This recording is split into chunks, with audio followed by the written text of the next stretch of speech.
in line to go vote or you have family or Go. friends in line to go vote, please vote. We want everybody to vote.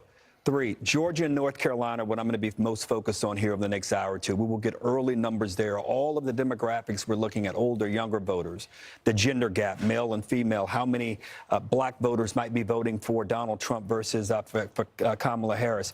I think it will give us some telltale as to how the rest of the night could like go. a motherfucker. And then Michigan. That's the first of the blue wall states we're likely to get something from. These So motherfuckers are a little I got loud. a lot of notes here, and I'm ready. Kellyanne, one of the things, you know, the Fox News voter analysis is a poll. It's a massive poll. Well, according to what someone just told me a little while ago, that is going to kind of verify or check where based we are on those numbers and those answers. Poll, how everything is going to this point with early voters, we're not obsessed with the horse race that numbers. Trump already has like Final say on that tonight. 240 or something like that. That Americans are asking each other and themselves when they go into that. Yeah, the early voting turnout looks really good for him. But inflation, immigration, border security. 70% are saying you can't take that to the bank because you know somewhere along the line something's going to happen and Democrats are going to pull something out of their asshole and poof. What's unique about this survey is people are projecting forward. The see you next Tuesday is in. And so, look, voters ask themselves a very simple question. Do I like the way things are going? Hello, Timmy and Paul. Of course, maybe go for 4 more in this case with Kamala. See, Paul said the same thing. Dems will cheat. That's what they do. That's the only way they can win. Yourself from Biden. One big thing I'm watching tonight, folks, is she going to do as well as Biden did in Erie, in Northampton County, in Bucks County? Right now, she's behind him in Jewish American. She's behind him in Hispanic. She's behind him in some of these key counties of these 7 swing states.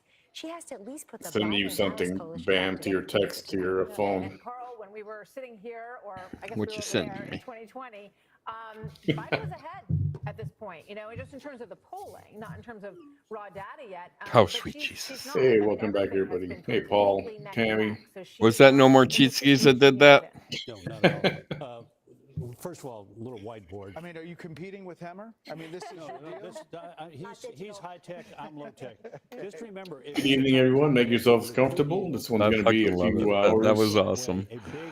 That was awesome. Electoral college victory for one side or the other. Because Whoever did that, 5 or 6 of the you're not right, states, it's gonna but give you're them not a wrong. and make it easier for them to govern. Thank Second you thing for is, that. I you're needed gonna that watch laugh. Tonight, 3 different battles. There's going to be a battle over the issues like Kellyanne talked about. Like So if you're not interested in politics tonight, yep, Paul says there's BGSU Falcons are on ESPN2 this race would at 6:30. Woohoo! Nah, I don't care. Change. How people Call me Jimmy Crack Corn. I don't gonna care. have a big impact on this What is this problem with Finally, we're going to have the impact of Oprah? Watch it tonight. This could be 2016. And not just Oprah, but she's one of them saying, Candidate Jill Stein got more votes in let me lower this Wisconsin, volume a little bit. Michigan, and Pennsylvania than Hillary Clinton lost by. Or 2020, where Joe Jurgensen, the Libertarian candidate, Oprah telling people, you have to come out to vote. I got the thing. I'll put it up here in a minute. You can't not show up. You got to come go vote. This might be the last time that we're able to vote. I'm like, Okay, well, talk about she's not wrong because, well, once again, Chameleon Harris was installed like a toilet. So right there, democracy was set out the window. They wadded it up in a trash ball, threw it in the trash, set it on the curb. They came, picked it up, took it to the landfill. Democracy was gone right there. Her being raised in a Marxist family, her being all about socialism. This could be the very last time democracy will ever vote. And that's what I believe. But she's saying that Trump is going to do all that because, you know, Trump is so hated. He's the most hated person in the world, more than Vanessa. or she's saying, she's trying to infer that he's going to take away a woman's right to vote. That's what I get out of it. And I'm like, who fucking really believes that? Come on. Well, you know, when she did that interview with Chameleon, she a hot mic actually caught her say, if she wins, God help us all. Jesus, we trust in you. Or at least I heard that. I didn't actually hear her say it, but I heard somebody say that. So I don't know if it's true or not. But it really wouldn't surprise me. Oprah is not stupid. She's not stupid. Hey, have you heard of that restaurant Wiener Schnitzel? Yeah, I think it's in Germany. Yeah, well, it's a chain here in the States. We just got one that opened up here a couple days ago. Really? Never heard I of don't them. know. I don't know what they sell. Hot dogs, I think. Let me see. Well, if it's a wiener, I would say, yeah, it's a hot dog. Wiener Schnitzel It's German. and teriyaki madness, whatever that is. Well, that would be, I'd say that's kind of Chinese-ish. Hiccups. Senior correspondent Eric Shawn has more on that from our New York City newsroom. Wiener Schnitzel has grown to be the world's largest hot dog chain, serving more than 120 million dogs a year. Never heard of them. Wiener Schnitzel, huh? Yeah. I don't think anybody in Brownsville can spell that shit. Winer, Schnitzel, I have no fucking clue. Wiener. See, I can't even spell. Spelling's not my forte. Wiener Schnitzel. Yeah, I'm hungry too. I am hungry. Yeah, spelling is not my forte at all. Hey everyone, welcome back. Please share the page. Give us a like. Share the page. Tell everybody, come and join us. Come and watch us. I'll try to be funny. Bam, if you got to pick your nose, please do it off camera. This is my new booger getter. What the heck? How are you going to get a booger with that? I'm just going to stick it on your fucking nose and go.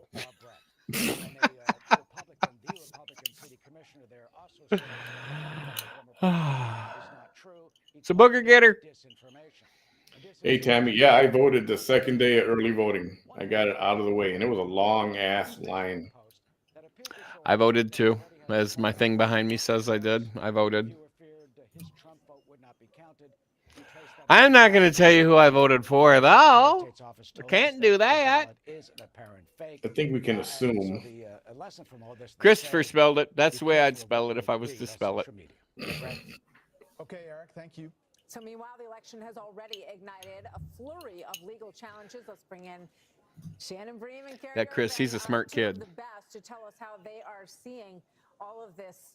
What really stands out at this point? We've heard a lot of these sort of smaller matters, but what should we be paying attention to? Well, the Supreme Court, the last thing they want to do I guess is get polls started to close already, or are they closed? Yes, at they have. 6? They have. They've started to close and they're starting to report. At any time for emergency calls that come into them. They operate 24/7 around the clock. This is Indiana's right now. They're starting to report them. Things out of Pennsylvania and Virginia, and they're ready if that happens this time around. Yeah, Carrie, some of it is about ballots that come in later, whether they'll stay open. These are all judicial decisions eventually.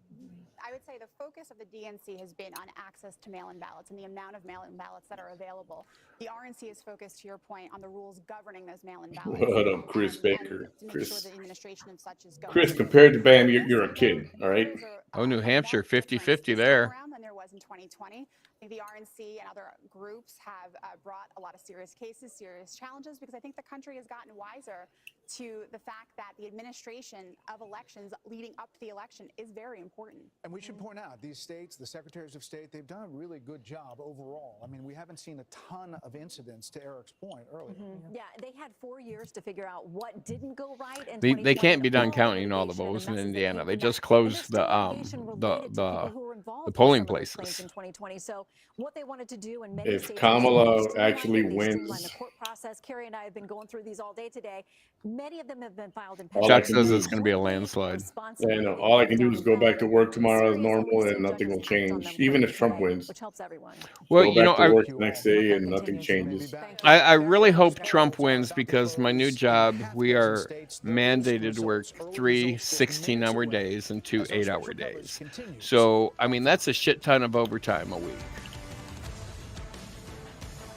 So, and him going no tax on overtime, you know how much fucking money I could actually save by that shit? You know how much money everybody can save by that shit? And everybody thinks that Trump is the bad guy. There's a lot of And these will be stupid. the same people that are going to be enjoying the benefits of having more money in their pocket. The stock market's doing better, gas prices lower, but you won't hear a peep from them. They'll say it was residual from Joe Biden. No, yeah. You know, it takes a while to for it to trickle down. It's the trickle down effect. Trickle down economics. Yeah. Yeah. Mhm. You know, that transit inflation finally left. It transitioned. Just like Bidenomics, right? Yep. Bidenomics, it's working. It's running every small business out of fucking business. God damn it, is it working? You know, they came up with Bidenomics so that Kamala wouldn't have to explain anything. Oh, why is this happening? Why is this happening? Why is that? Bidenomics. That's right, Bidenomics. And all she would have to do is just throw out that word And her opportunity of yeah, I mean, she What does doesn't she even have call a that? clue on how to fix it. Well, it's an opportunity economy. Okay, what are you gonna do? Well, I see it as an opportunity economy. Okay, what are you going to do? It's an opportunity economy. No matter its shape Okay, or size, you're clueless. whether the office is small or big, round, and Chuck, square, or even you got to be realistic, bro. Come on, if you're seriously. hiring, let ZipRecruiter do the Things work have not been good the quality last 3.5, candidates fast. If whatever only every years. decision could be this easy. Seriously. I got this KitchenAid stand mixer for only $56. Yep, I'm a po-ho. Online auctions since 2000. You know, I had more money when Trump was president, and I was making $20,000 a year than I do now, and I was making $37,000 a year. I had more money back when I was making 20 grand a year and Trump was in office. Now I'm making 37,000 a year and Biden's in office. I have no fucking money. He sweats the small stuff before it becomes big stuff. I've got this map here that's going to start coloring states blue or red depending on the results. And I'll pop that up as soon as we got some numbers in. And it's going to be at least an hour before good results start coming in, I think. So did everybody go vote? You don't have to say who you voted for. As long as you got out and voted, that's all that really matters. At prices you'll love. Upset stomach? Yeah, I mean, good if you did your duty to vote. That's the important part. It sucks if you don't vote and then, yeah, you want to complain, right? Yeah. Vicky, yes, he is. I seen him get off the helicopter yesterday and walk into the White House. He was doing the old man shuffle, but yeah. There was no price gouging at grocery stores. Something was driving up prices, and I don't think they were doing it intentionally. Well, you know, when gas prices go up, that causes everything to go up. Because it costs more to get your goods from A to B. Your best defense against erosion and cavities is strong enamel. Fuel costs. You know how gas cheap is right now? I've seen it at $2.37. Shut the fuck up. Yeah. Well, you live in a red state. Over here at HEB. I live in a blue state where they tax the hell out of you. A little family gossip. Our gas is still over $3 a gallon because of the fucking taxes on it. As they get older, their risk of getting really sick from a respiratory virus like flu. Yeah, I don't know. I don't think HEB is price gouging. I think where they were first, there was a fire at the egg processing or chicken processing plant, and all the chickens died. They were burned in a fire, and so that caused egg prices to go up. And then after a few months, it went back to normal. Egg prices went down, and then for some reason, egg prices went up. And they said, "Oh, it's E. coli or something." So prices went up, and this time they stayed up because that same box of 60 eggs is like $19.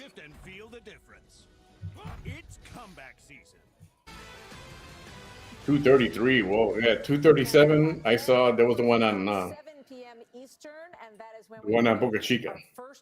closings in half a dozen states. We'll have to wait another hour to get the first glimpse of the blue wall, the trio of states that could hold the key to 270. Pennsylvania, obviously, is among them. They will Those be are the first to three close most at important 8 states p.m. right there. Eastern, and Team Fox coverage Yeah, the blue is wall. in Wisconsin. Grady Trimble As is in it's- Vanessa's Michigan. live? But first, let's go to Alexandria Hoff. We don't who care. find in Morrisville, Yeah, I Pennsylvania. really don't. Hi, Is Alexandria. she live? Hi, Oh, good yeah, with she's you. We're live. here in Bucks County, and that is really the premier county to watch here in Pennsylvania. It is densely populated, 650,000 people. She just went President live. Biden won it by 4 points in Oh, now she's in 2020. her scrubs. Now, this year, for the first time in 15 Oh. years, registered Republicans outnumbered We took off Jackie Democrats. O's Now, looking Jackie O's dress and statewide, put the the scrubs Commonwealth of on. Pennsylvania, Yeah, former she's in President her Trump scrubs won and the her state, stethoscope outfit. narrowly in 2016, then lost it narrowly in Yep, gotta 2020. put the prop So on. for Vice President Harris, her success here in the state potentially will depend on the collar counties, the suburbs of Philadelphia, Montgomery, Chester, Delaware counties, and here in Bucks County that pushed President Biden over the edge in 2020. So it's make or break.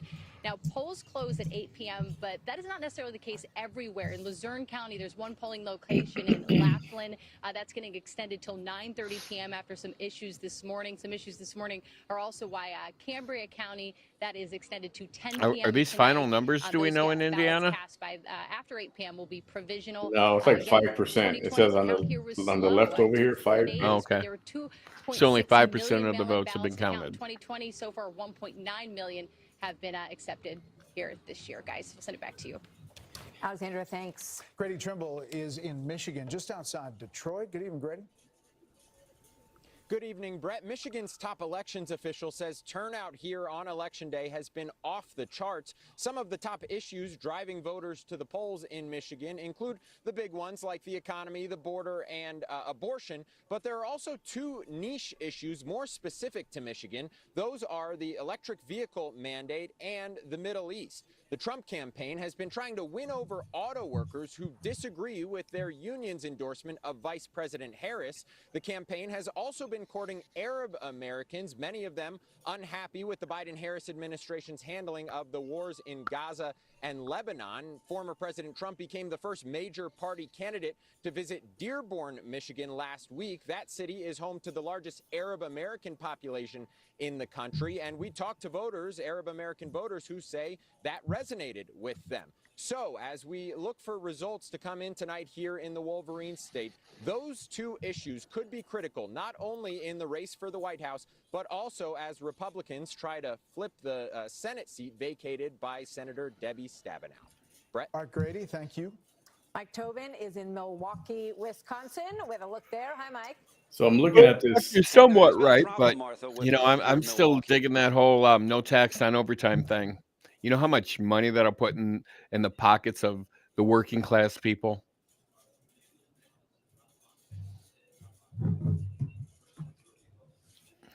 This chart that I'm looking at, it's from Reuters news agency. It's got Kamala on one side, Trump on the other, little bar right in the middle. And I just noticed that it's the votes are cast or counted are going up. I just noticed that your name is my name. Yeah.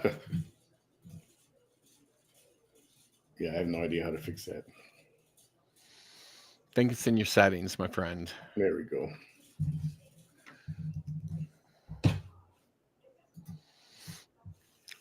What'd you do? Mute the TV so we don't have to hear them? Yeah. So according to these numbers that's got coming in, so far Kamala's got 96,444 votes, or 34%, and Trump has got 178,270. And that's countrywide? Yeah. But so they're following the popular vote. But they've got no audio on this thing, so it's just a team. Results as they come in for the 2024 U.S. presidential election between the Trump, unlike any in the country's history, the tight contest has been portrayed as an extremist moment for America. Let's see. Well, let me just leave it there for a bit. Yeah, they're changing, all right. I don't know how they're figuring this out or what, but Trump is at 234,000 versus 152. But we'll see. May I put the sound back up on this Fox thing? You know, I heard, and I don't know how true this is because you can't believe everything you hear on or read on the internet, but all these celebrities that are endorsing Chameleon, she paid Beyonce $10 million. She paid J-Lo $2 million. And no, it was Rizzo got paid $2.5 million. Oh, Beyonce was $10 million. J-Lo, that number hasn't been released yet, but if Beyonce was $10 million. But she is actually paying celebrities for their endorsement. Oh, yeah. Yeah. Wouldn't you think that's against the law? Something so blatant like that? Yeah, you know, I don't know how they, especially when they don't perform. You know, people thought Beyonce was going to be up there shaking her thing and stuff, and they were quite upset that she didn't. Postings, they include Indiana, Virginia, and one of the big ones, Georgia.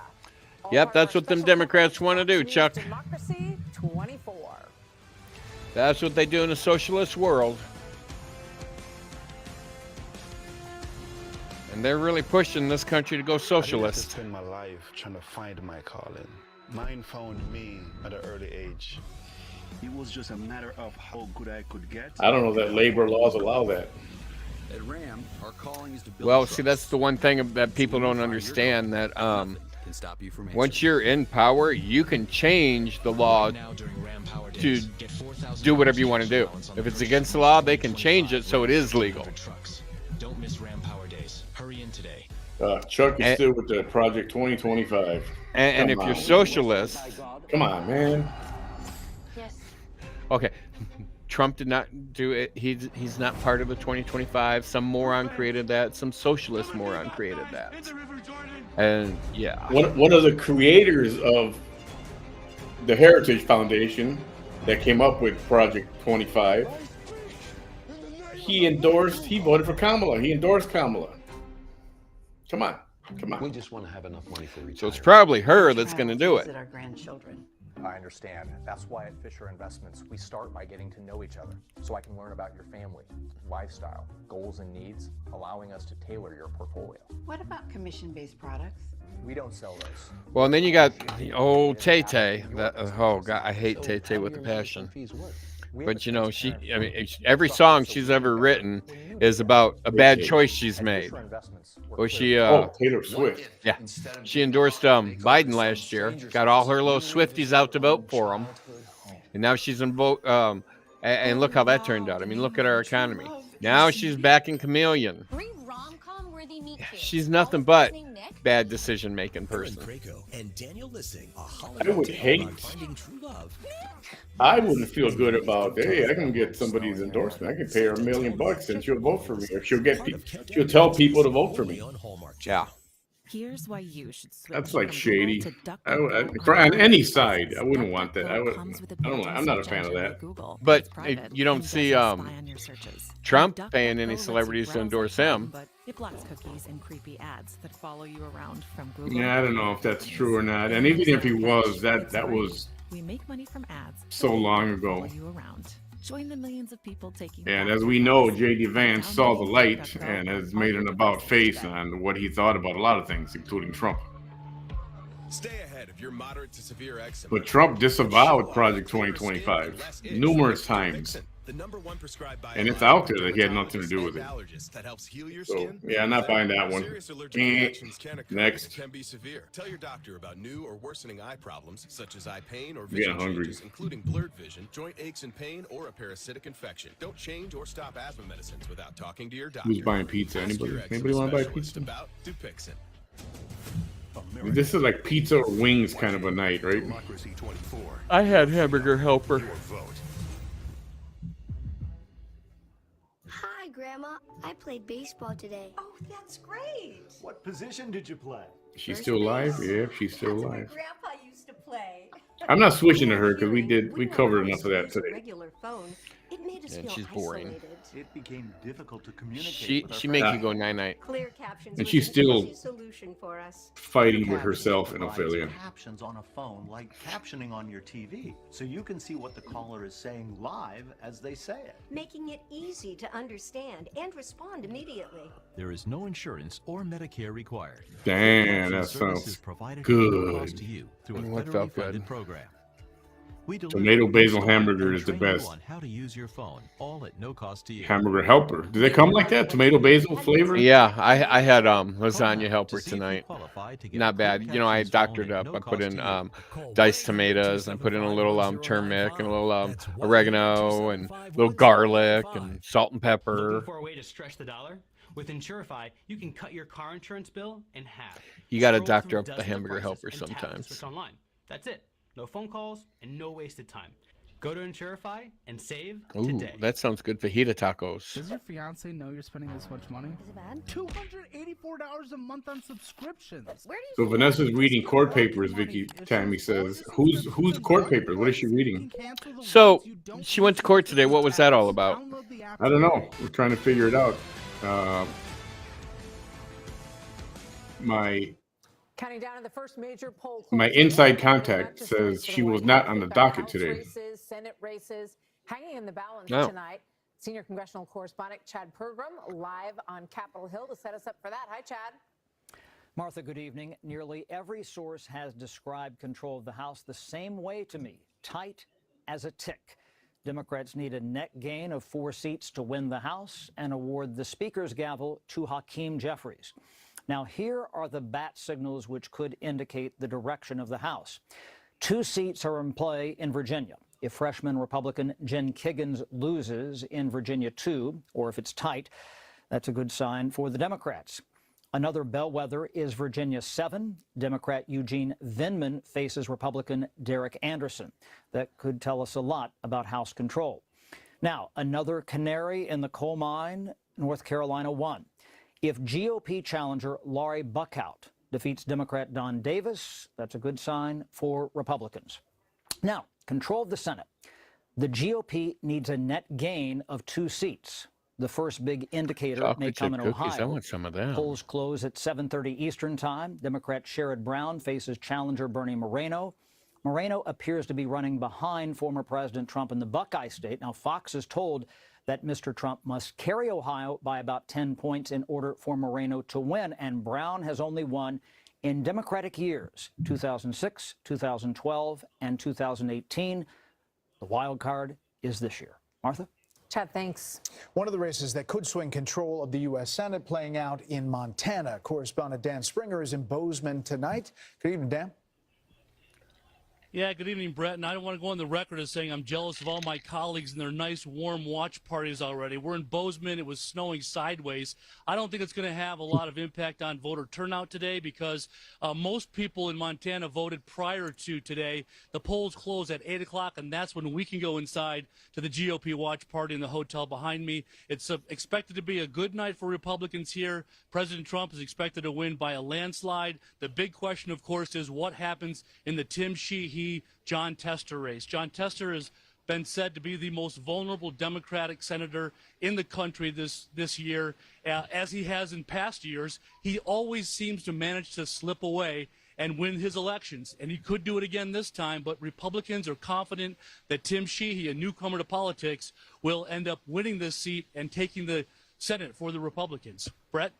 Dan Springer in Montana. Dan, thanks. Joining us now here on set, former House Speaker Kevin McCarthy. Speaker, good to have you with us. I know you obviously are watching these House races very closely. I like Montana. You know them I like probably better Bozeman. than anyone. Nice over there. Tell us what we should be watching for and whether or not Snows you too think much there's an there. opening here for your party to take over the House or to build we on have their the House. House. Build on their House. Can we hold it and can we extend it? A lot happens to do with the presidential race. A lot of our candidates are underperforming Trump. The next 2 states you're going to watch is Ohio and North Carolina. And that'll be a big play, not only just for the House, for the Senate. Moreno has been closing stronger. We have 2 congressional seats there that could be a pickup. And if we pick up 4 to 5 seats from Democrats, we will keep the House. And you look at North Carolina 1, book out, it will tell you 2 different things. If we win that seat, the Republicans are going to have a big night, but it also tells you the percentage of of the black vote, which could give a problem to the Democrats. If it stays where it is right now at 36%, that could be good for President Trump and also good for Republicans. So as you look at the map, there are these canaries in the coal mine in different races.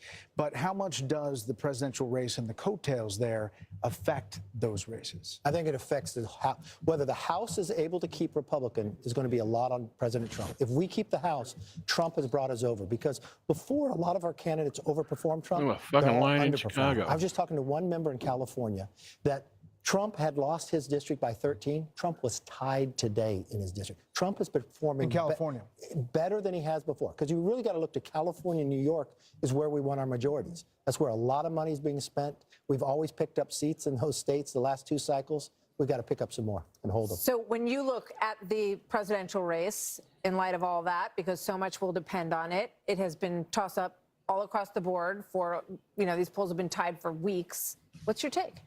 My take is what I'm looking at early is suburban areas. I don't want to see a bleed from President Trump's vote in the suburban areas where he had from 2020 to 2024. And the rural areas, I want those to turn out bigger. Now, Republicans have really improved with President Trump on early vote. Instead of being down 1 million votes in Pennsylvania, we're only down 400,000. You look at North Carolina, Arizona, we're actually ahead. That's like going into a football game in the 4th quarter and you're leading. Can you keep the lead? That's where we're at right now. It's exciting. America is voting in great numbers. You've been a candidate so many times. On these nights, what is the candidate? Is it nerve-wracking? Is it exciting? What is the deal? You know what? These hours right here are the most nerve-wracking because everybody's calling you to ask what's going on. You have no idea. And you want to know what's happening. And you've put all this effort for probably a year and a half. There you go, Bam. All your effort can be your family, and all you want are the returns. And you come to a state like I've California, actually done it on both. That's right. And I remember voting in like a punch card where you had to flip the papers. You had a little thing that you pushed the buttons on. And they got rid of that because the old people were saying that it was too confusing to figure out. It was extremely easy to figure out. I think was they that just they're called the Chads that were hanging. They weren't getting knocked out of the paper completely. Yeah. But I've done that, and that was extremely easy. The computer I thought was a little more difficult to figure out.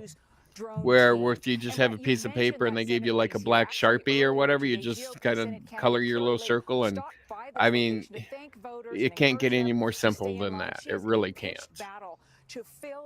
But I thought the computer was a little confusing when I used the computer. Democratic Congressman Ruben Gallego. Gallego has managed to outpace Lake in both money. Yeah, I think we stick to paper. Regular, it's hard to cheat paper.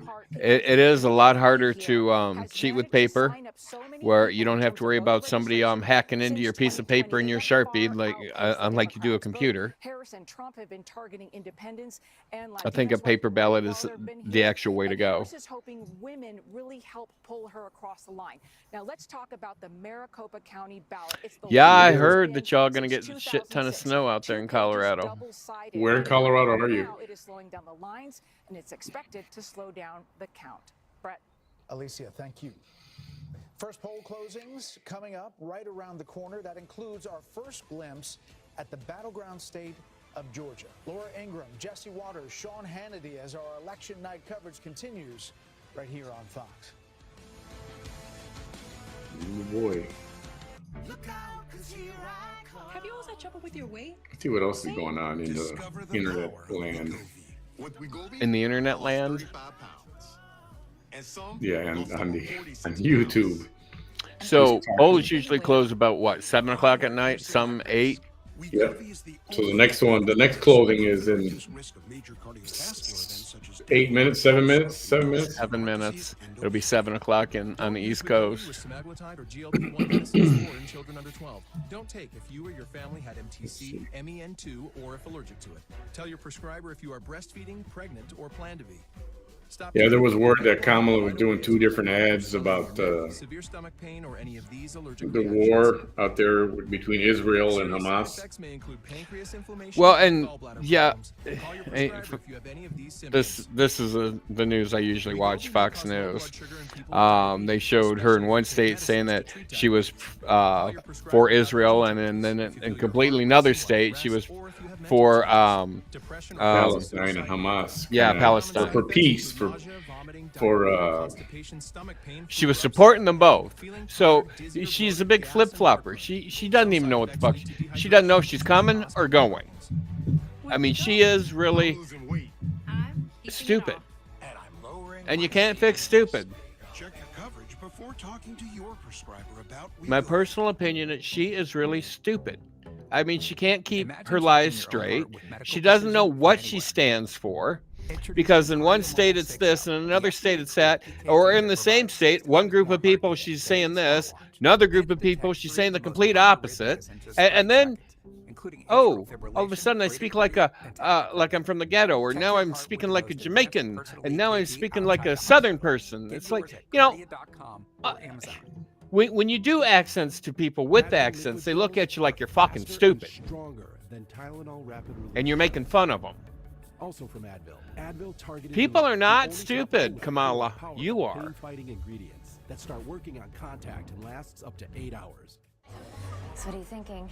I mean, I used to think people in the South with that talked funny, I used to think that they were ignorant as all fuck. So I got to know a lot of them. Great question. You'd be surprised at how intelligent some of them motherfuckers are. Yeah. On a ranch In Montana. with horses. Let's take a look at those scenarios. JP Morgan Wealth Management has advisors in Chase branches and tools like Wealth Plan to help keep you on track. Boy, When you're planning New for it Hampshire's all, not the counting any answer damn is ballots. We're JP still at Morgan Wealth 1%. Management. I wish my TV provider let me choose what I pay for. Yeah, Chuck, but that's not directly paper. That's computer to paper. We're talking about a physical card that you have to fill out or whatever. Yep. When I No went and computer voted, interaction. they gave me a 8x9 or like a computer piece of paper that was printed out everybody's name and everything, and then they handed me a Sharpie, and you color in the little circle next to the name you want to vote for. Let you do that. Your memory is an amazing. And if there's one name to vote for him, I left it blank because you know some stupid motherfucker's going to vote for him and they're going to win anyway. I mean, you're the only one fucking running. Of course you're going to win. Why even bother wasting the ink and putting your name on the fucking paper? And found only in Prevagen. In a clinical study, Prevagen was shown to improve memory in subgroups of individuals who are cognitively normal. Northeast. Okay, I visited a lot of. And improve your memory with Prevagen. Prevagen. Oh my goodness! How can I even forget the name of Bowl and branch sheets. the town that I visited a lot? What town? What state? Colorado. Breckenridge? No. Oh, Alamosa. Alamosa. Where's she at? Why did that stop? Did I do that? Oh no, there it is. Yeah, you did that, Steve Urkel. Individuals who are cognitively normal or mildly. Alamosa is Stay sharp and improve your memory with Prevagen. down south, Prevagen. almost in the middle, Stores down everywhere south. without a prescription.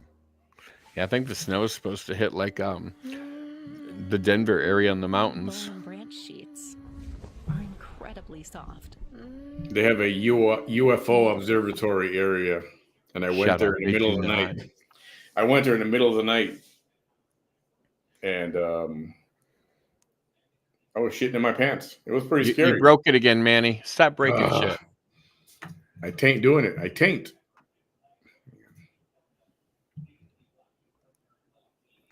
Well, then your internet sucks, my friend. Individuals who are cognitively. Oh, it's failing. Okay, let's close it and reopen it. Yeah, or let's go elsewhere. How's that? Hi, world. How we doing? Oh, look at my hands. Hi, how you doing? So polls are going to close, and then numbers will come in. So we got a little bit of time to kill, right?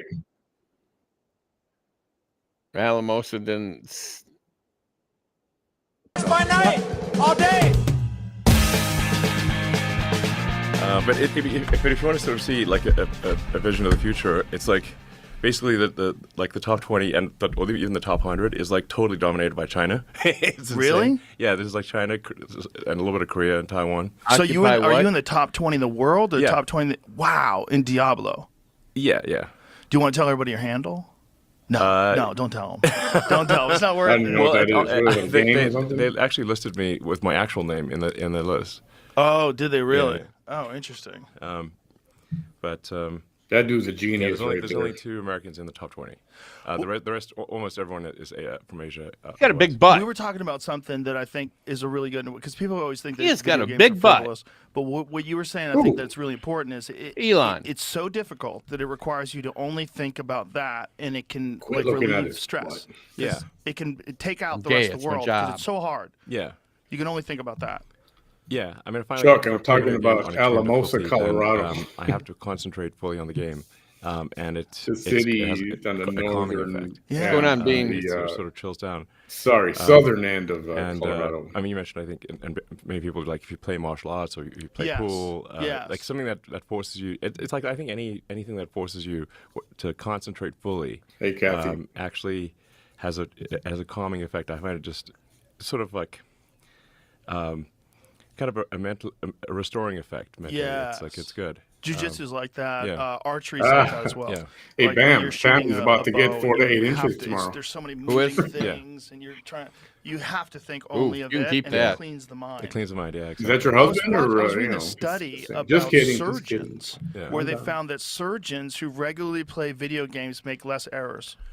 Well, I mean, video games require manual dexterity. So, Yeah. it Juju makes sense. bean. Completely Well, makes I mean, sense. actually, if somebody was like epic at video games, I'd say like their surgical skills can be very good, because in order Chuck to be good says you at video think I games, hate any Trump. kind of Don't fast ask me about reaction that to video asshole. games. Look at this: 32% fewer errors, 24% Yeah. faster, and scored 26% better overall than their non-player Chuck, colleagues. tell us how Oh, you I really believe feel that's about the man. Incredible. Well, then like they- that, you should be required in medical school to play video games.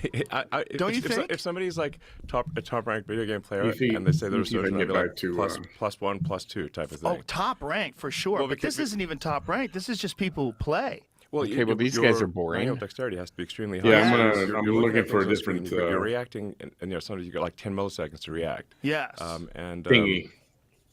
And so if somebody's got incredible reaction times and manual dexterity, they're obviously going to be a good surgeon. Imagine if there was a course that you could take. That Right. course would.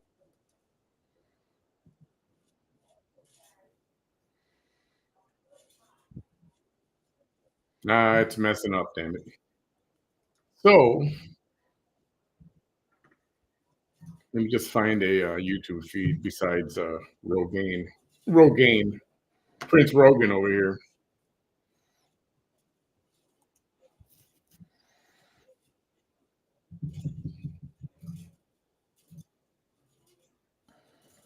All right, well, let's find a network to watch here.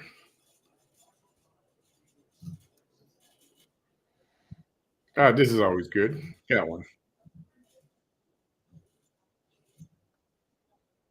Soon again, you know, because unlike these hacks who you see on MSNBC, just because I like him and I'm voting for him doesn't mean that I won't criticize him when he does something I don't agree with or when I think is boneheaded. So then he'll attack me and we'll go down again, but we're on and up.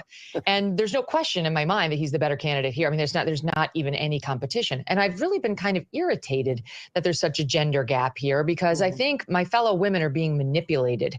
I really think that the left think we are no more than our wombs. And the only thing that we care about when it comes to children is at what point can we kill them? Is it at the 3-month mark? Is it at the 9-month mark?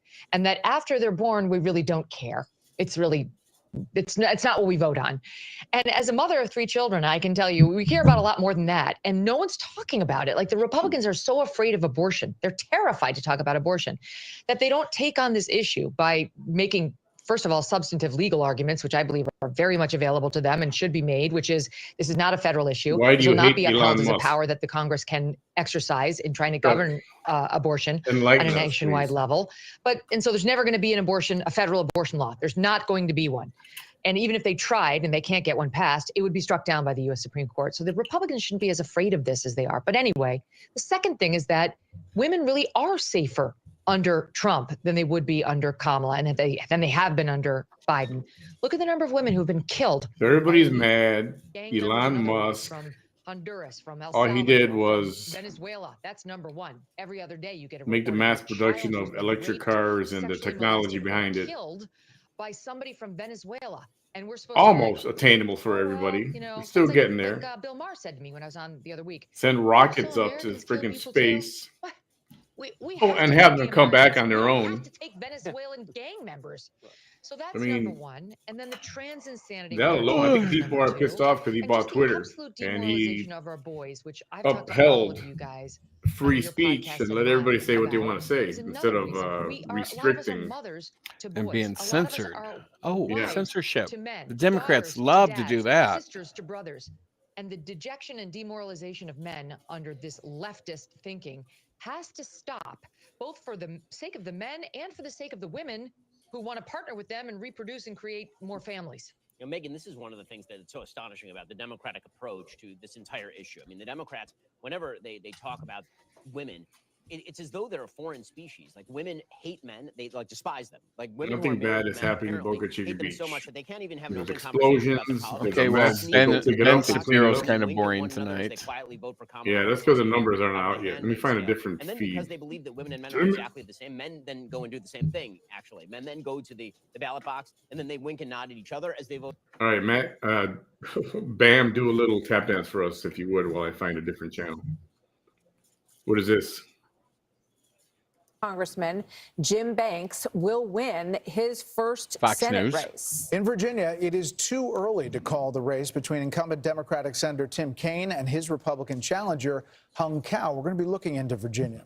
Longtime independent Senator Bernie Sanders will win a fourth term in the I Senate believe in Vermont. Kentucky has and called he it for caucuses, Trump. of course, with the Democrats. As we look at the Vermont balance has of called it for power in the Kamala. U.S. Senate, you can see we'll be ticking up. You need 51 for the majority.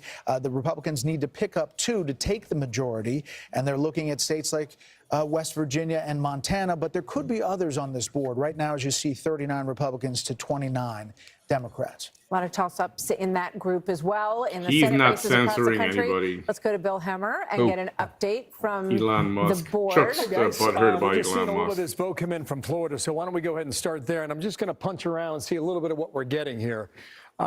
We know the turnout was big. We know Republicans, based on some of the early voting and the voting today, was pretty decent here. But 8% of the statewide vote. This is Duval County, Jacksonville. I haven't seen this yet. Just go ahead and so you got about 2/3 of the vote coming in Florida right now. Florida counts fast, by the way.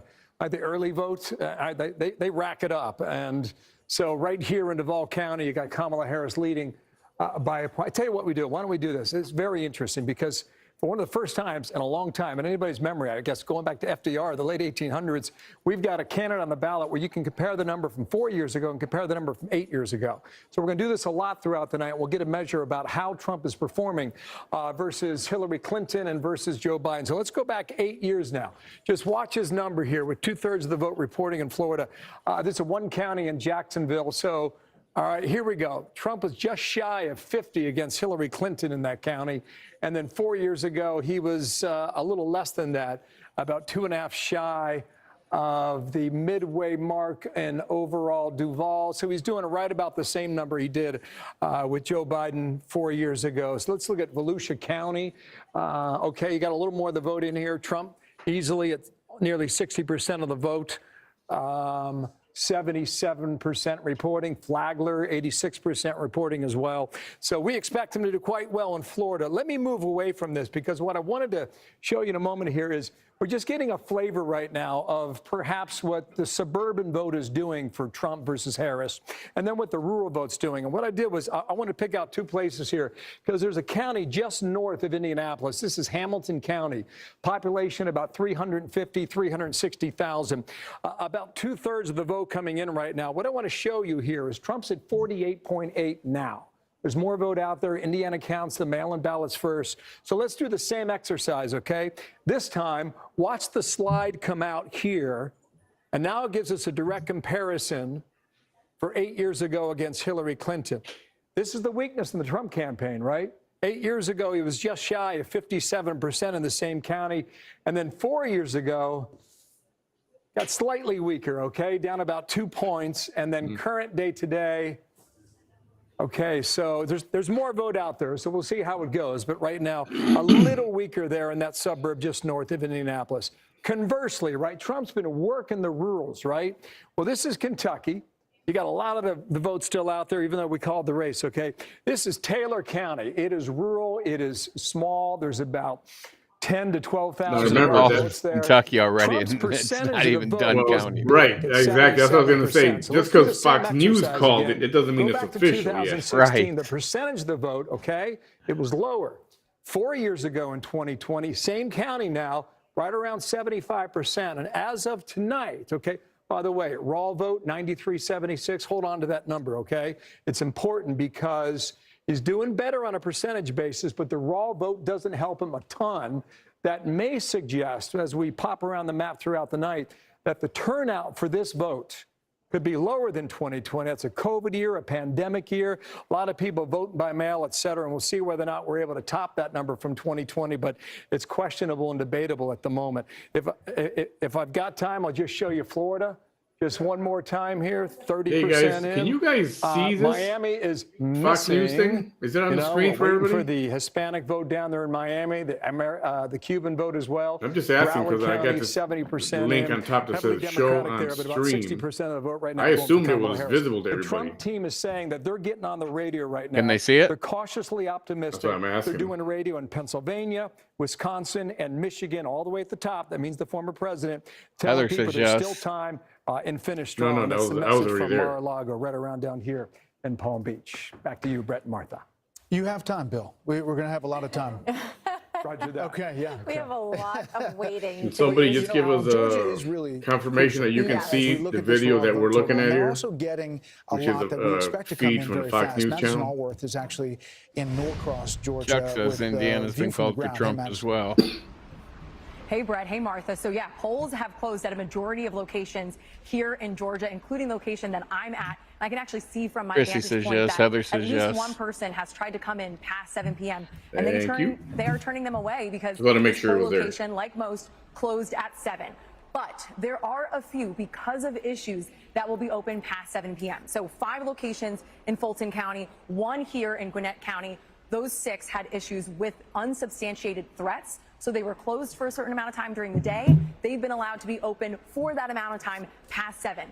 We also have 7 precincts in DeKalb. That's another area in the Atlanta metro area that had bomb threats. We're still waiting to see if those locations are going to be allowed to be extended past that 7 p.m. window. That chick has nice so hair. majority results have coming in. We've talked to the Georgia Secretary of State, Brad Raffensperger, a number of times. He has reiterated he's really confident that majority results will be reported by 8 p.m.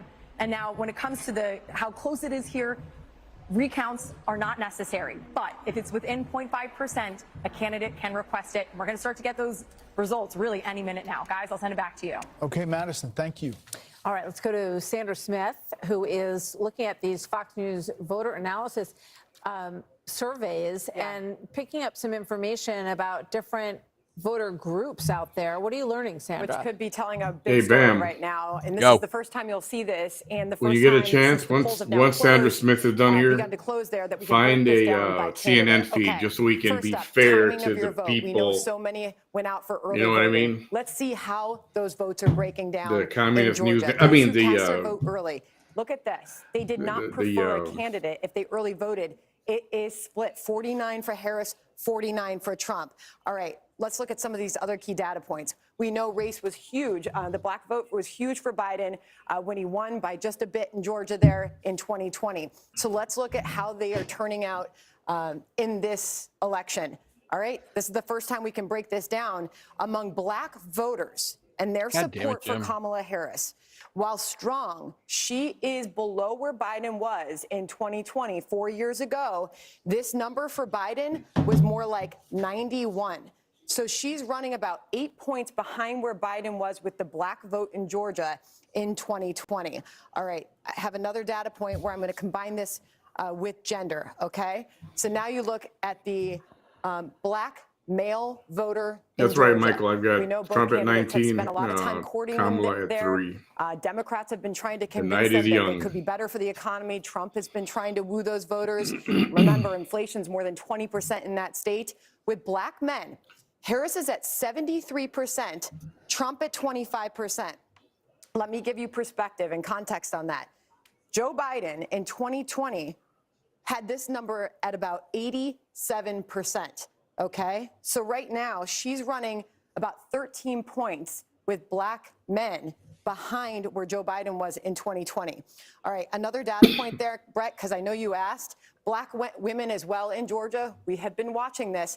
Here it is, strong showing, 89%. But let me give you the perspective on that. Joe Biden with black women in Georgia 4 years ago was at 95% of their support. She is also running behind with them by about 6 points. I'll leave you off with one other data point here. Again, this is the first time we are able to show you this.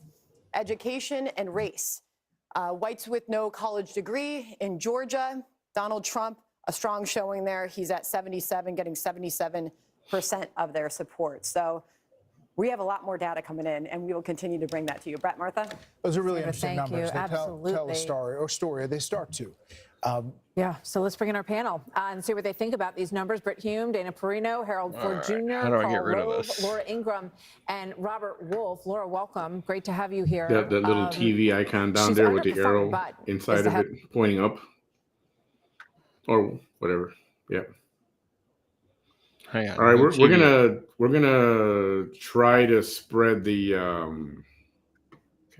hang on. That coverage to make it fair, if you want to call it, for the we founded a system. our liberal Democrat friends who like CNN. Among us. Without spice, CNN's got a commercial on right now. The troubles are far greater than just Iraq. Let us rid the imperial. Where are you watching that? On what? That's CNN.com. Oh. Doom Prophecy, streaming exclusively on Max. It's time. Oh, I Let's wonder mute if it this right is now. working for CNN. We'll mute it for a minute.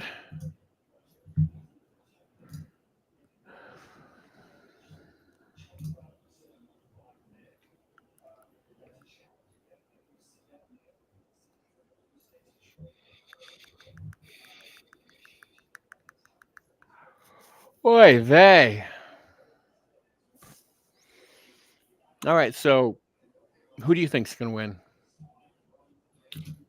I'm rooting for Trump. Not gonna lie. Not gonna hide that. It's pretty obvious. You voted for Trump? Shut Yep. up. Why you Believe voting it for or that? not. Why are you voting for that heretic?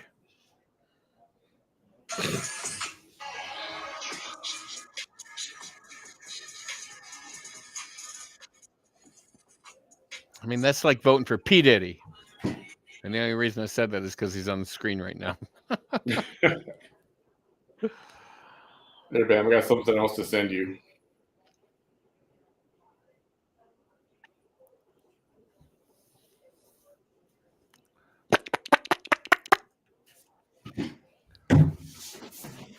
Ugh.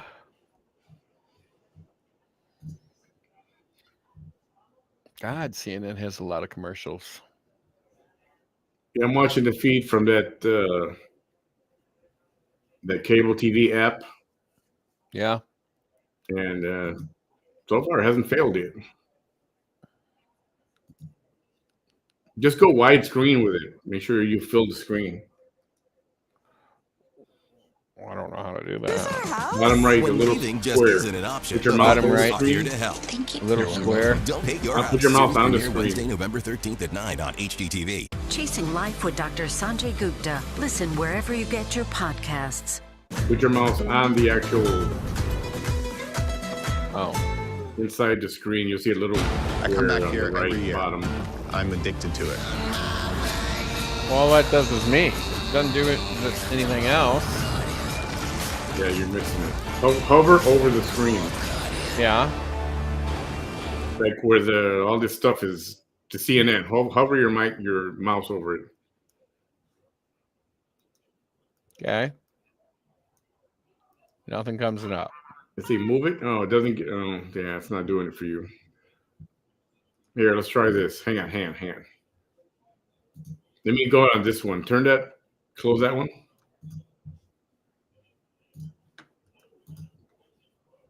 The estimated vote.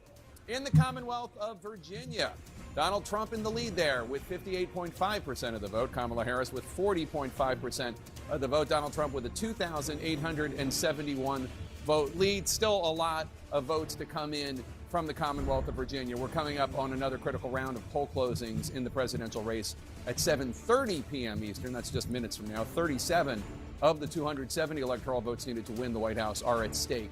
When voting ends in North Carolina and Ohio and West Virginia. North Carolina is one of the 7 crucial presidential battlegrounds tonight, as its changing demographics have made it more competitive for Democrats than in some past elections. Kamala Harris is in a heated battle right now with Donald Trump in North Carolina after he won that state in both of his previous presidential campaigns, narrowly last time. Abby Phillip has some new information from Harris campaign headquarters at Howard University. Abby, tell us more. Yeah, Jake, I mean, as you noted, Donald Trump won North Carolina the last time around, but by the slimmest margin of the states that he did win. So the Harris campaign, they are looking at that state as very much in play. What I've heard from the campaign tonight is that they are seeing in some rural counties lower than expected votes. Those counties are expected to go for Donald Trump, so they see that as a positive sign. And then on the other hand, when they look at where their voters might be, it's in places like the Raleigh-Durham area where you're going to have a larger proportion of those voters educated, a lot of people moving into the state, into those communities. You're going to have more diversity in those communities. And I'm told that the Durham turnout today gave them some optimism and hope as they go into this poll closing deadline in just a couple of minutes. So the campaign has been talking about all these battleground states having a plausible path to victory. They see North Carolina still very much in play, Jake. All right, Abby, thanks so much. Let's go to Caitlin Collins now in West Palm Beach, Florida, at the Trump headquarters. Caitlin, what is the Trump campaign looking at right now? Well, Jake, obviously when it comes to North Carolina, something that they're hoping will be a gut check for them tonight. One thing that they're looking at, remember, this is a state that they thought Donald Trump was well on his way to winning when President Biden was still in the race. Of course, once he dropped out, it seemed like it was more in play. One thing that I'm told aides are keeping an eye on tonight is whether or not the governor's race has an effect on what the ultimate numbers there look like in the presidential race. Obviously, the Lieutenant Governor, Mark Robinson, who is the Republican gubernatorial candidate, has faced scandal after CNN reported on his past comments. That is something they will be watching closely tonight, as Josh Stein, the Democrat, is expected to do well. We'll see what the ultimate race Dude, stop. looks like there. And Jake, I should note, as they are keeping a close eye on these early gut checks, hopefully they believe in Georgia and North Carolina, Donald Trump is also still making calls to get voters out in Pennsylvania tonight. I was told that he was just on the phone calling into radio stations inside Pennsylvania, urging people to get out and make sure they get to the polls and vote. And Jake.com says some of his top surrogates are also posting This is that online, chick that's urging people to annoying. get out and She's the vote. one who Steve got Miller into it with himself Trump. urging men to get out and vote, Jake. Then he called her, "You're a in West Palm nasty, Beach, nasty with the woman." Trump headquarters. David Chalian has some exit polls coming in from North Carolina now. David, what issues seem to be driving voters in the Tar Heel state? Yeah, Jake, let me just explain to you that first we're going to look at how people feel about the way things are going in the U.S., in North Carolina, what North Carolina voters are saying. 6% enthusiastic, I had to get a glass of wine. 21% It's going to be a wine night. The plurality, 43% of North Carolina voters Trump tell us is they up are in dissatisfied Virginia. with the way things are going in the U.S. He's up in South 27% angry. Carolina. I just want to say those bottom two, He's 7 up in 10 voters that are a dissatisfied little or bit angry. in Obviously, Georgia. in the Trump campaign, you think there's a lot of opportunity there for you. He's But up the in Harris Florida. campaign sees opportunity there too. They want to get at least a chunk of those dissatisfied and angry voters who are dissatisfied and angry with Trump's dominance in our politics. So that'll be something let to me watch see South later Texas. in the evening. I We got it also right are here. looking here at the most important Well, it's only issue. 6:30 in Economy Texas. actually ranks You top, guys don't not start counting like it is votes nationally, until but like we polls saw in close, Georgia, right? though a tick down from Yeah, that. nothing yet, 36% Chuck. say the economy is the most important issue in North Carolina. Democracy is right up Texas there. has always been a red state. I have Well a feeling down it's then going to is be red abortion again. and immigration in the teens. I We also believe so. asked about hurricane aid here. Is federal hurricane aid getting to the people who need it? You see it's roughly split here, but 49% say yes, federal hurricane aid getting to where it needs to go. 46% say no. And then Joe Biden's approval rating It's 1 point higher here in North Carolina than it is in Georgia or nationally. 42% That a approve, girl, Chrissy. 56% disapprove. I'm Again, having a the stiff Harris campaign Chardonnay. would like to make sure they get some of those Biden disapprovers. I would love to have me some but cranberry that kind of vodka. approval on Biden I is miss what it is so giving much. the Trump campaign hope in a place like North Carolina. Jake? Interesting. All right, David Chalian, thanks so much. And let's talk about this. And Dana, I mean, It's again, box some wine, headwinds for Kamala Franzia, Harris here in these Chardonnay. exit polls. Just because you First get of all, 36 glasses for 70% $19.99. of Tar Heels. I'm a bitch on a are either budget. dissatisfied or angry with the Box state of wine? things. Come The on, you can do economy better is than the that. number one issue. That's terrain with it. Well, I almost bought a bottle, traditionally but it was polls like better. $20 for like And then 750 mils. bad It's like that's approval not rating worth for it. Joe Biden. You don't have to spend. You get more out of you a can bottle. get a good It is bottle true for about the $6 or 70 $8 or bucks. 71% of people who are dissatisfied and angry. You know what's good is but that I think, unlike what Chris said Australian before, kangaroo wine. What is that called? means that it's a Oh very yeah, good sign for I've Donald seen Trump. that one. I think that what you are maybe not Yellowtail? calculating and what David Yeah, and it is David Yellowtail. Anderson are not calculating is that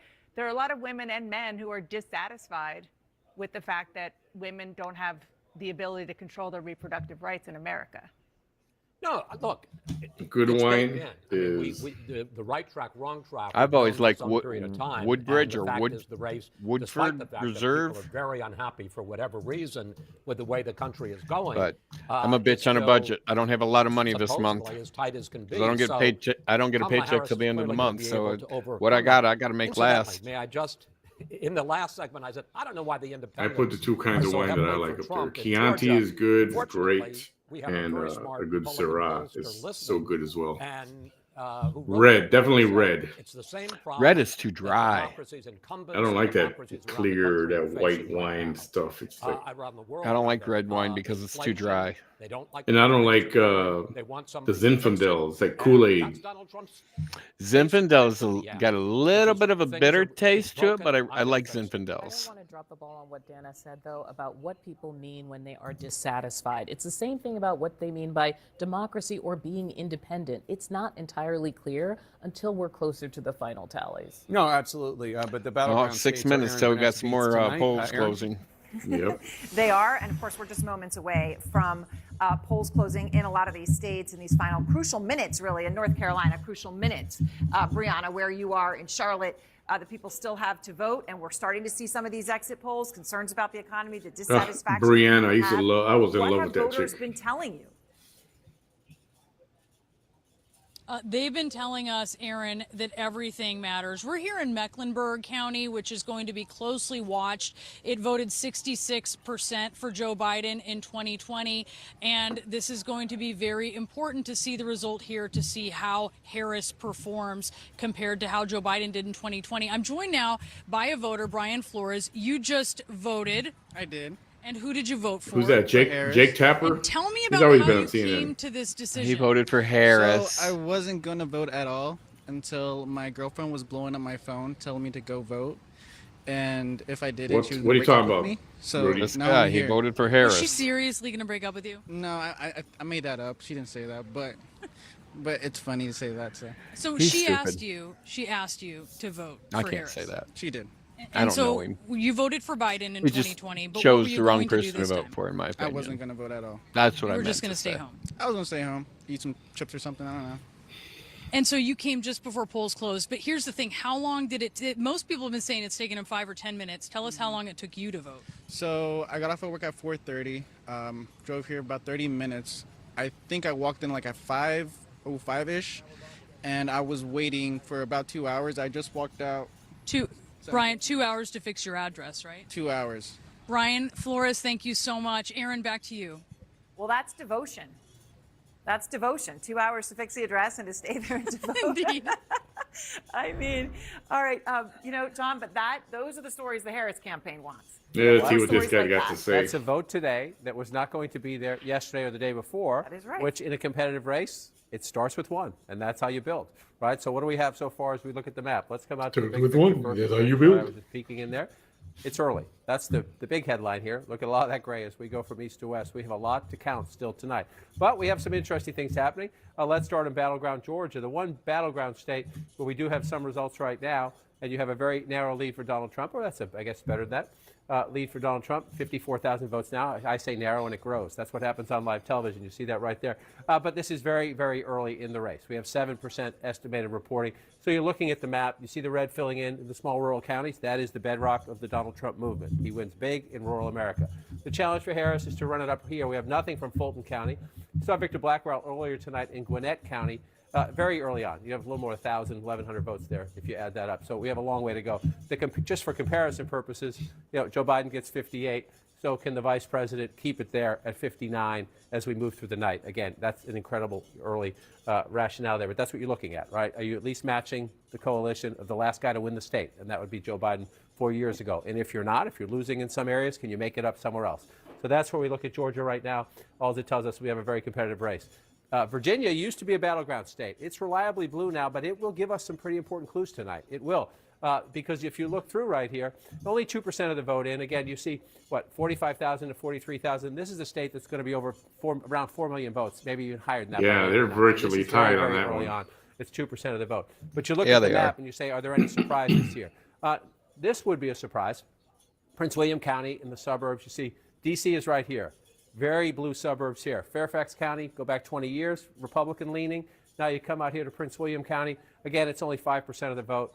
Trump up by 6 points there. Just go back and take a peek. This was blue, and it was decidedly blue. So it's very early. That vote total could be one precinct, could be one Republican area. It's just a thing we keep an eye on. You mark it early on. Right now, that's where Biden did very well. At the moment, Trump. If Trump can improve in the suburbs and the exurbs, that's his path back to the White House. It's early on, but that's the thing you look at as this plays in. What else are we looking for here? This is Chesterfield County. Richmond, Virginia is the capital. Suburbs beneath it to the south, suburbs around it to the north. Only 6% of the vote in. Harris getting 51%. Again, your test is match it up to Biden. He had 52. She wants to stay where his number is. You say, oh, it's a point or so. A point or so can matter. Maybe not in Virginia. She may still win the state. But if she's underperforming Biden in the suburbs, that would be a warning sign. This is way too early. Way too early to say that's the case. I pointed out just that these are the markers we're going to go through as we go through the night, as we look it out. When it comes to Virginia, here's my test here. Again, this is 2%. Those numbers, forget about them. We're going to get a long way to go there. Here's the number you want to look at. This was a 10-point race. 10-point race 4 years ago, right? It was not a 10-point race in 2016, right? It was still blue in both races. That's Obama. Sorry, I went all the way back to Obama there. Let's come to 2016. Run the clock. There we go. Oh, that's not going to work for me. There we go. It was a 6-point race there. That matters. That matters. Virginia might still stay blue. The question is Donald Trump tighter in the blue states? Because that means he'll be better in the battleground states. And, Jake, that's what you watch. Counties come in, you take a look, you try to learn some lessons. All right, and we're coming up on another critical round of poll closings in the Harris-Trump presidential race just moments from now.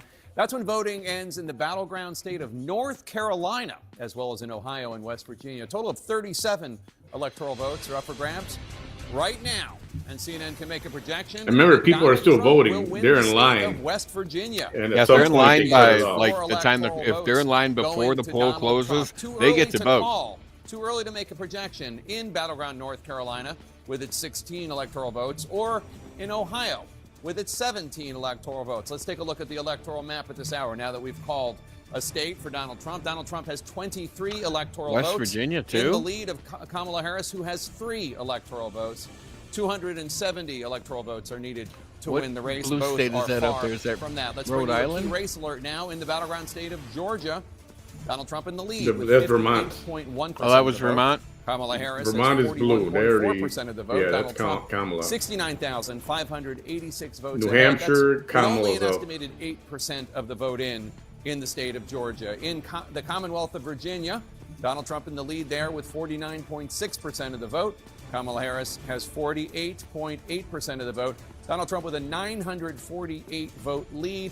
Only 2% of the vote has come in from the Commonwealth of Virginia. We have 2 more states to show you now. Florida, Donald Trump in the lead there. So evidently, they can have a tie in a presidential election. Each person can get to the 240 or 270 electoral votes. And there's 2 states that decide most of the tiebreaker. tiebreaker. Majority of the votes, 64% of All right, the I'm going vote to switch in the state of networks Florida here. with its 30 electoral votes. Governor from the state of West Virginia, and Democrats have 29 right now. You can see a lot of spaces still to be filled in over on the Senate side. We are following a number of gubernatorial races around the country. Turning to those races, Fox News can project that North Carolina's Democratic Attorney General Josh Stein will defeat Republican Lieutenant Governor Mark Robinson. A lot of controversy in that race. It's not So close Blue now. went We're to making North that Carolina in the Senate. And in West Virginia, Republican Attorney General Patrick Morrisey will succeed Jim Justice Well, as there's the a big state's shocker. 37th governor. He has wanted that spot for a long time. He's run before,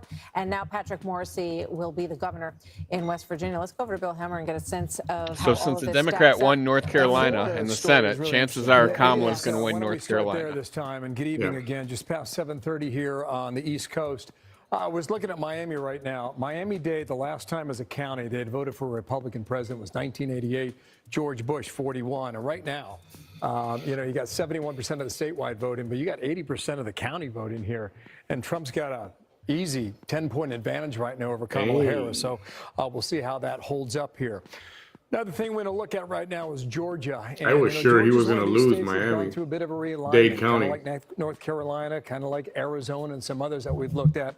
And the, you know, in the blue wall a little bit right now. You know, Trump did the trick 8 years ago. We'll see whether or not he can do it again this time. But I just want to take a glance at this because you got a lot of vote out there, guys. Now, we expect a lot of batches to come in quickly here in Georgia because they say they're going to count quickly, but right now 8% of the statewide vote. One thing we're talking about the rurals. This down here is Brantley County. Now, this was Trump's best performing rural county in 2020, and he's doing a number right now again. I'll just go back to 2020, 4 years ago, and watch this. You know, the percentage there was, so he's doing a tick better. Raw vote here, 6,200 4 years ago. Raw vote now in the same county, 4,900. So maybe that comes back to that conversation about, you know, turnout and things like that throughout the rest of the country. But when you look at Georgia, I mean, let's look at the vote difference for Georgia, and we can show you a little of the realignment that we're talking about here. And if you look at this, right, all this over here, this is a dominant state for the Republican Party and had been for a long time.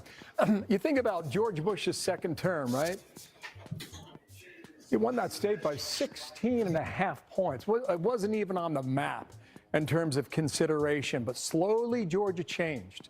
And a lot of it changed for the metro area, the 26 counties that make up Atlanta. Here was Trump in 2016. I give it to him, right? 5 points 8 years ago. But things seem to change in 2020 and change in a significant way when Joe Biden went in there and took the state by 0.2 percentage points, a raw vote of 11,779. All right. Now, so this is where we are now. And I'll just, you know, with a lot of that vote out there, Trump's got a lead of 22 points, and that's going to change throughout the night. But we just want to let you know what's happening there. Let's look at the vote difference for North Carolina. Similar story, maybe less of an advantage for the Republicans, but this is all, you know, this is all red. You look at what Bush and Kerry did in 2004. That was easy. That wasn't a battleground at all. This is where Barack Obama performed so well, took the Tar Heel state just by so much they're okay in North Carolina, but was able to pull it off. Let's come back to 2020 right now, and I can show you what I'm seeing there. Let's go ahead and clear this, all right? Yeah. So as you can see, like these states, they change. And it's a real part of this national conversation about where people move, where people choose to live, where people choose to work, go to school, et cetera. So we'll like tag on to that throughout the night. You know, North Carolina, you look at the counties you are following, Wake County, Raleigh. Yes. There's just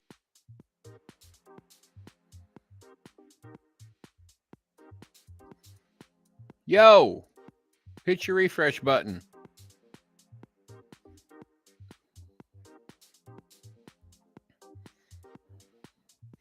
Boy, I tell you, you can dress him up, but you can't take him anywhere. Which is Charlotte. You know, Mecklenburg, Carl, that's a county that Democrats have tried to really capture. And they're able to win the county, but not by big enough of a margin to capture the entire state. So By the in that way, sense, it's been somewhat elusive. Carl perked up when you said Bush-Kerry. He really felt the old days. It was a good moment, yeah. It was a good moment. But you know what? But you're right, the change in it, like Mecklenburg, black turnout in Mecklenburg is below any other place I've seen in the South. Major county, you know, the five major counties around Atlanta, Wake, Henrico, Richmond, Chesterfield, and Virginia. It's amazing, and I don't understand exactly why, but black turnout in Mecklenburg has kept the Democrats from winning the state. Well, I just wanted, you had spoken earlier about North Carolina and Hurricane Helene and the impact on, I believe, 25 counties were affected by Hurricane Helene. And one of the early discussions was, you know, a lot of those counties are red. Are they going to be able to vote? And then everyone felt like it was going to be okay. It looked like it was in good shape for I'll show that to Martha here. And I don't know how much of that vote we've got in, but we're looking at this with virgin eyes here, okay? You're only 2% statewide. But what you're talking about, Martha, let me go ahead and draw this up here. All those 25 counties are west of Mecklenburg that we're talking about. They're west of Charlotte, okay? This is the blue dot in the western part of North Carolina. That's Buncombe County. That's Asheville. And that helped Joe Biden erase about a 43,000 net gain on behalf of Donald Trump. All the other 25 counties, Trump was up about 270,000. So he came out of these 25 counties that were so wrecked by this hurricane with a net of he lost 43 in Buncombe, a net of 220,000 votes. So let's go and clear this off and just refresh our memories here from 4 years ago. Here were the results, right? Now, Trump won the state several days later, but a little less than 75,000 votes. So all this out here, it's going to matter. And what the Democratic governor, Roy Cooper, said is that he was going to put these mobile voting vans in western North Carolina to make sure that nobody gets ripped off from casting a vote on behalf of Helene. You know, Laura, the Harris campaign is pointing to schools like Appalachian State, the polling place in Boone County. They're saying schools in Pennsylvania and Nevada are huge lines. They're mobilizing young people. That's what they're sending out, do at we least really now. care about what do you the think? counties? 15 polling places in Georgia I don't have had to have extended hours what I don't because of that understand is bomb how a threat that you guys state are reporting on can earlier, be various bomb threats. completely and red Georgia's DeKalb County, or Gwinnett, blue, other and you know, then key the population major centers. metropolitan Will that area affect the or ultimate city, result in like, a place like we'll Georgia? just We'll go find out. with Illinois, But for instance. Donald Trump The whole this entire morning in state West will Palm vote Beach looked at the red, camera and but he said, Chicago votes "Stay in blue, line." so Like it's a blue state. I don't understand how that shit fucking happens. He's still up on X saying stand line. You're not saying anything. You're muted. Because you know there are Harris Population. reporting in Pennsylvania. Okay, well, Lehigh I have a University feeling students there's more that they waited population in throughout line the whole for entire 6 state than there hours is to just vote. in Clark County or 6 hours, and that was what county? confirmed by a bunch of other reporting. So Kane County, people have Kane to, County, a I lot of think people it can't is. wait Clark in line County. for that It's long. Clark County. And so that could end up That being is something Chicago. that both parties Right? Clark complain County. about in the end. But you know, we'll see. Robert. So, Cook County. It's as you Cook know, County. when we were all That's at what the fuck convention it is. together, Cook, yeah, I said downtown's Cook. Kamala Harris was the Yeah, underdog and so that Trump I have a would feeling win. there's I didn't more shift people until in the maybe whole with entire Martha, state like than there 2 is weeks just in ago. Cook And County. the reason was the following. One, on the economy, yes, it's number one, but it went from Trump plus 15 to Trump plus 8. And so that was a big And some polls had it even tighter. And some, I think Fox ended up at 6. And then the second thing was the money. Harris campaign raised $1 to $2 billion. All of a sudden, it wasn't just the blue wall. Arizona, I knew lines are going to be long, man. Georgia, That's North why early Carolina, voting was so come into freaking play. crucial. And Martha and I have spoken Yeah, about I it. mean, Not to when make they this a open gender your issue, early but voting in your state, Arizona and Nevada do go. have reproductive rights. Chances on the are, line. you know, the time So you're going to that wait makes for a early big voting, difference on the gender less vote. than an So hour. When you go to listen, vote on election I'm day, not gonna say you it might be went there from for 3, 4, or optimistic 5 hours. to nauseously optimistic. I'm going to Just stay depends on, optimistic, you know, but we're gonna if you have live to in a see what major happens in metropolitan Atlanta area or and what. Charlotte But and some of the you know, big go cities early, that, get it done, you know, get it we're over depending with. Huge votes for Harris, but it doesn't feel as good yet. But we have a lot of vote that is still outstanding, right, Carl? Oh, absolutely. I mean, we some of these smaller counties in Georgia and North Carolina will come in quickly, but the bigger counties where this will be settled. And chances are, you know, your counties, that's going to be more of your But you'll be looking blue collar not only people, at your how she's your doing hands-on versus people, Biden, your but how less he's doing educated against people. Himself, 2020 and 2016. And my suspicion is that we will see a pattern of He's doing better in rural areas, and he's doing slightly worse in urban and suburban areas. And the key will end up being, the decider will be, if he continues to get 25% of the black male vote, this will be the best Republican performance in that group since at least 1960. Yeah, I don't like Bill Hammer either. Powerful. Okay, that's one to watch. Thank you, panel. The countdown is on to His a slew eyes, of poll closings something across about the his country, eyes and his face, they're including not. the Big Kahuna, Pennsylvania, one of the biggest battleground prizes of the night. All special Symmetrics coverage continues they're not here on positioned Fox right. They next. look weird. I mean, he Well, looks some like, people said he looks like a demon. You talking about Hammer? Yeah. Today, most people KK. don't Some know people where their said, meat is sourced. For generations, people had access and I think to they quality are local meats from American trying to farms start and crap. ranches. Kind of prepare everybody. Oh, voting, we may not be able to count for 2 to 4 weeks. No imports.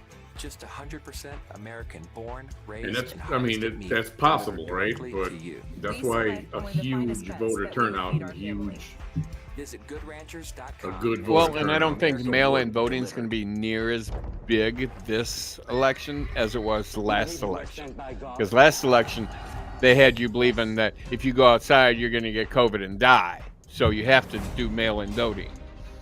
I mean, they were all about shoving COVID in your face and you don't want it, you're going to die, you're going to end up in a nursing home, you can't breathe.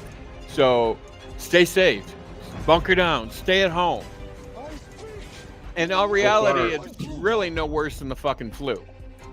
So far, Donald Trump has got 61% in Georgia. Stay connected at foxnews.com with live Kamala's got Yeah, but they haven't counted 38. Atlanta, which is the major metropolitan area. Yeah, as of right now. Hi, Grandma. I played baseball today. South Carolina, Trump is up. North Carolina, we said Kamala's up. Grandpa used to play. Virginia, In our hearing, Kamala's got that one right now. It made us feel isolated. Yeah, Ohio, Virginia's typically a really blue state, and I don't get it too because it's a lot of country people, a lot of mountain people.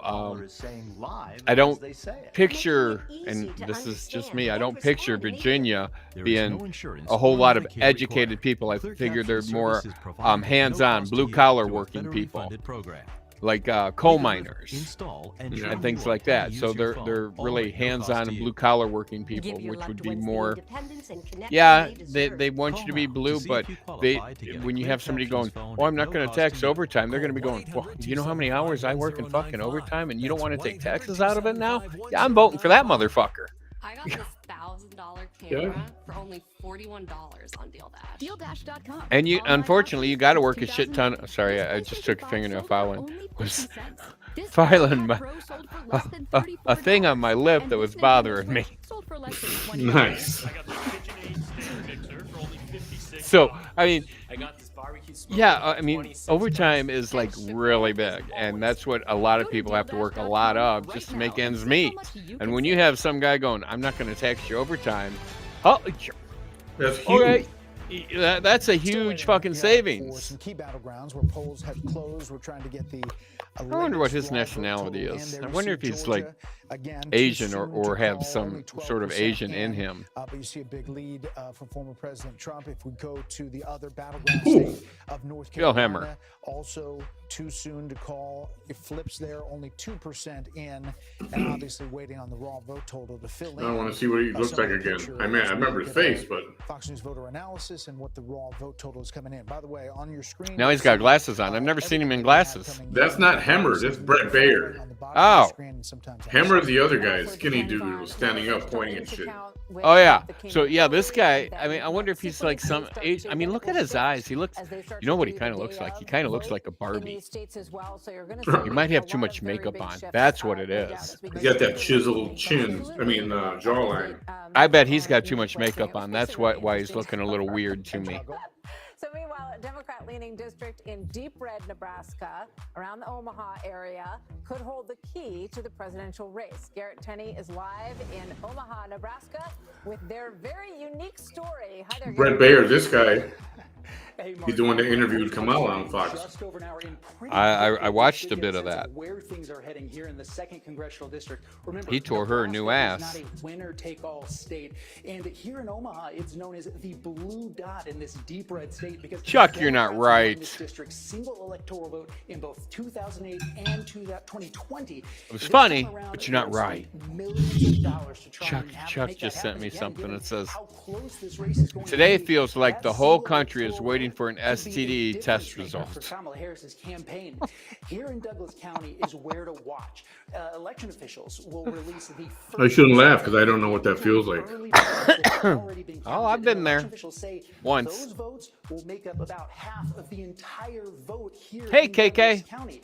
What Democrats are going Haven't to be seen looking you in a for as while. these results start coming in is the areas north and south of Omaha where there are a lot of black and Latino Guns, voters gas, who taxes, and haven't tacos come are my down in recent priority. elections. I'm with you on that Democrats have taco. spent a lot of time and effort this time around to change that. Right We'll there. have to see here in the next hour if it pays off. Brett and Martha. Bam thought he was. Thank you, Garrett.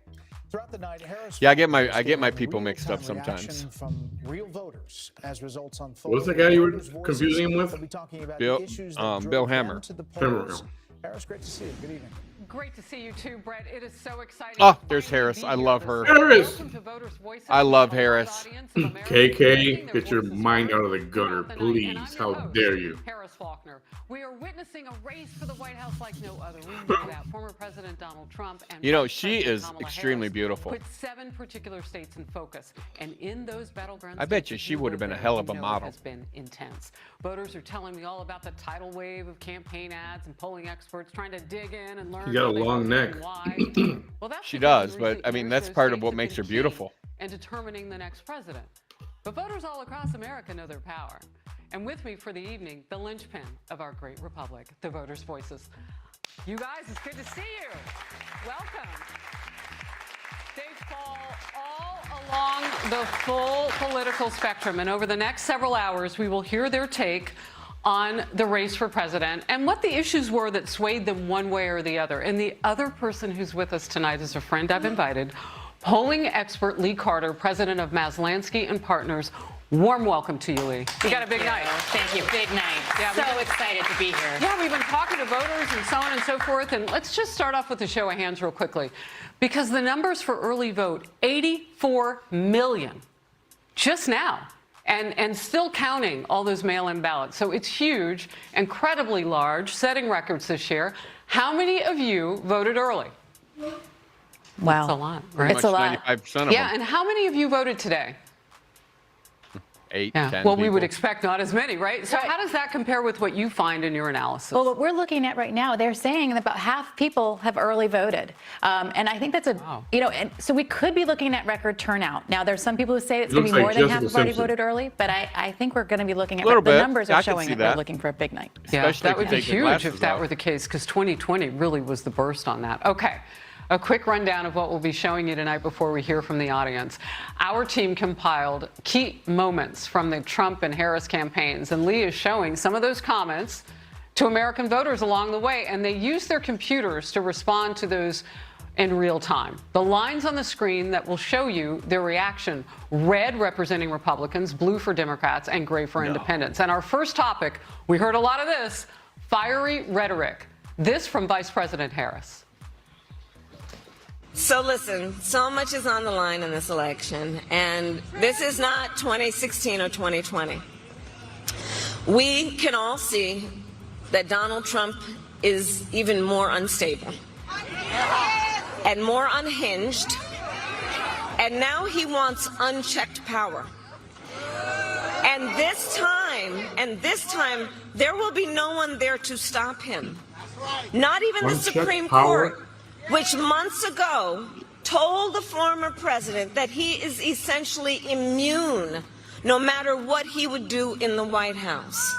I'm They did mostly not watching say the gray that, you line because stupid we've been bitch. told so much about independents and how important they are. What did you learn with this? So you could really see Democrats responded favorably, but independents gave this a D, while Republicans gave it an F. And one of the things that we heard from independent voters is that Kamala was supposed to be this joyful candidate. She positioned herself right off the bat as somebody who was going to be different, bring us together. She said we have more in common than divides us. And the more negative she got, the more negative independent voters got towards her. And I think we saw that happen in the polls. She had a surge in the beginning and things sort of flatlined once she sort of turned very negative. All right, here's one from former President Trump. She's running on a campaign of demoralization.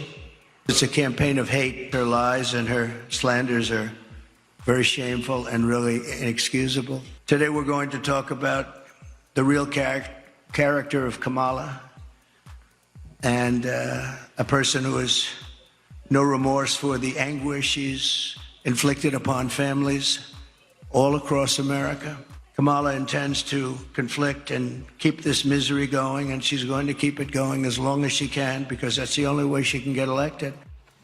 Now, you can see very different reaction here than we had with the other voters. Democrats, not surprisingly, gave this an F. Independents kind of flatlined it, gave it a C. Republicans gave it an A. I think this kind of rhetoric is priced into Donald Trump. They want to see him be tough. They want to see him be a fighter. And a lot of the things that he talked about were things that people agreed with. So I think people give him more of a pass on the tough rhetoric than they do on Kamala. All right, let's talk to some voters. I can't wait for this part. Okay, so Steve, you are a Democrat, and I understand you voted for Trump, and you live in the all-important battleground of Pennsylvania. So tell me about your journey and what it's been like and why you made that decision as a Democrat. Well, Harris, for me, it was very simple. The issues for me are fighting anti-Semitism, being strong on our greatest ally, Israel, economic strength, fighting the border, and peace through strength. And Donald Trump, we have a 4-year history of Donald Trump as president, and he demonstrated all of that. And it was a no-brainer. It was been a very interesting reaction for people to see me demonstrably promote my rapport for Donald Trump, but I also have supported Dave McCormick. So that was sort of a double-edged whammy for me, but it was a no-brainer. And supporting Donald Trump is an easy decision. Yeah, as a Democrat, you said So he made a people good were point. reacting Trump has to already that. been in office. I appreciate your and answer. Kamala's I appreciate everybody's time. We will hear he's more going to from do our this. He's going to do voters' this. He's voices going to do throughout this. the He's night. going to take away your Social Security. He's going to destroy democracy. He's going to take the First Amendment away. He's going to. If he was going to do it, he would have already done it. Yeah, all this crap. They're just making shit up that he's going to do this and he's going to take this away and take that away. And you got the gays in the university saying, "Oh, he's going to take away our rights." Like, what rights? What is he going to take away? If he was going to take it away, it would have already been done. Powered by And then Biden would have turned around and fixed it. He didn't fix shit. He broke a lot of shit. He didn't fix anything. There's no safe. Day one, gas prices through the fucking roof like a goddamn rocket. West Virginia went to Trump. As an American movie star, That doesn't surprise me. unique West Virginia is very blue collar. is passionate about his family, his faith, and his country. He joined me on a tour of our 9/11 mobile exhibit. With his powerful voice, he's helping us to never forget those who have sacrificed. We flipped one sentence. See? Our foundation, you know what we do. We take care of our first responders and Gold Star widows.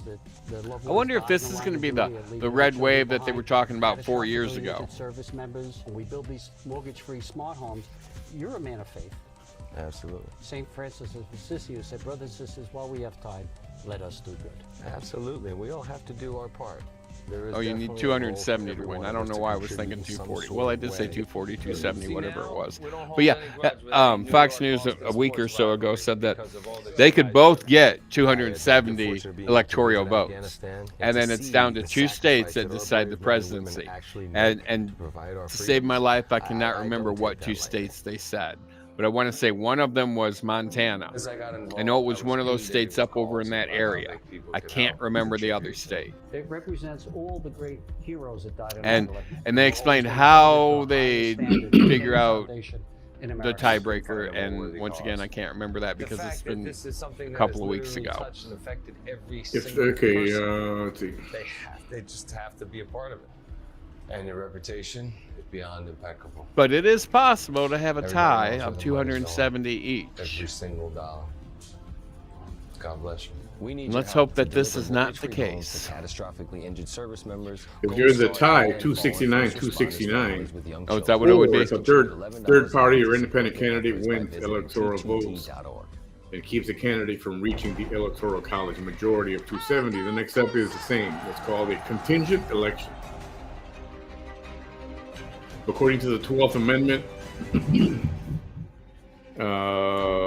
enacted in the wake of that divisive 1800 election, if no candidate gets the majority of Electoral College votes, the new Congress, which would have just been sworn in on January 3rd, will choose the president. The state of South Carolina. Why did they say two states decide the vote then, or the president? Closing, and there you see the race to 270 ticking up on the former president's side at 32-3 for Vice President Harris as the states are called. We will continue to see that. Massachusetts, I think, is always blue, isn't it? We got a long way to go. Yeah. A lot of filling in of this board and these states, but some places are getting very interesting as we get closer to our next round of poll closings, which are coming up in just a little while. And that will include Florida, where the Trump campaign is watching the results tonight. Let's go to Steve Harrigan. He is at Senator Rick Scott's campaign headquarters in Benita Springs, Florida, which has but then again, you're right. That race is Atlanta, interesting. Steve? DeKalb County is probably not done yet. Martha, they're starting Yeah, to they haven't started, or they haven't reported Atlanta yet, I'm sure. First time he's ever run for state office where he's actually been predicted to win. He said that's largely because of a strong performance in early voting. More than 8 million Floridians did vote early. That's about 50% of registered voters. And we were out there today at one ballot station.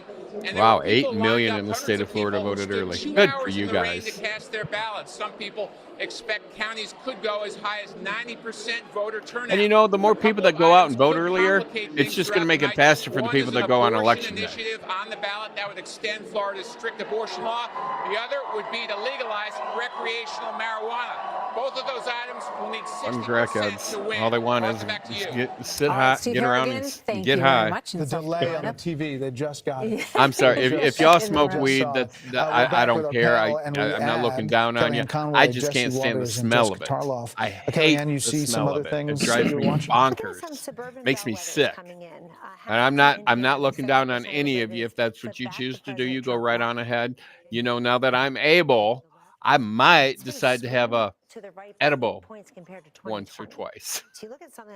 So I don't have to worry about failing a drug test. So I might do an edible here and there.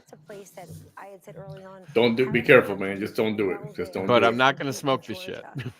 Also, as Pennsylvania closes its polls, Brett, I think it's worth noting, Martha, that this is like political malpractice that she didn't pick Josh Shapiro between the fracking, the school choice, Jewish Americans. That sucks, Joe. I think that we'll be talking about that tonight. We will look She loves a the lot smell of at weed, but she's allergic to Election night in THC. America just getting started. We are seconds away from 17 states plus Washington, D.C., including New Hampshire. Good. You don't need that shit. Tennessee. Florida. Plus, the critical battleground. If we win Pennsylvania, we win the whole vile thing. weed. Pennsylvania, it all comes down to this. With 177 Well, if it all comes down to Pennsylvania, why don't just Pennsylvania vote and the rest of the country say fuck you? Yeah. I mean, if it comes down to Pennsylvania deciding the election, just let the people in Pennsylvania vote and fuck the rest of the country. Now 8 o'clock in New York. Polls have just closed in over a dozen states. All eyes, of course, are on Pennsylvania, which could be the deciding state in this race. 19 electoral votes at stake. Fox News Decision Desk says that this is obviously too early to call in Pennsylvania, as we will be watching that one really until the bitter end. So Fox News is projecting that former President Trump will win the state of Florida, putting him 30 electoral votes closer to the White House. Too early to call a winner in New Hampshire, where Vice President Harris has an edge. In Maine, the Fox News Decision Desk says that it's too early to call the statewide race. Maine gives 2 electoral votes to the winner of the state and 1 vote to the presidential winner in each of their congressional districts. Harris will win the 1st district, the rural 2nd district. Too early to call in the state of Maine. In the Southeast, Fox News can predict that Trump will win Tennessee, a longtime Republican stronghold. Not a really surprise there. Further south, the former president will again win Alabama. Big numbers there.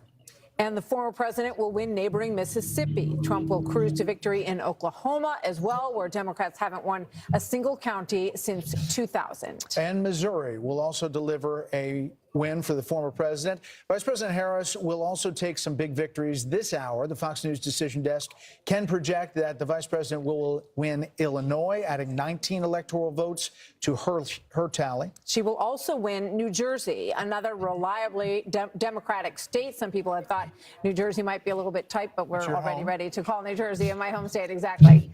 Voters in Massachusetts will deliver a clear victory to Harris as well, so no mystery in those states. Staying in the Northeast, Fox News can project that the vice president will win Connecticut. She will also win Maryland, that state worth 10 electoral votes. There's an interesting Senate race there. Yeah, Harris will also take Rhode Island, another Democratic stronghold, and she has a... Oh, come on. Don't do this to me now.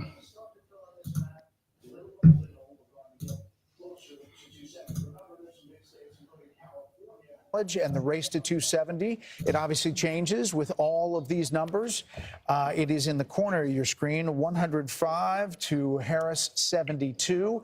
And there you see it full screen. As we start to fill in this map, little by little, we're going to get closer to 270. Remember, there's some big states, including California, all the way out in the west, that'll adjust this number for the vice president. We're back with our panel. I would love to see if Jessica, California Jesse, go red just and once. Kelly, we added you. Jesse, thoughts? Are we sure about New Jersey? Oh, man, I voted next to a guy this morning. How can they call a state when only 10% of the votes are in? I guess I was wrong about that. Maybe those are the most densely populated counties in that state. Going to vote, and then his girlfriend called him and said, "If you don't vote for Kamala Harris, we're breaking up." So he just drove 2 hours to the polling station and waited 2 hours in line. So I still don't understand my people. Girlfriend or boyfriend and I'm not going to give you the county by county because I don't have that in my wheelhouse. But I will say I was just watching something interesting in Georgia, where she's not performing as well with black voters as Joe Biden. And Donald Trump has flipped the script with indies. He's up 11 with independents, whereas Biden had beaten him by 9 with independents. So those are just interesting things to look at. Other than that, if you look at these exit polling or the Fox News voter analysis, you think this would be a runaway Donald Trump victory. I don't understand if only 13% of Americans feel they're getting ahead financially, that Kamala Harris is even competitive. And bravo to the Democrat machine to make this race competitive, because she came out of nowhere. No one knows who she is. She didn't run a very specific campaign. And she is making it. They are making it a very competitive race. I mean, we haven't called anything surprising except for New Jersey. You were surprised. I was. Jesse Tarlow, she's 73 welcome. to his 20. Yes, thanks for having Your me. thoughts so far on the evening? Not surprised by New Jersey, and I'm sorry for you. You had been bragging about that one for months to me. This chick is annoying, Jessica Tarlow. It's been interesting to see, obviously, what's going on.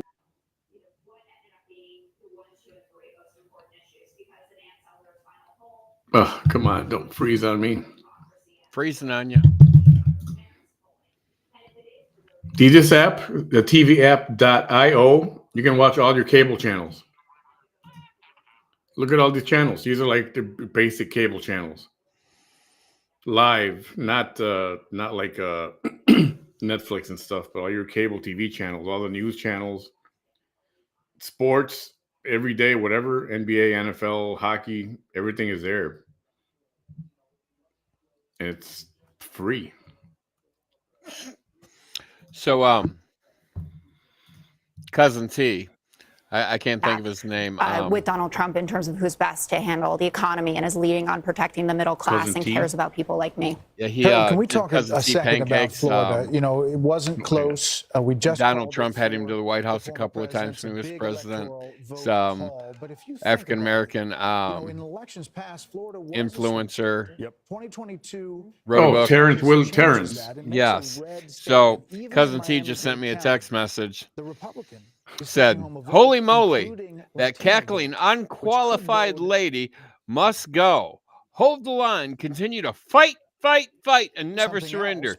She will ruin America and businesses like mine, but we will press on. Abortion initiative on the ballot there in Florida, and it looks like it's going to win the right to an abortion. It's called, yeah, I'll put it here in the comments. Almost like the same numbers that Trump won with, maybe a little bit better.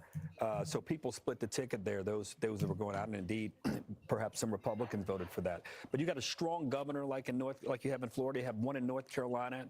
She's going to need that governor, Kamala Harris, to help her get over the hump there. I mean, you got a Democratic governor there and a Democratic that's now been elected. No, she's going to get North Carolina, it looks like. I'm curious about these suburban areas. I listened to Carl and now Jessica, now Kellyanne. It may be that even in Virginia, and you were talking, Britt, you look at the issue around I have a feeling the hoe is going to be the president. And how those issues have played in the Virginia school system there. And that Loudoun County number is an interesting number. Yet you see in some of the other suburban areas in Indiana, he has not performed quite as well. So it's interesting to me to see this, and maybe it's not, these states are a little different now than voters are in suburban areas. Yeah, Bill, you have Loudoun County up there? Yeah, that's Fairfax County. That's an ex-urban county. Yeah. What was 2020? Yeah, just look at 2020 versus now. Okay, so I want to show you guys the Fox insights that we have, and we can go into this county here. You see this green outline?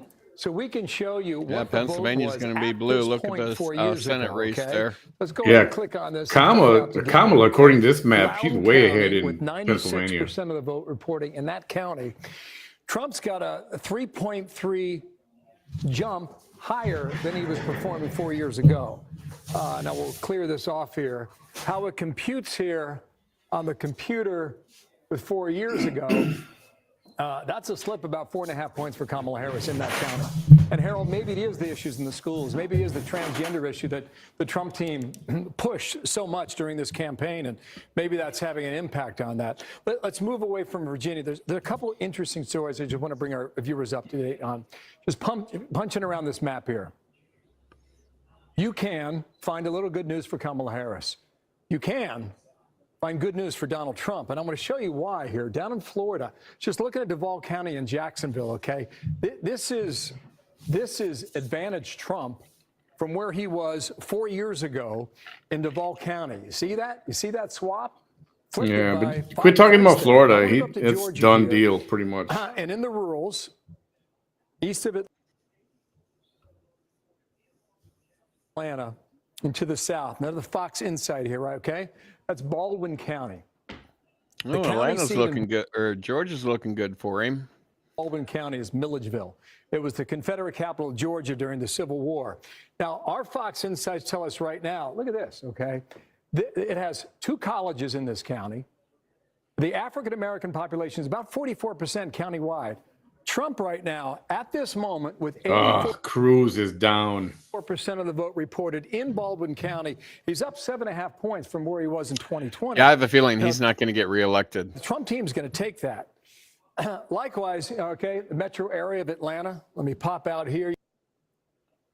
That freaking dude he's running against, Allred, voted for, okay for girls, for males to play in girls' sports. Yeah, there was a lot of people pissed at Ted Cruz.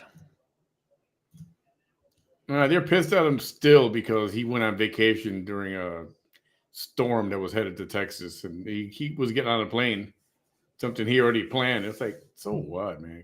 Calm down. Yeah, I mean, you can't help that you have plans, and then all of a sudden shit happens. Yep.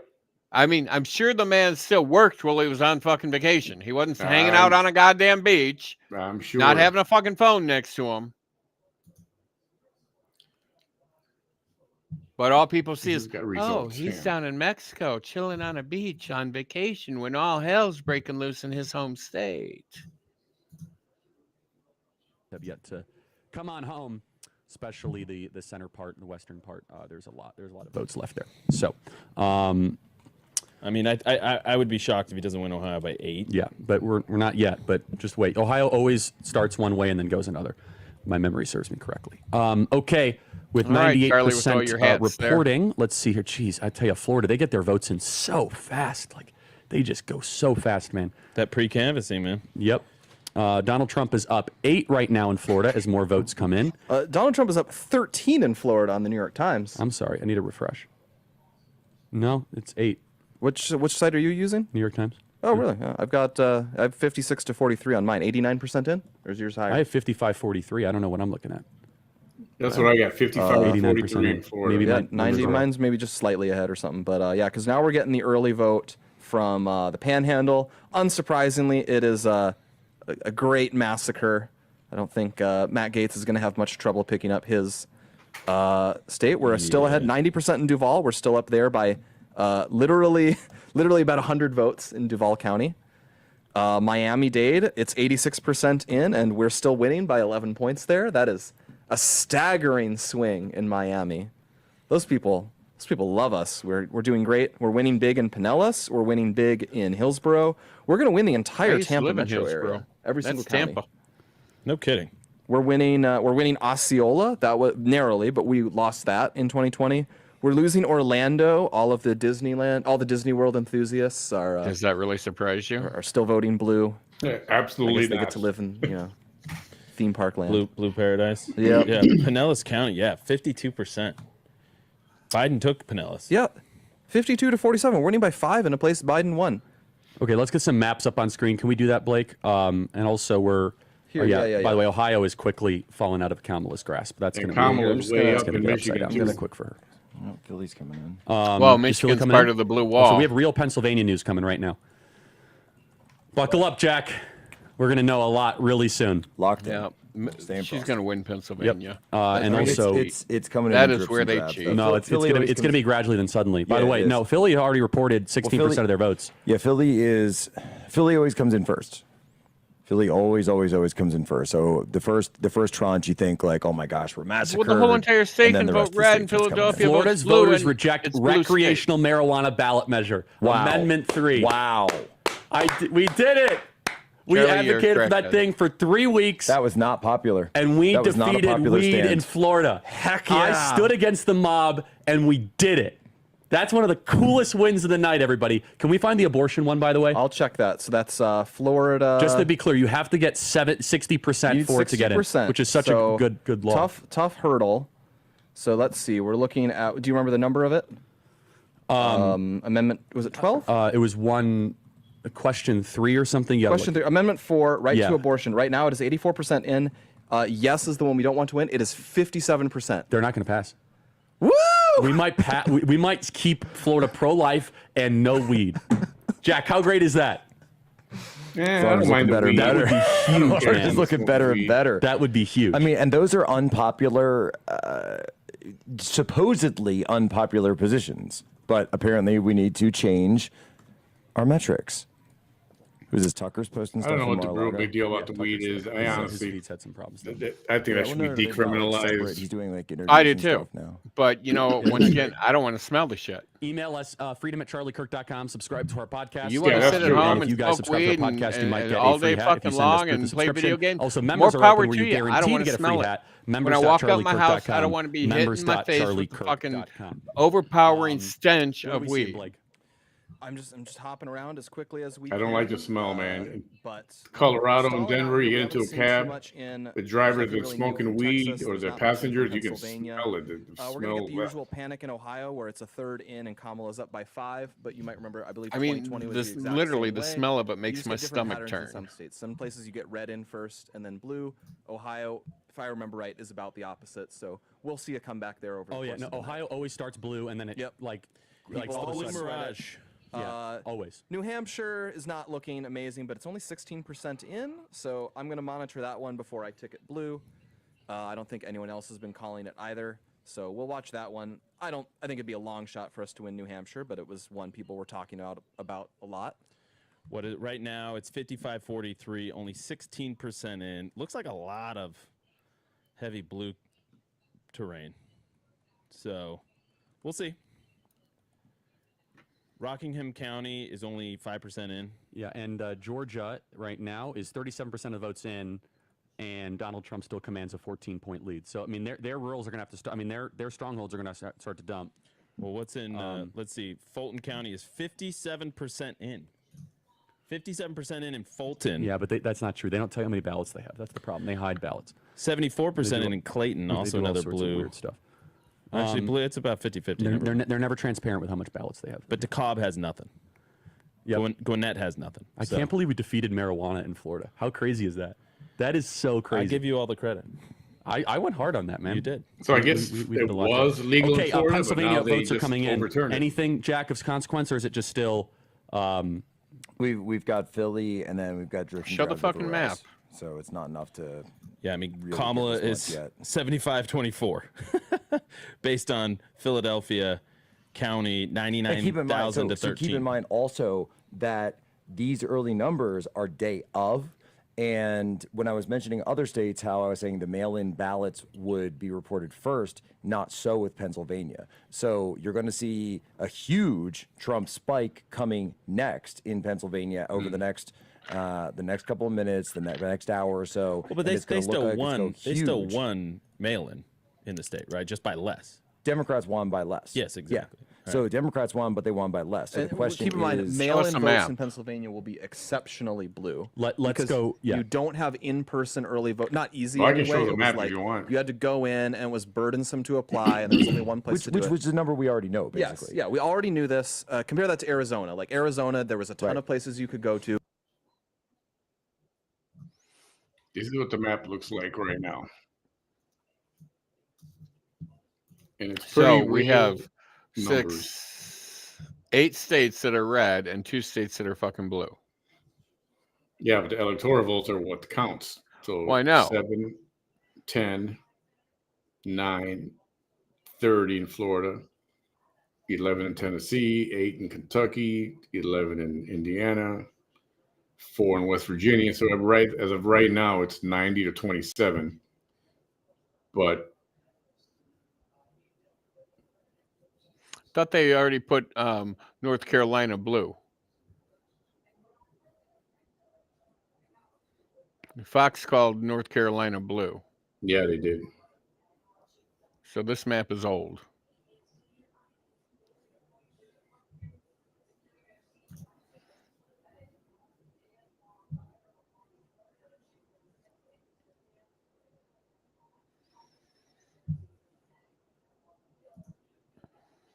Okay, hold on. Doubling his percentage of black men in Georgia. He was at 11% in 2020 and now at 25%, according to these 2 surveys today. So that may sync up with what. Well, it's starting to match the raw vote. That's Bill Henry. That may sync up with what we're seeing now in Fulton County. Yeah. Oh, by the way, I'm geeking out. They have the forecast now on the New York Times, which they got rid of, and it shows Trump forecast, but win by 1.3 points in North Carolina.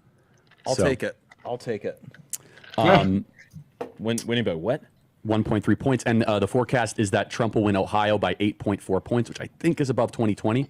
And he didn't even. They're talking about North Carolina. So, I love the New York Times forecast. I geek out with it. Ohio was. But New Hampshire, they have no chance. Ohio was. I don't know. I guess numbers are being Georgia, updated they too say quick Trump's gonna here. win Georgia by- See, this shows 51 to 47. You see it? Yeah. How much of the votes in? How much percentage?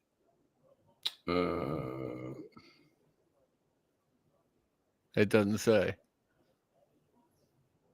9% of expected votes counted. Only 9%. So you can't even call that. I mean, you can't Yeah. call it until you get to at least 40.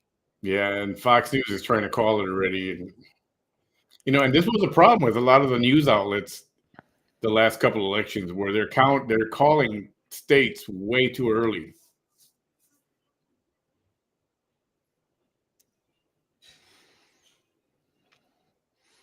Well, and North Carolina is supposed to be a battleground state. Yep. And Fox Donald called Trump Virginia blue, outperforming and that's in not even typical blue urban on that corridors map. by 1 or 2 points. Donald Trump at 24% in Delaware County, and at almost 12% in Philadelphia right now, 17% in. Okay, so Georgia, slight favorite Trump. North Carolina, slight favorite Trump. I actually think Trump's going to outperform that in North Carolina. By the way, those 4 visits that Trump made to North Carolina, pretty smart. They're pretty smart to do that. He saw what I saw, which I did not love what I was feeling in North Carolina, which is good. Pennsylvania. The New York Times margin, you know what it has right now for Pennsylvania? Trump by 0.1. Yeah, I mean, Great. It's pretty much amazing. One thing I've noticed that's interesting is, and you haven't really seen this in other Pennsylvania races, but it's the third party candidates I've just completely fallen off. Yeah. Yeah, I mean, you're just not seeing it Go there back for to Stein. Fox Now, News? Michigan, that'd be something that I want to look at as well for Jill Stein. But Chase Oliver, I mean, there's just nothing. The guy's a ghost. No, I'm telling you that the reason. So for our viewers that maybe aren't aware of this, there's a huge push within the Muslim community to get Jill Stein over 5% so that she'll get a spot on the debate stage next year. Yep. So each one of those, votes for Jill Stein is going to be a good thing for us. The other part of the Muslim communities, you see this in Dearborn. Trump. I mean, can you imagine a couple years ago, Donald Trump campaigning in Dearborn, It's just Michigan? unheard of. Yeah. So Dearborn has a bunch of the Muslim leaders endorsing Donald Trump, wanting peace in the Middle East. So that's a huge sign as well. So we'll see what happens. We've there. got to get this image up. It's a Twitter exchange between a guy, Keith Raboy, and Nate Silver from a month ago. This is on October 4th. Put it up. Let's put it up as soon as I can, but I'll start reading it. It's Keith says to him, "You are a buffoon. Minimum Trump win in Florida is 8 points, and more likely 10 to 14." And Nate Silver says, "Dude, you've got to stop huffing the Twitter vibes. How much money are you willing to bet on a Trump plus 8-point spread in Florida?" And he says $100,000. And Silver replies, "Have your lawyer draw up a quick contract and it's a deal," puts his email, "No contract, no bet, because you've been nutty lately and are a payment risk." And Keith says, "Ha, sure. How about you just quit politics if I win?" Right now, with 91% of the vote in, Donald Trump is beating. Those who are looking for substantial change, it is about split, with the edge going to Donald Trump by 3 points. Okay, so substantial change. Those are people looking for still big change, and it is about even in PA. We've got a lot more we're going to dig into in Pennsylvania. We'll have that for you in a bit. Brett and Martha. Sandra, thanks. Let's bring in our Fox Business panel. Maria Bartiromo, Larry Kudlow, Charles Payne, and Kevin O'Leary. Great to see you all. Maria, it's not just the betting markets on the election, it's the markets that we're betting prior to this election day. Right. What are we to divine from all of that tonight? Well, I think when you're talking about investors and businesses, Brett, Martha, I think you really have to look at economic policy and tax policy in particular. The one issue that is bothering investors and sorry, y'all had to go take my pill for my GERD. Is the plan of Kamala Harris to raise the corporate tax rate to 28%. We haven't seen that in a long time, and the word on that is that cuts into wages. Something's got to give. When a corporation is looking at a 28% corporate tax rate, it's likely that means less money for employees and wages. So that's one of the issues that business and investors are worried about. Her economic policy, of course, Trump has talked about a 15% corporate tax rate if you're doing business in America. Also, you want to expect issues and differences on energy policy, and probably the sleeper of them all is Elizabeth Warren won regulation. something. Oh, Kamala I do Harris not is like likely that to woman.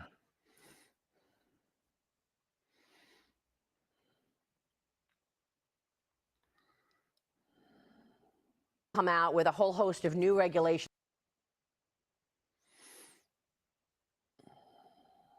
around the climate change agenda, which has been a real issue for the Biden-Harris administration already. Things like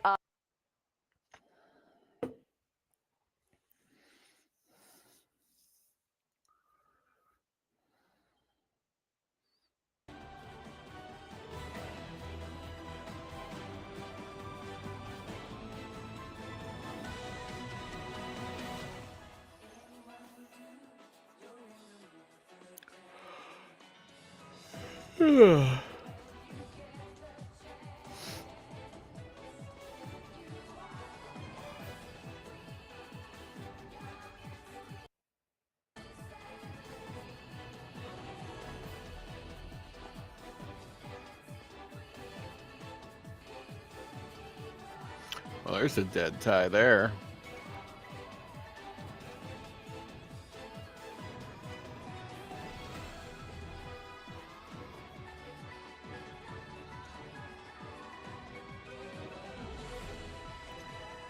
Isn't Bernie Sanders too old to do anything? I mean, isn't he like a walking corpse?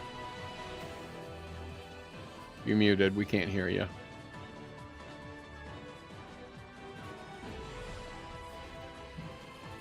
Bernie's an angry old guy. Yeah, he's like a walking corpse, and he won an election.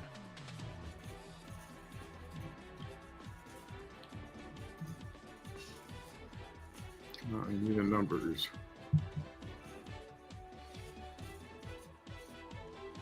Bernie Sanders is 100% socialist.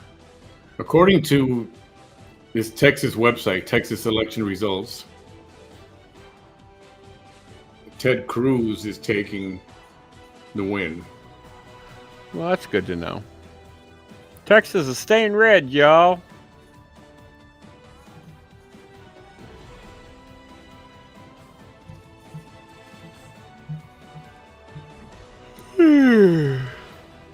Motherfucker.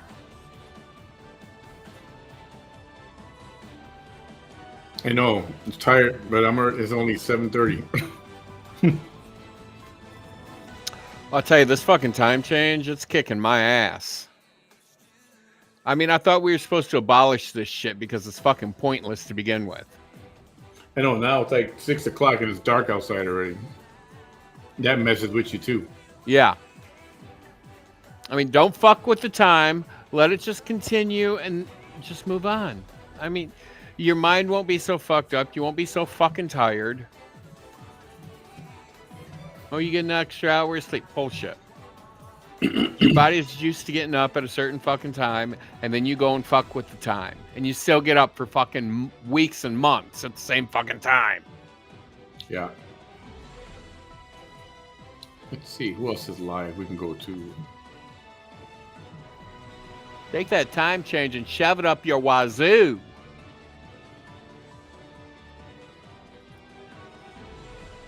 You want to see what MSNBC has to say? All right, show us some more fake news.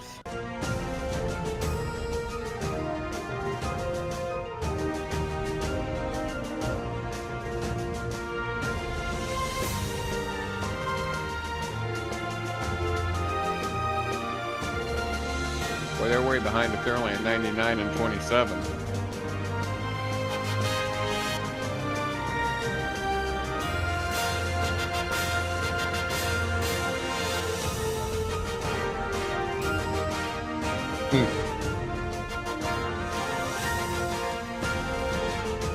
That must, yeah, the popular vote.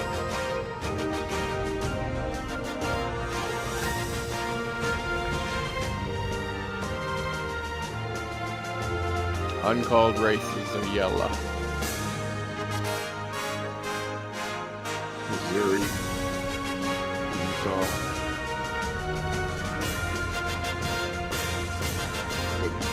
North Dakota. Idaho.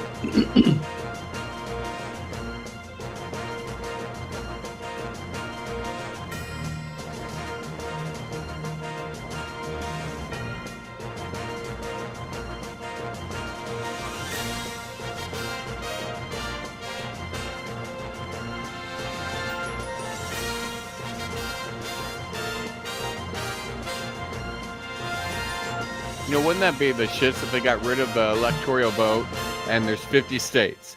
So if you win 26 states, you're the fucking president. Fuck your electoral vote because the majority of the states are fucking red to begin with. Yeah, that ain't gonna happen. I know it'll never happen.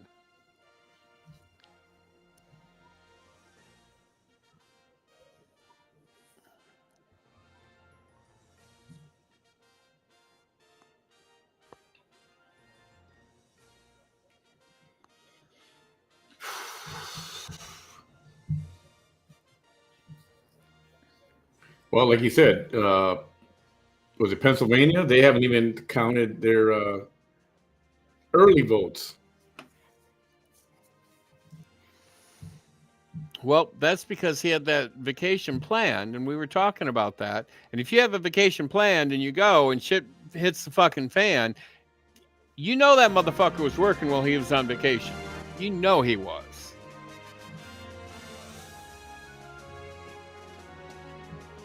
Just saying.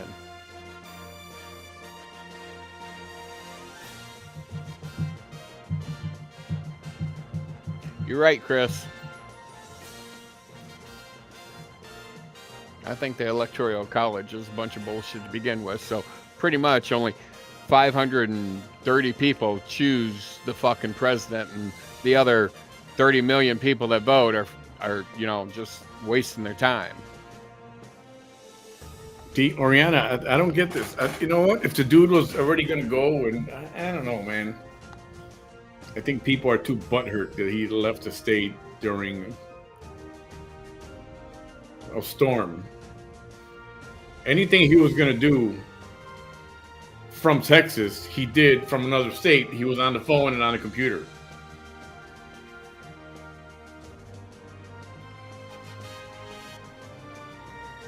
Nadia. How you doing, Nadia? Where you been, woman? She been doing the damn thing.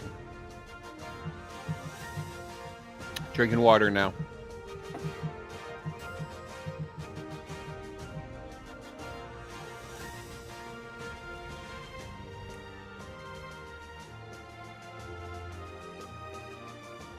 Okay, so, well, if you spend, I don't know, I'm just throwing numbers out. If you spend $20,000 on a vacation for your family, and you're getting ready to get on a plane and a storm hits, and you're in his position, what would you do? I'm sorry, my ass get on that plane, and as soon as I land, I'd be on the phone talking to some motherfuckers and going, hey, we need this, this, this, this, and this, and why hasn't it happened yet? You know this needed to be done. You know, dude was on the phone every freaking minute. He didn't enjoy that vacation. He was on the phone and in emails. And it's the same thing. It's the same thing about like Trump getting a mugshot. It was one of those aha moments they caught on tape and on video. And Oriana, just, don't worry about that. Forget about it. It's in the past. It's water under the bridge. It's electricity not working in a bad power grid.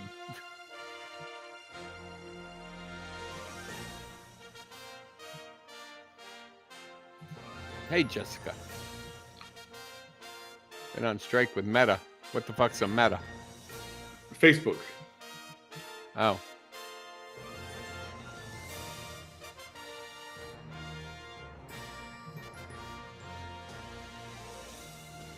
How you doing, Sean?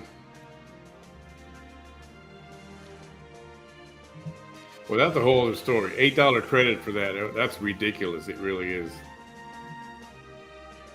Jessica. Bet your Democrats bending you over and fucking you in the ass. That's what that was.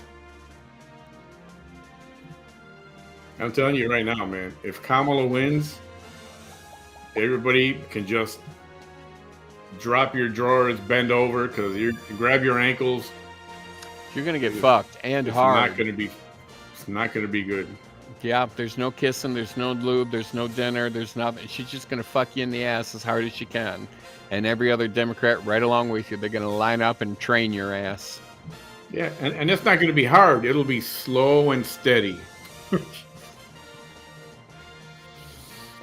Just like they conditioned you over the past, I don't know, decade and a half or century and a half that they're better than anybody else. And we're here to help the people. We're for the people. When in all reality, they're fucking the people for themselves. Excuse the language. Sorry, but not sorry. I'm not fucking sorry. You're just lucky I haven't called her a see you next Tuesday yet. Wait till the race is called. I don't like the woman.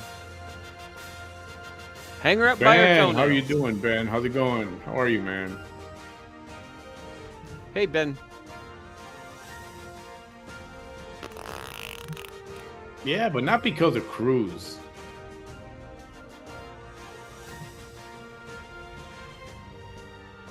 I can't believe she got that many votes. I can't believe it. Well, I feel so sorry. Biden won the election in his basement. And, well, that's all because of Pelosi and all the fake ballots. And I hope not, but I really think she's going to fucking win. But I hope not. Because the Democrats are going to fucking cheat. It's the only way they can fucking win. I hope I'm wrong. I really hope I'm wrong.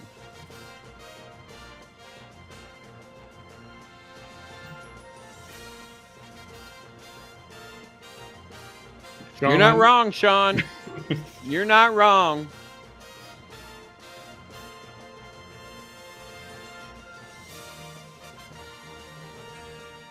$15,156, $17,860. Considering it's only 7:30 p.m., 8:30 on the East Coast, it's still early. Well, it is because I mean, half the country, or more than half the country, hasn't even closed their elections yet, or their polls. Let me see what else I can dig up here.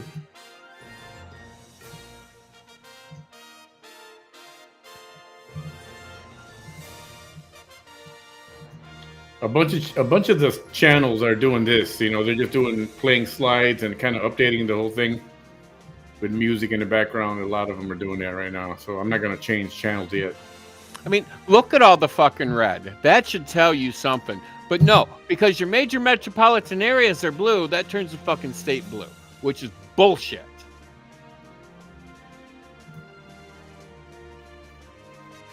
What channel is this one? This is NBC. NBC News, okay.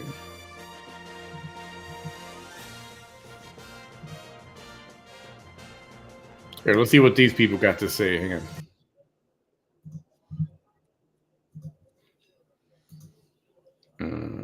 Precincts and neighborhoods of Philadelphia. So that's one of the things to watch tonight. Democrats are getting a big margin, but how big? Is it going north of 470? Is it getting up to 5? Or does this tick down another point or two in either direction here? So we're going to be looking out of that in Philadelphia. The other big thing, look, the collar counties of Philadelphia, you know, these four right here. It's Delaware County, Chester County, Montgomery County, and Bucks County.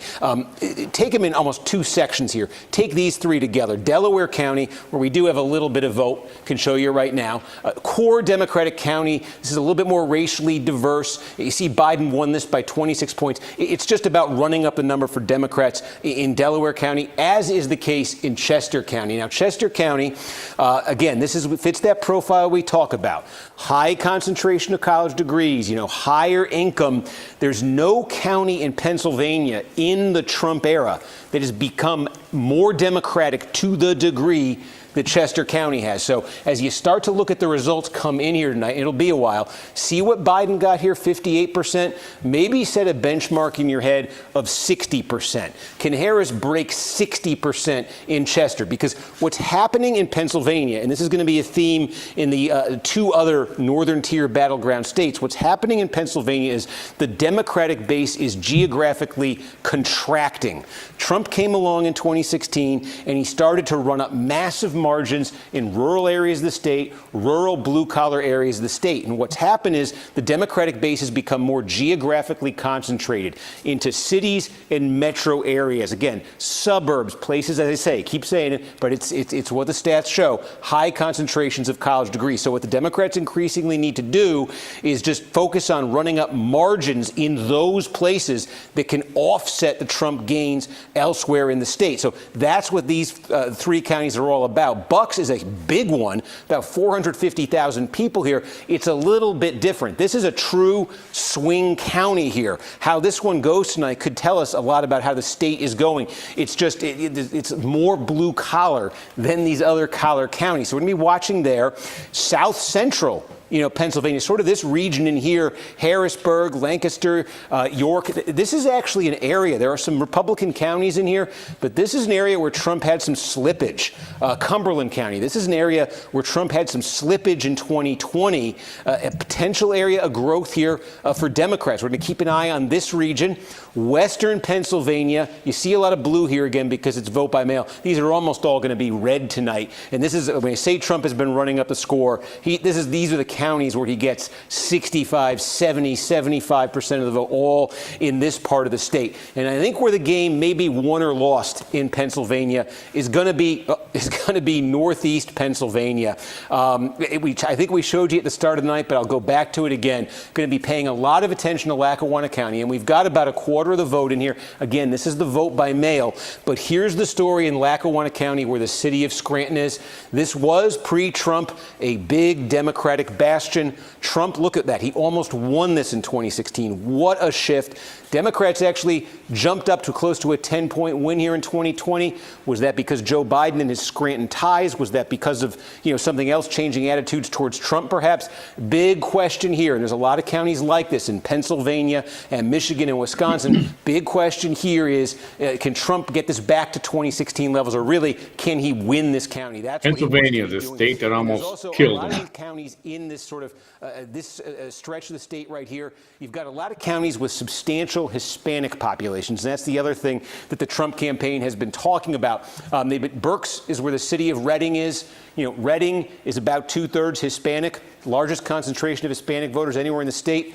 Trump actually, he lost the city of Reading. He made gains there in 2020. He made gains in a lot of these small, mid-sized cities in Pennsylvania, sort of this part of the state right here, that have substantial Hispanic populations. His campaign is betting a lot on that being a trend that continues this election, and there being improvement for Trump in those small, mid-sized cities and the counties around them. So we're going to be paying attention to that as it comes in. So again, Democrats just need to get massive margins out of Philadelphia, Pittsburgh, and the suburbs right around them. And Trump needs to get back to his 2016 levels in the blue-collar parts of the state. Again, it's pretty much just vote by mail that you're seeing there in Pennsylvania. But as this takes shape, that's what we're going to be looking for. And just take a quick look back here at Georgia. We've been monitoring everything. I will tell you this.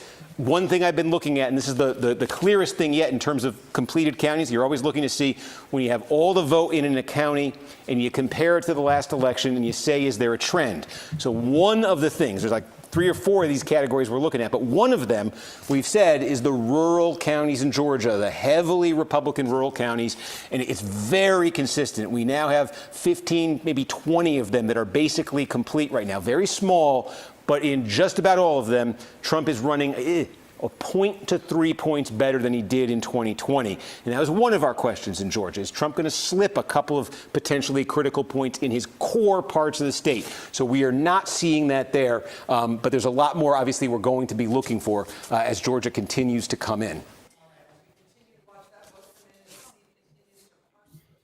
All right, let's see what somebody else has got.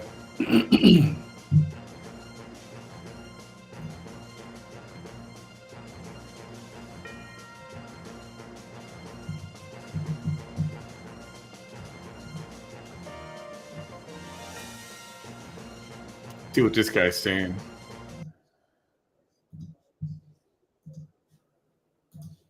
Widening his lead a little bit in Virginia. Nothing crazy, but he's definitely almost a full percentage point ahead in Virginia. I don't understand how they count or how fast or slow, but he's starting to widen his win in Ohio too. That could all change. And just to let you know, in Pennsylvania, it says 12% reported, and it says Kamala has 69% of the vote, 69 being the key word. What does that mean? I don't know. I think they're counting out of order, so it'll be closer for sure. Do I only do rap? I feel like you'd be great at trance EDM. I rap over EDM. I've rapped over trance, but I do hip hop. I do produce music. I do have a, I could play something for you now that I produce and that I have made beats and stuff. But yeah, I just rap. No, please don't. You don't have to play. Piers DeGerm said, it seems like half of the U.S. population got lobotomy surgeries. If they're voting for Kamala and Tim Walz off a cliff, we got to protect our rights. I hear you. It's definitely like interesting that people think different, but someone said anomaly, the voting machine passwords happened in Colorado. Yeah, I mean, I don't know much about that, but I don't know what you want me to say about it. I'd have to look up the story. So at this point, yeah, no, I don't want to hear that thing.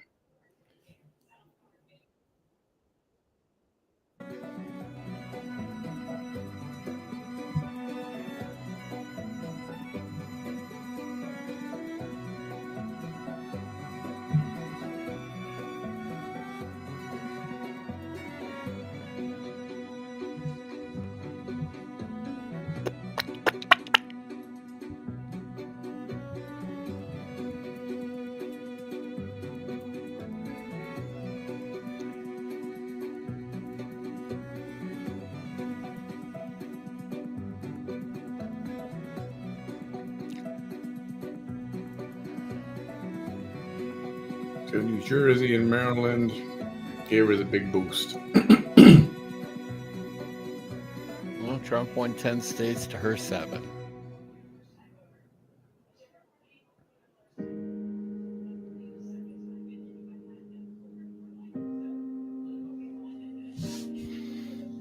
Okay, this stream is a little too depressing here. Oh, well, there's a big fucking shocker. What's that? Illinois went to her. Fucking Cook County. Those motherfuckers over in Cook County, they clueless. I love Chicago. I love my city, but the people there, the Democrats, are freaking idiots. Sorry to say. I mean, do people not understand that the Democrats love to text the fucking shit out of you? Election night 2024. Do they not fucking get that? Here again, David. Apparently not.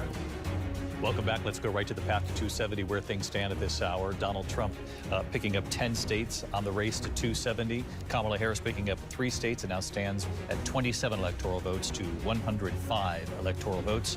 Again, early in the night. But I do want to drill down on what we're learning from Florida. There's been a lot of focus on Florida, which used to be a battleground state, now far more red than it was even just a decade ago. What are we seeing as far as Latino voters, Lindsay, in Florida? This is kind of foreboding potentially for the Harris campaign. When you take a look at the Hispanic and Latino vote in Florida, 24%, they account for the electorate.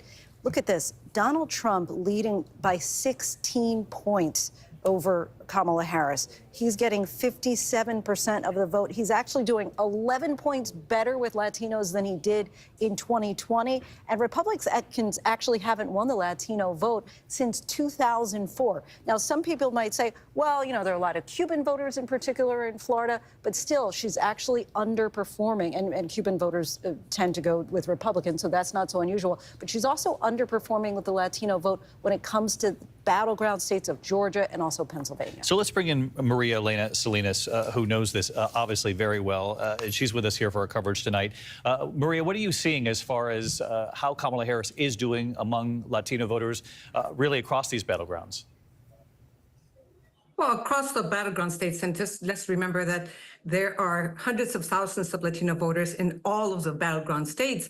And, you know, President Joe Biden did very well with Latino voters in 2020, with 65% of the vote versus 32% for then President Trump.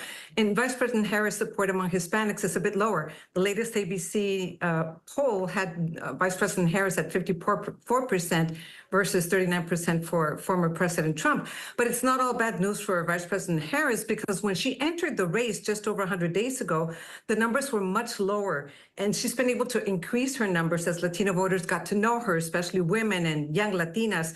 She's been doing a lot of outreach with Latino voters across the country, hoping her own immigrant story will resonate with them. I think the challenge for her, David, has been that, like most voters, the top issues for Latinos are the economy, inflation, crime, and immigration.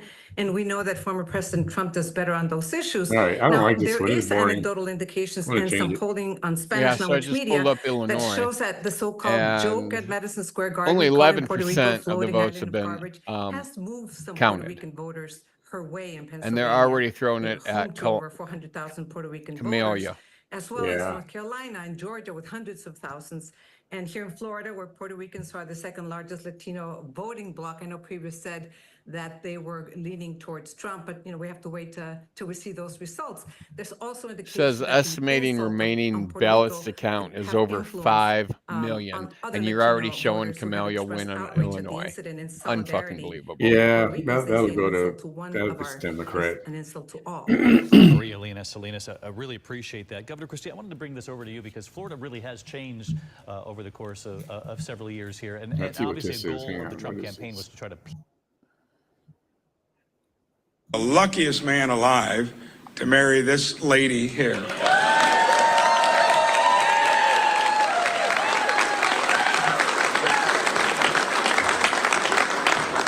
Now you do all these fancy commercials and they don't even talk about you, they talk about my wife. Well, talk about the pretty one.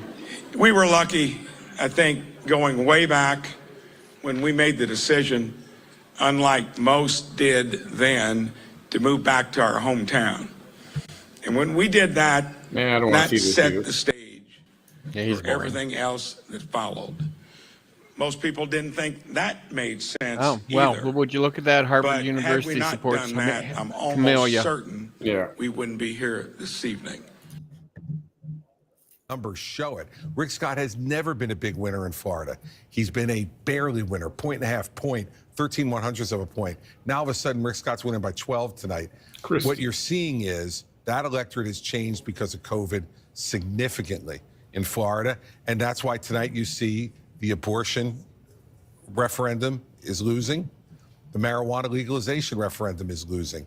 All of that shows that it's trending much redder in Florida, and I believe it's the influx of people from 2020 to 2024, driven mostly by COVID. Cruz got 64% of the vote. Let's go over to Rick Klein. Rick, let's check out Georgia. Where are we at this hour? Well, that's good. He gets to keep his job. A significant amount of vote in, almost two-thirds of the vote. And I'm starting to focus also on the vote margin between the candidates. Right now, Donald Trump by about 190,000 votes. There's still a lot of vote to go, especially in the Atlanta metro area. But we do have numbers out of Fulton County and DeKalb County. These are really the Democratic bases. Kamala Harris is doing about what she needs to do in some of these places. But if you move a little bit further out, you start to get a different portrait. Well, it's awfully choppy. Keeping an eye on right now a slight Trump edge and big Trump numbers where he needs to be overperforming, hitting his benchmark almost exactly in Cherokee County, north of the city. The story so far really is the election day vote being heavily Republican.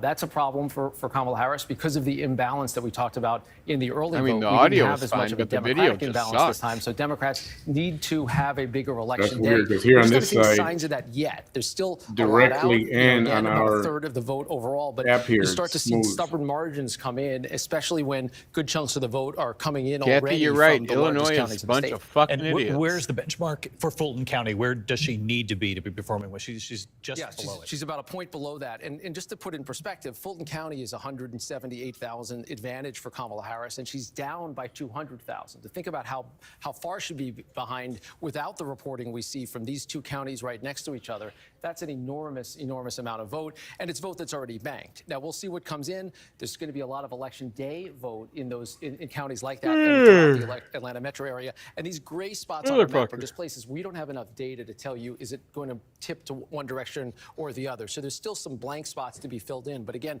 as this number grows and this number stays stubbornly high, that's a problem for the Harris campaign. And how much of this is early vote versus day of? Is all of the early vote in now?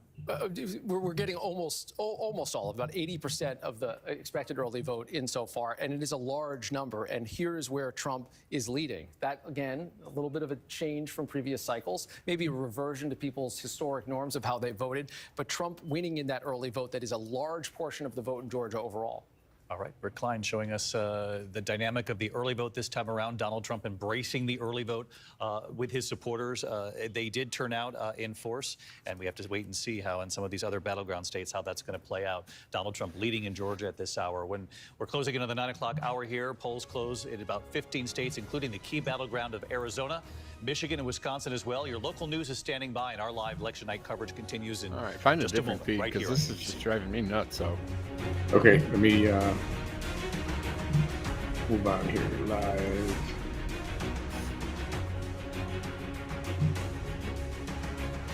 yeah, it's too fucking choppy. 400 people in front of them. You're noticing a lot of MAGA hats here talking about the gender divide. Gender divide is very much in play here at Arizona State University, and there's been so much talk about low propensity voters. One of the things that we've been noticing here and talking to students about is the involvement of fraternities. Normally, fraternities, they may not be organizing and may not be turning out to vote as much as you'd expect, but here at the ASU campus, it does seem like the fraternities have been involved in turning out the vote, and those that we've been talking to say that they are turning out for former President Donald Trump. We've also talked to a lot of other students that have been coming out for policy issues. There are several props. The issue of abortion is extremely important in turning out the vote. Immigration is also important. But I got to say, just eavesdropping what people have been talking about in line, it's been surprising how often the topic of the Joe Rogan podcast keeps coming up. We've talked to several students students now who say that they listened to that Joe Rogan podcast with the former president, and that was the deciding factor for them. And they've also said that if the Kamala Harris, the vice president of the United States, would have appeared on that podcast, they may have had their vote skewed. It's really interesting because, you know, some people are talking about policy. Others are talking more about kind of like vibes. Well, I like the vibe of Trump, or I like the vibe of Kamala Harris, but it's not so policy specific. But that's just some of what we've seen. We're almost to the end of the line. We just wrap around this corner. But again, right now we're in Maricopa County. This is a county with 2 point something million voters. ASU has 74,000 students here, most of them voting age. So what we see here at Arizona is going to be very important in this election. Back to you guys. All right, Gotti, thank you so much. Abortion on the ballot in Arizona, also Florida. Lester, I know you got a key call. Damn, what happened to Lester's head? In the state of Florida, that abortion. He's losing a lot of hair. That's what Holy happened to crap. his head. Right to an abortion. They've been had a 60% Stress threshold. does that to you. It will not clear Dude, it, you so got to just shave that amendment shit for off, man. right It to looks, he looks. abortion will go down in defeat. 86% of the vote in there. Let's This is super interesting. I'll just drop in here to say this. Okay, it That was was a yes to terrible look. protect in Florida, but you are seeing it needed a 60% threshold, as you said, Lester.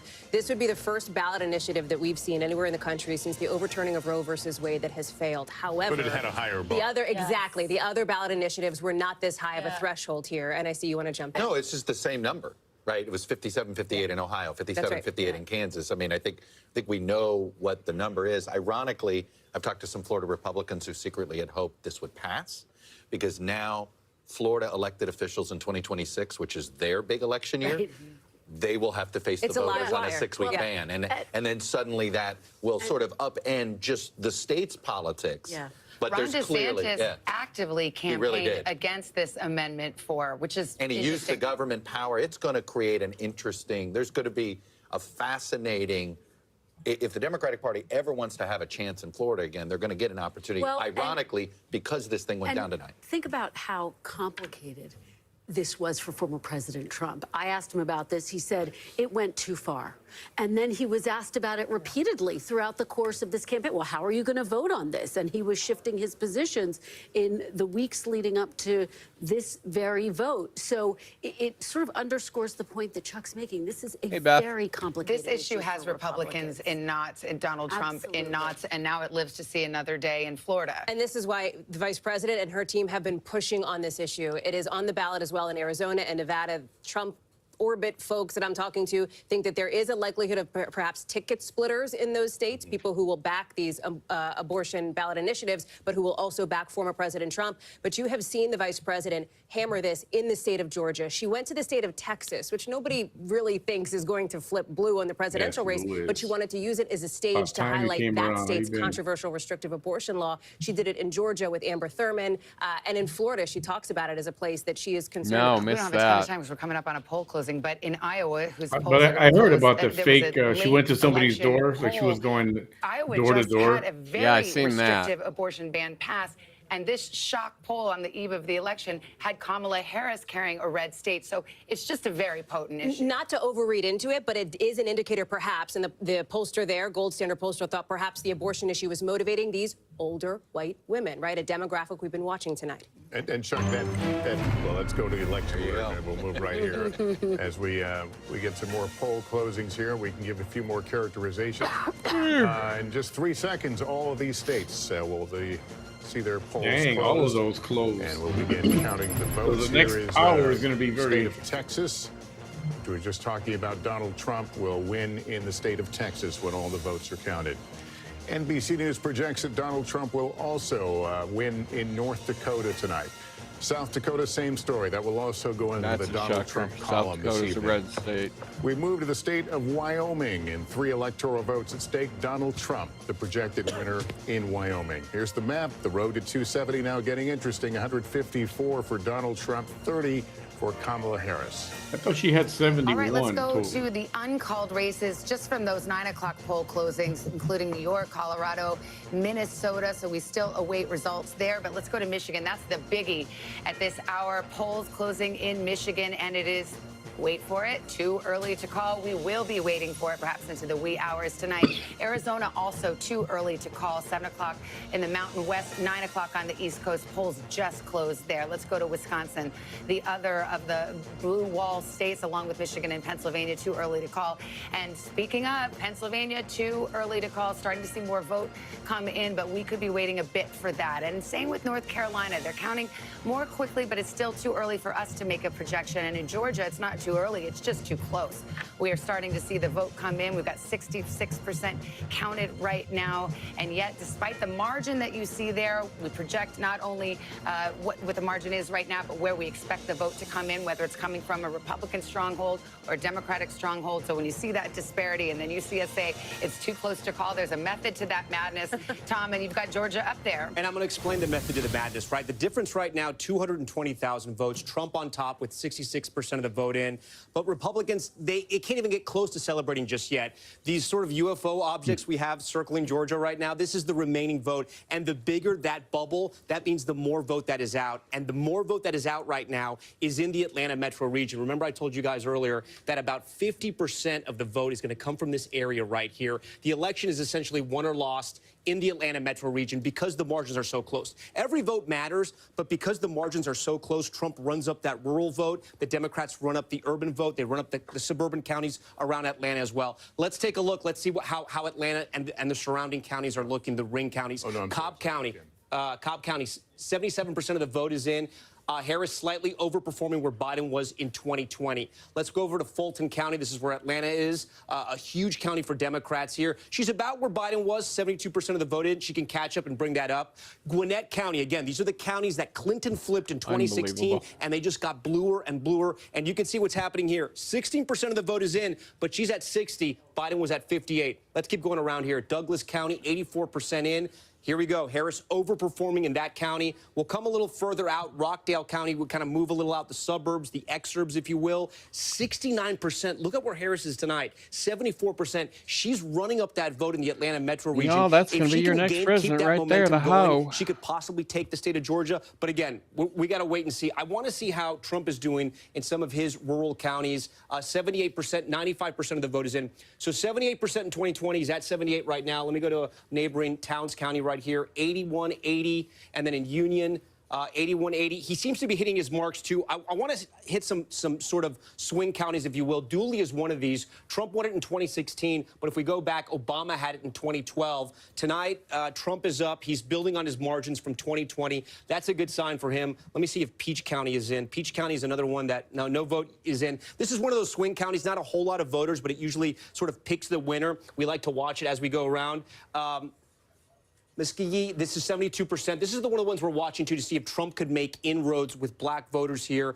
Harris seems to be comfortable. She seems to be at the same watermark where Biden was in 2020. So guys, still very close in Georgia. As we said, too close to call. It was about 12,000 votes that separated this in 2020. Trump won this state by about 5 percentage points in 2016. The state is definitely changing, and the reason why it's changing, it's in this Atlanta metro region. Yeah. We could have in North Carolina. I'd love to see some North Carolina numbers. I mean, these numbers are coming in as we speak. Yeah, let's hit North Carolina. Again, we're going to look at all the state. I'm going to be looking at Mecklenburg County. This is where Democrats have to drive up the vote. Only 6% is in, but we can see how she's performing here. You know, 6% is in. I'm not going to really draw too much from there, but she's overperforming Biden. We go to the research triangle here. Wake County, 76% of the vote is in. We compare her to Biden, 62 to 63. She's doing better. I know a lot of the vote is in. Over here in Orange County. This is UNC Chapel Hill, the research triangle. You have medical research jobs, high-tech research jobs, affluent suburbs, highly educated Democratic voters. 86% of the vote is in. Let's see how she compares to Biden. Slightly overperforming Biden, not by much, but look, any little increment makes a difference. Can overperform Biden. Biden. Vote difference at the This end of the man day. can't even wipe Right his now, own the difference is ass. about 41,000 in that county. Trump is on top right now. He's going to run up the rural vote. We can check out some of his counties over here in western North Carolina, Graham County. These are some of the counties that were affected by Hurricane Helene and all that devastating flooding. 95% in, 81% In 2020, he was at 79, so kind of overperforming. The big unknown was how many people were going to actually vote in here. And one of the great researchers, Dr. Chris Cooper of North Carolina, political scientist, pointed out to us, he said, listen, this is Trump's area that was affected by those floods. You can have 9 MAGA hats in your house. But if you no longer have a house, trying to get your vote, trying to get your voting location is going to be difficult. They were so concerned about this area that election officials actually changed the rules so you could actually vote in other counties if you couldn't vote in your own county. It looks like turnout's okay. We heard that from Sam Brock. Asheville is that blue dot in the sea of red in North Carolina. Again, affected by Hurricane Helene, 55% of the vote there in Buncombe County. Biden was at 59. Harris is overperforming. Again, any advantage she has in the counties where Biden was doing well or won, and she's hitting higher marks, Democrats are going to love that news. But there's still a lot of the vote is out, 76% in Wake, like we said. Let me see where else in the state that we're still waiting on vote, because there are a lot of rural counties. Listen, if right now, let me go to the entire state. So 41% of the vote is in. Look at this giant circle around Charlotte. I mean, Charlotte, a lot of that vote, Mecklenburg County, it's a county that is majority minority, right? Mostly black and Hispanic. And they're still waiting a lot of the vote there. That could be a very good sign for Democrats tonight. But some of the vote is out, like in these rural counties right here. If we check out Johnson County, just outside of Raleigh, connected to that, I'm actually kind of curious, even though only 8% is in here. This was a county that they were looking at to see if Democrats could make inroads there. It looks to be about the same, only 8% in, guys. But we're going to keep a close eye on North Carolina as more of this map gets filled out. All right, so here's where we are, 7 minutes after 9 o'clock in the East Coast. 6 polls have closed now of 6 of 7 battleground states, still waiting, obviously, for the 7th. Hallie, you heard the numbers. Break it down how we're viewing it through the lens of through the exit polls, which are coming in. And I got to give the grain of salt caveat, which is these numbers don't get finalized until closer to Thanksgiving, right? So we don't want to overread into them, but they are an indication of where things stand. And what I'm looking at, given that polls have just closed now in the rest of the blue wall states, Michigan and Wisconsin, here's something interesting. Look at the youth vote here. This is a little tricky to look at, but I'm going to walk you through it. Look at Vice President Kamala Harris. She is winning younger voters under the age of 30 in Wisconsin, but Donald Trump is right on her heels there with 47%. He is actually winning younger voters in Michigan, 51% to 46%. And if you take a look even further into this, you can see that he is overperforming where he was among young voters in the state of Wisconsin, 47% now. That's a double-digit increase from where he was 4 years ago. It's a similar story in Michigan, and I will also tell you it is a similar story in Pennsylvania as well. You see the Michigan numbers here. Similar story in Pennsylvania as well when it comes to young voters. Now, we've been doing a lot of counterpoint tonight, so let me fill you in as I walk back to the desk. One of the counterpoints here is in Michigan and Wisconsin, Vice President Harris is doing better with older voters than she was relative to 2020. So there's some interesting dynamics at play here. Well, it's interesting because we saw Gotti Schwartz in Arizona on the campus of Arizona State University, which gives me personal pain as a graduate of the University of Arizona. But I mean, he may be in ground zero of this very thing that exit poll is showing, which is young voters, young male voters. Yeah, Kay, I heard that too, but I didn't understand it closer to Thanksgiving. Is that when they actually know who the fucking president is going to be, Thanksgiving time? Well, supposedly that's when they actually have a final total on every single vote, like a final. I mean, what happened to the back, in the 90s and early 2000s that you knew who the fucking president was the day of election? I mean, what happened to that fucking shit? Yeah, they don't do stuff like that anymore. Everybody's got an agenda. Yeah, cheat.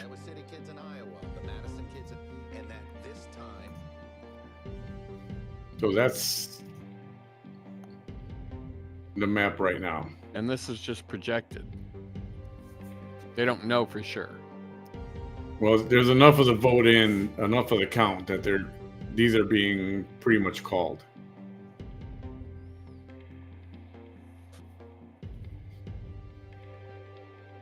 Wyoming, South and North Dakota, no surprise there. Missouri, Arkansas, Oklahoma, no surprise there.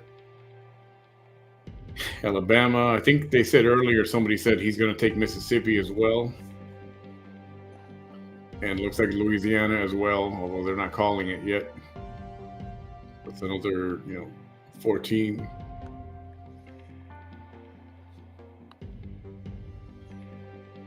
Right now, he's up in Georgia. Looks like he may take North Carolina. He's got South Carolina. Virginia's real freaking close. He's not going to get Virginia. Virginia's prominently blue. For being blue, it's pretty close, man. I'm surprised they haven't called Ohio yet. Michigan, she's up. Wisconsin, Trump is up. That's promising. Interesting, yeah. Illinois, no surprise. Iowa, no surprise. Trump should take that.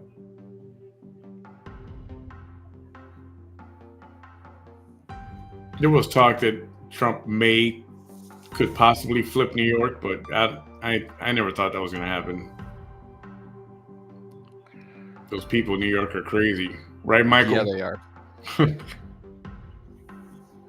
Connecticut. Whoa. Okay, hold on.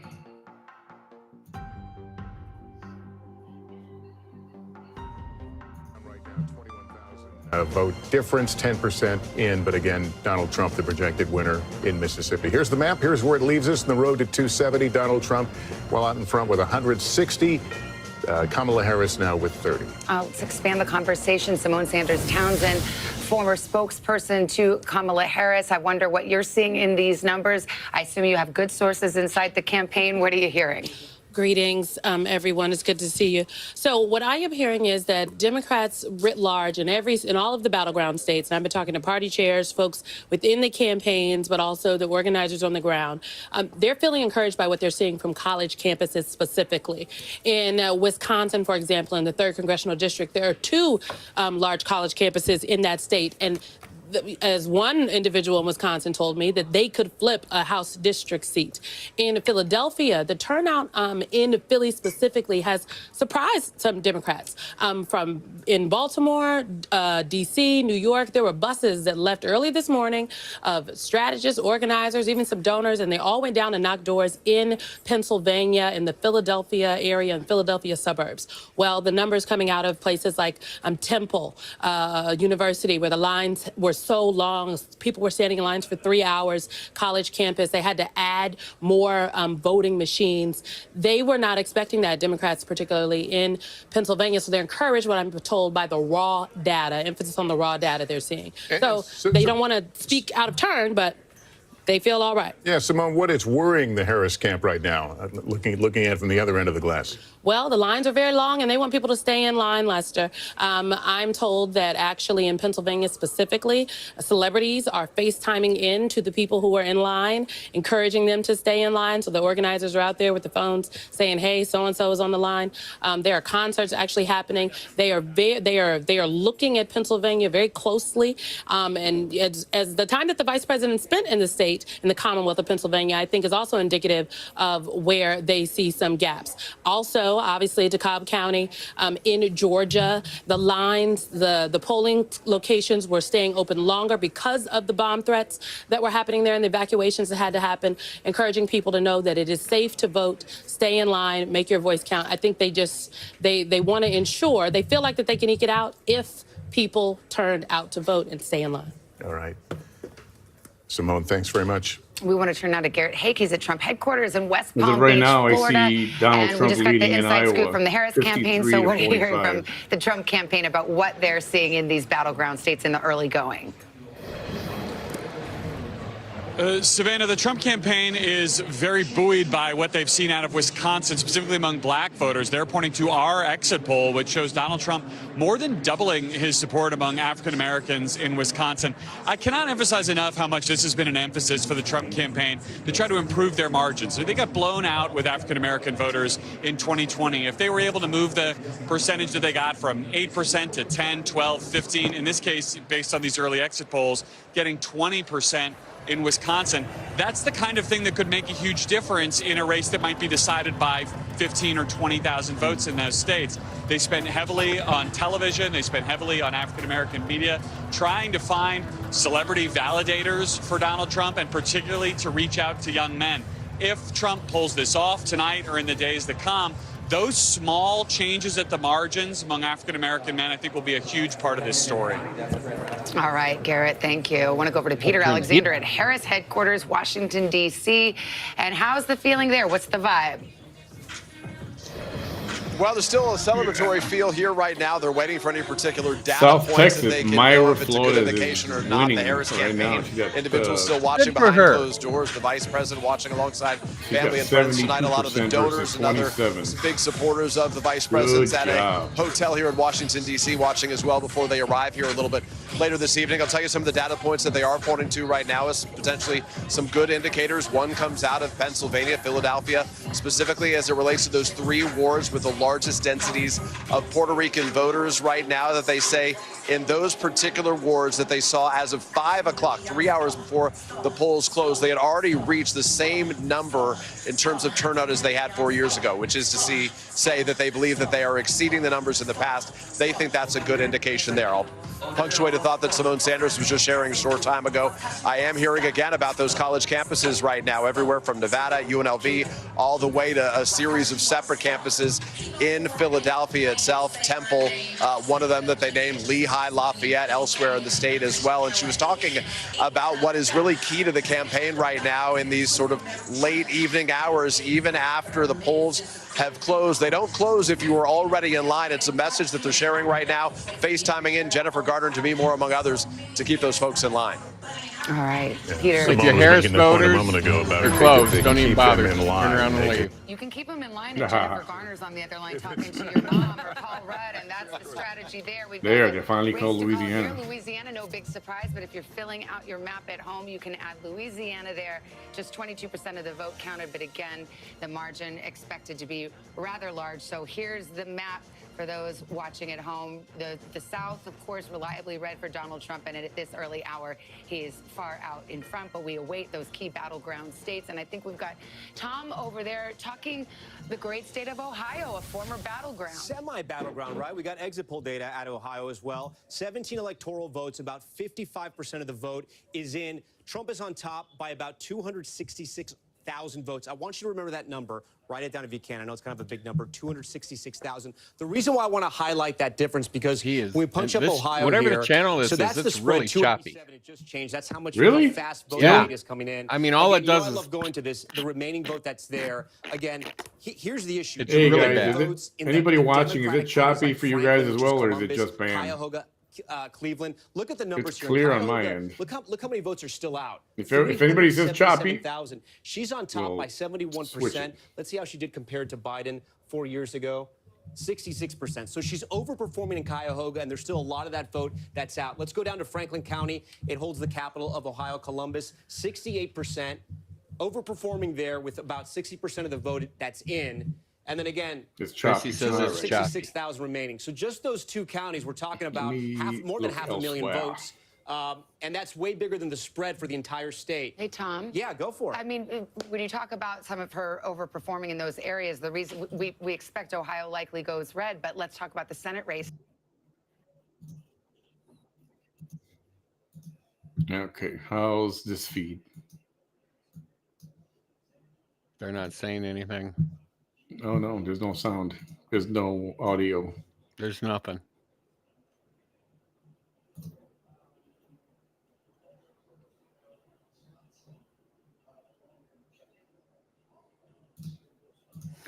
Was that Ohio or was that Pennsylvania that the chemical spill happened in? I thought it was Pennsylvania. I think Pennsylvania.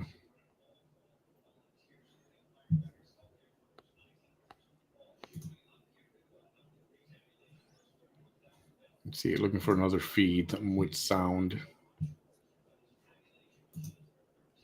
Kay says Ohio.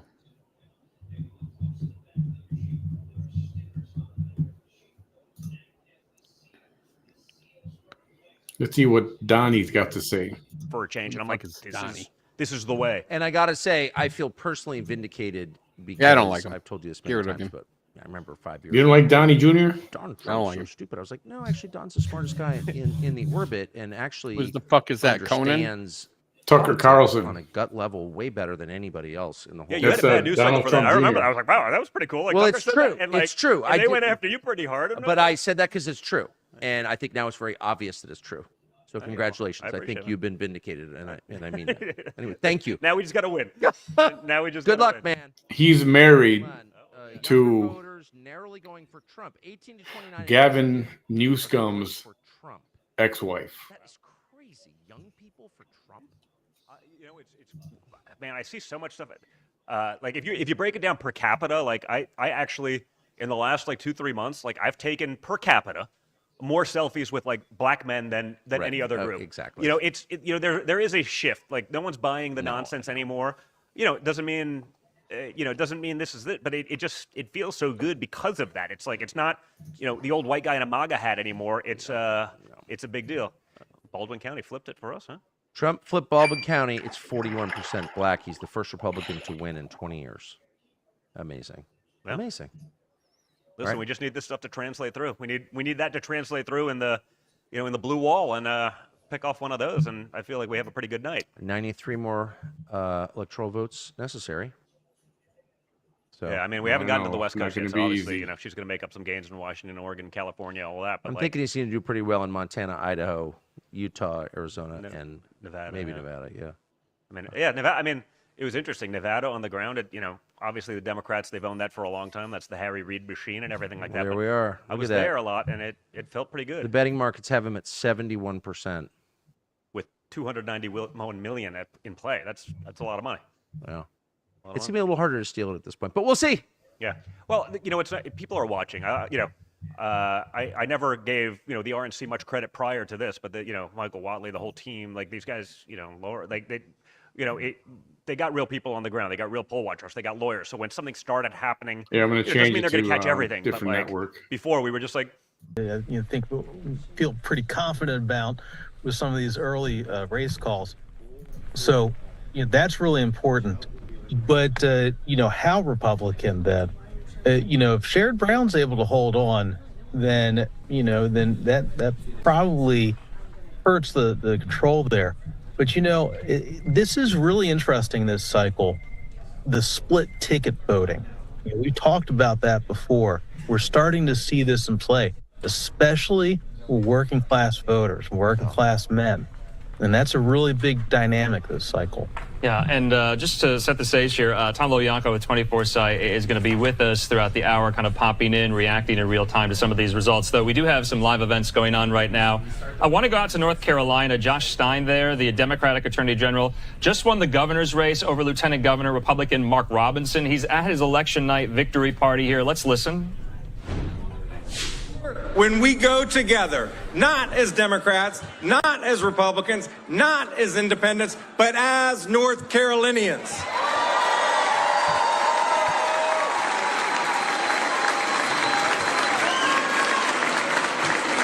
And I know we can do this because I know who we are. I have met so many inspiring people across this state. Debbie and Cornelius, who tragically lost her son to fentanyl and is fighting to protect other families from that same fate. Lauren, a teacher in Greenville, who digs into her own pocket to buy school supplies for her students to give them a better chance. I want to thank everyone I have met along the way for sharing your stories with me. And to the thousands and thousands of people from every corner of this state who helped to build this campaign, I am forever grateful for your support. Kind of being won by, or Kamala was ahead. Now all of a sudden they're shifting. Now Trump seems to be on top of a lot of them. And if I didn't earn your vote in this election, I hope to earn your trust by working hard for you as your governor. I pledge to listen and work across party lines to do what's right for North Carolina, because no person or party has a monopoly on good ideas. To all of the smart and smart aleck young people on my campaign,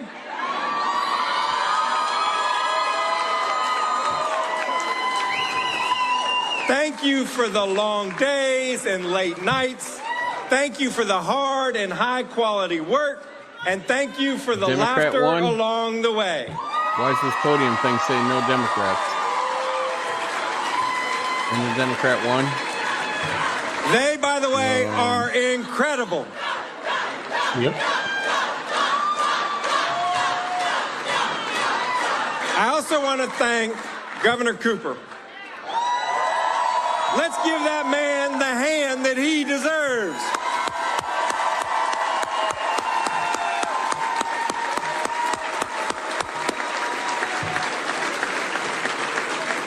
Roy Cooper has led our state with a steady hand through an unprecedented global pandemic, a 1,000-year storm in the West, and 2 500 out there. Also, Turning Point, if it weren't for Turning Point on the ground in places like Arizona and places like Wisconsin, and then you got the Elon Musk operation in Pennsylvania and other places, it would really be hard to see exactly what the path forward would look like for the GOP in those states. So to an extent that I think we haven't seen before, some of these private organizations, private players have really stepped up and taken on a role and a kind of function on the ground that historically or traditionally really belonged to a political party operation.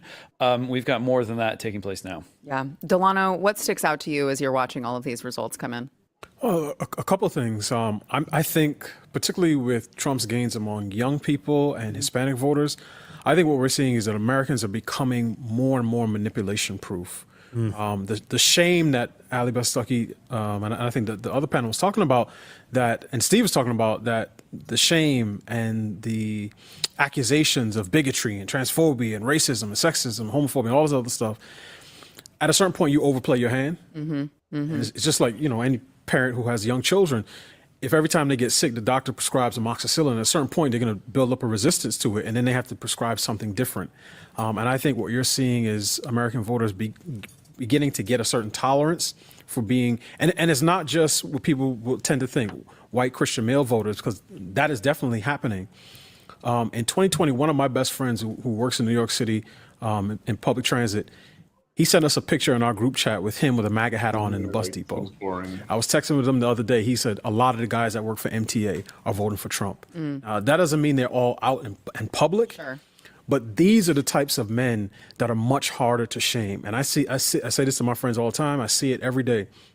The guys who have been ground down and they've got A+ in women's studies and gender studies, the guys who are trained on the college campuses, those are the ones, the men that Democrats can pick off.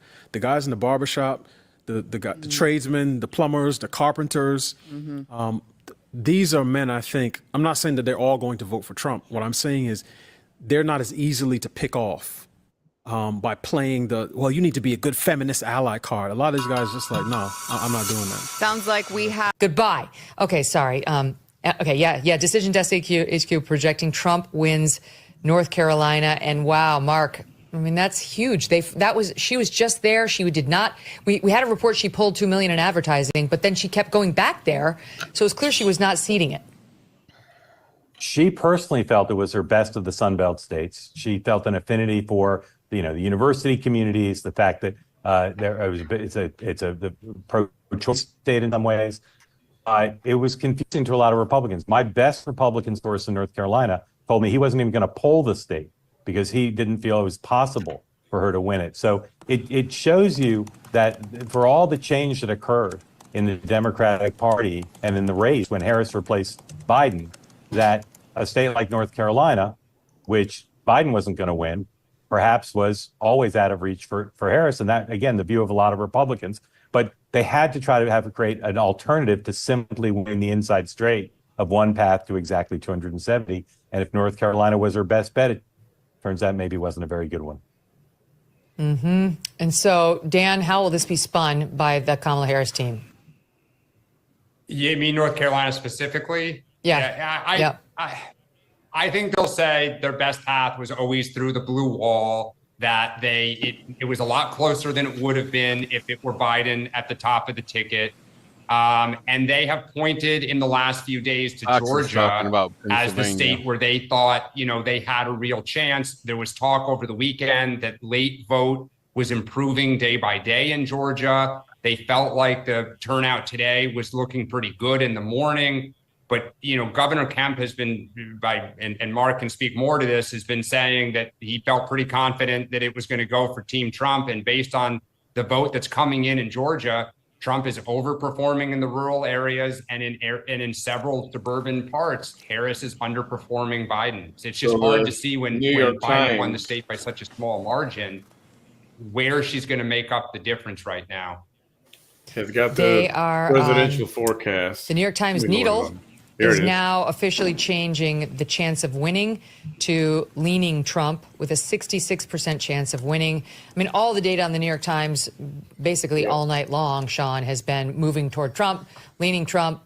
Their latest was predicting the likelihood is that Trump will win 280 to 258 in the Electoral College over her. Do we put any stock in that at all? I mean, I do recall, wasn't it the needle that told us Hillary Clinton had like a 98, 93% chance of winning in 6? I remember the damn needle.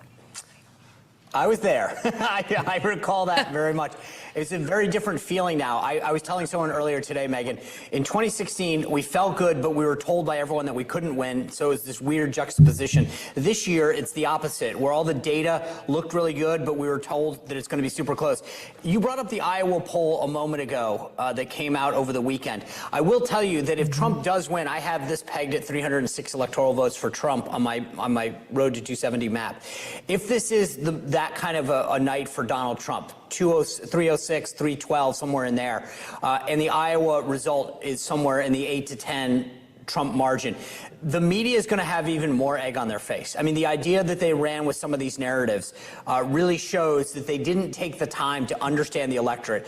After the 2016 election, I sat down with the most senior people at NBC News at right days afterwards. And this guy used to be a press secretary, right? Like, what's her name? Jean-Pierre, whatever her name is. Well, I'm going to bounce. I think we're going to have a Okie doke. conversation over again, which is how did you guys miss this? Yeah, see y'all later. Have a good night. Later, bud. I hope your candidate wins. They tried to understand it. They started writing books. You actually gonna go to sleep, or you gonna stay up listening to stuff? I'm going to bed. Country is and how we shouldn't be listening to those people ever again. I saw them all over on MSNBC. See what happens overnight. Yeah, I'll probably be up at fucking 3 o'clock in the goddamn morning when I don't need to be up. What time you gotta be at work tomorrow? I got to be to work at 8 o'clock. And that's a 1 hour drive, you said, right? Yeah. Just to clarify, the New York Times needle is. You still gotta get up kind of early. Well, I usually get up about. That's how you should I try to get up about 5 o'clock, but one night I got up at midnight. Another night I got up at 1 o'clock. One night it was 3 o'clock, and I think that what you're seeing it sucks. I don't know why I can't fucking sleep. Yeah, you were doing that, waking up so early, so often, for a long time. That kind of sticks with you for a while. For like 20 fucking years of my goddamn life. Yeah. He's doing well with black voters, including black men. He's doing well. Well, I hope you get sleep, man. I do too. Last night I actually slept, and I woke up at 5:30 this morning. I was shocked that I slept through the fucking night. Good job. So I hope I can do it again tonight. Is just not true, because the reason he's on the precipice of being reelected All right. is because he's Do what you gotta do. We'll talk again.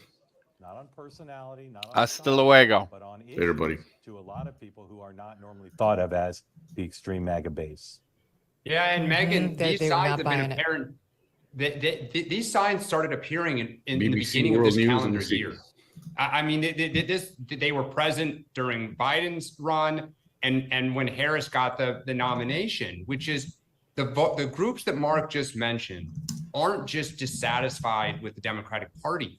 They affirmatively like Donald Trump on policy. And that is such a harder thing to break a voter away from somebody who likes someone than if they're just sitting out and thinking like, I won't vote. And that Donald Trump has not been disciplined. He's talking about island of garbage, and he's talking about this Cheney and some other things that independent voters aren't buying what he's selling. Well, Katie was also jumping to get in here on, So, this. I mean, I remember covering the 2016 Talking about this campaign. one, It was Ben? in the very final days, and the Clinton campaign saw this in real time. They saw the momentum move away from them, and they saw late deciders break away from Taking a pee break. I'll be right back. The Harris campaign this time around have felt confident over the course of the last week that people who are deciding late, perhaps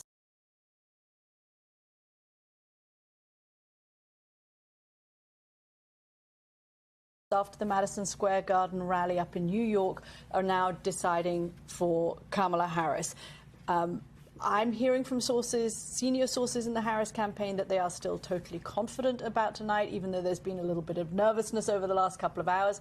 But the Harris campaign still says that they feel confident about the result. Yeah, I would just like to point out that President Trump didn't say anything about a floating island of garbage. There was somebody at his rally. It was not helpful, I grant you. And it wasn't helpful for Joe Biden to call Trump supporters garbage. It was very reminiscent of Hillary Clinton calling them deplorables. The fact of the matter is that as much as you talk about the stock market doing well, or the latest job numbers or inflation numbers, people out across this country do not feel it. When they go to the grocery store, when they go fill up their gas tank, they are not feeling the relief. And clearly, when you see that over 2/3 of the country think we're on the wrong track, they're holding this administration accountable. And I think that's why you're seeing some early indications of President Trump doing well. Jake's point is absolutely accurate. The American people put through the ringer. I mean, absolutely. We lost 1 million Americans 4 years ago with COVID. And inflation has gone up all over the world. And I know in the political system in America, we're blaming Democrats, and that's the name of the game. Even though the rest of the world inflation went up. But the reality is it's gone down. And the reality of it is that stock market is up. And the majority of Americans have their home ownership and their pensions tied to the stock market. Home ownership and home rates have gone up 54% in the last 5 years. That's historic. And that is where most people get their net income from. And so I get it. People aren't feeling it because they've been put in the ringer, but they want to turn the page of politics and failed policies of the past. And that's why I think I feel pretty good about tonight. But why has the Biden administration then not been able to get on top of that? You know, you're talking about the metrics being so positive, but still you go and do your grocery shopping and you get sticker shock every single time you're standing at the till trying to pay. And I would agree that would be one of my criticisms of the Biden administration, and that they were too slow to put people like Mark Cuban out there and explaining, business leaders explaining it. I teach it's not even explaining, though. It's actually doing something, the Republicans would say, about bringing those prices down, which they haven't come down, and inflation has, as you say. Some of them haven't come down, partially because of the supply chains and everything else from the COVID years. Some of the prices have gone down, including gas prices. I mean, Jake's point. I mean, it was $6 in some. I'm from Pennsylvania, and now it's down to $3. And in some places in Jersey, it's less than $3, right? So when you look at those things, yes, we could have done a better job explaining it. But I would say too, part of it was political theater and people that want to. If it bleeds, it leads, and they're going to let people know all the negative things. You know, when we had 75 straight months of job growth, over 6 years of job growth that we handed over to Donald Trump. And then, he wants to claim, that he created that great economy. I don't think the audio matches the video there. It's at the core of Donald Trump's support and candidacy is Americans across this country, tens of millions of them, trust Donald Trump more on the economy. And for the first time in a lot of their lives, it's why you see new voters showing up. They feel like someone is actually making the case. I know that it is not well received at the cocktail party in polite society all the time what Donald Trump says and does. But for regular Americans across there, they feel like someone is fighting for them. Someone is going to have their back when it comes to the economy and when it comes to immigration. And I agree with that in the sense that when you look at the demographics of his base, of the non-educated, white, and again, that's demographics that respond to that. When you talk to actual economists, when you talk to business leaders, they are not buying what he's selling. Why? Because yes, he inherited $300 million from his dad, and he declared 6 bankruptcies. When he was the president, he had 6 years plus of job growth, and then we had COVID now. But he also racked up the debt, $8 trillion. And the debt, as you know, Jake, that's a moral issue. Both you and I serve in the Appropriations Committee. When you have $35 trillion in debt, that my daughter Maggie Murphy and my son Jack owe $106,000 to that national debt. That's what every American owes. And we pay interest on that debt, as you know. That is immoral. And we got to get back to balanced budgets. We got to get back to fiscal discipline. Donald Trump didn't do it. And I think with Republicans, in that cabinet with Kamala Harris, we're going to put our country back on the right fiscal track. Which has barely been an issue in this whole campaign. I mean, No doubt. I'm old enough to remember when your position on the deficit was a test of your patriotic bona fides. I mean, went down to the Republican National Convention in 2012, and if you were not for reducing the deficit, you were barely allowed into the party at that point. This time around, I mean, this is another model that Donald Trump has broken. He has taken this issue away from the American discourse. I mean, nobody is talking about reducing deficits. No. Kamala Harris will drive up deficits. Donald Trump will drive them up even more. It's just not an issue in American politics. And it's because both parties have spent like drunken sailors. And that is the truth. True. Republicans have Something they share in common. How nice. We found a little point of common. I was in the Army, but that's okay. Republicans have lost credibility on this. And you're right, Caddy, a long way from the discussion we were having with Paul Ryan's plan to get us back on track and all of that. We've got to get back to a place or Bill Clinton's plan for actually getting you back on track. That's right. There's only been two presidents actually brought down a deficit. It was Bill Clinton and Dwight Eisenhower, a Democrat and a Republican. And that's what we have to get back to, because when you have the chairman of the Joint Chiefs of Staff, former one, Mike Mullen, said the thing that keeps him up at night, the greatest threat to American national security is our national debt. And he said it when our debt was $12.5 trillion.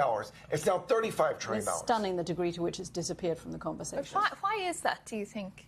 Because everybody has because everybody has spent. Because Barack Obama, after the 2008 financial crash, had to pump lots of money into the American economy. Donald Trump cut taxes and then again spent money in the economy with the COVID crisis. Joe Biden the same. There just hasn't been a president, literally since Bill Clinton, who has decided to actually try and balance America's budgets. George Bush, of course, had wars, and that drove up budget spending as well. And we've gone such a long way from Bob Dole being one vote shy on the Senate floor in the 90s to pass the balanced budget amendment. And then you're right about George Bush, Medicare Part D on the credit card. There was no plan to pay for so much of what was done. And it does get to a bigger picture, which is Donald Trump's understanding, almost intuitive understanding of where the American electorate actually is. Republicans is this conversation Barack any Obama's good? era felt that the American conservative voters cared about deficits. Actually, what they wanted a social welfare net. They wanted Medicare. They wanted Medicaid. They wanted Social Security. And Donald Trump understood that cutting those programs would be bad for him electorally and bad for American workers. And so he broke that model. We've been talking all night about how Donald Trump breaks the model. It was another of the models that Donald Trump broke. Makes his own playbook. Indeed, he does. Lots more to talk about. Hold those thoughts okay. for now, Let me go because back we to do have some key projections Megyn to Kelly. bring to you now.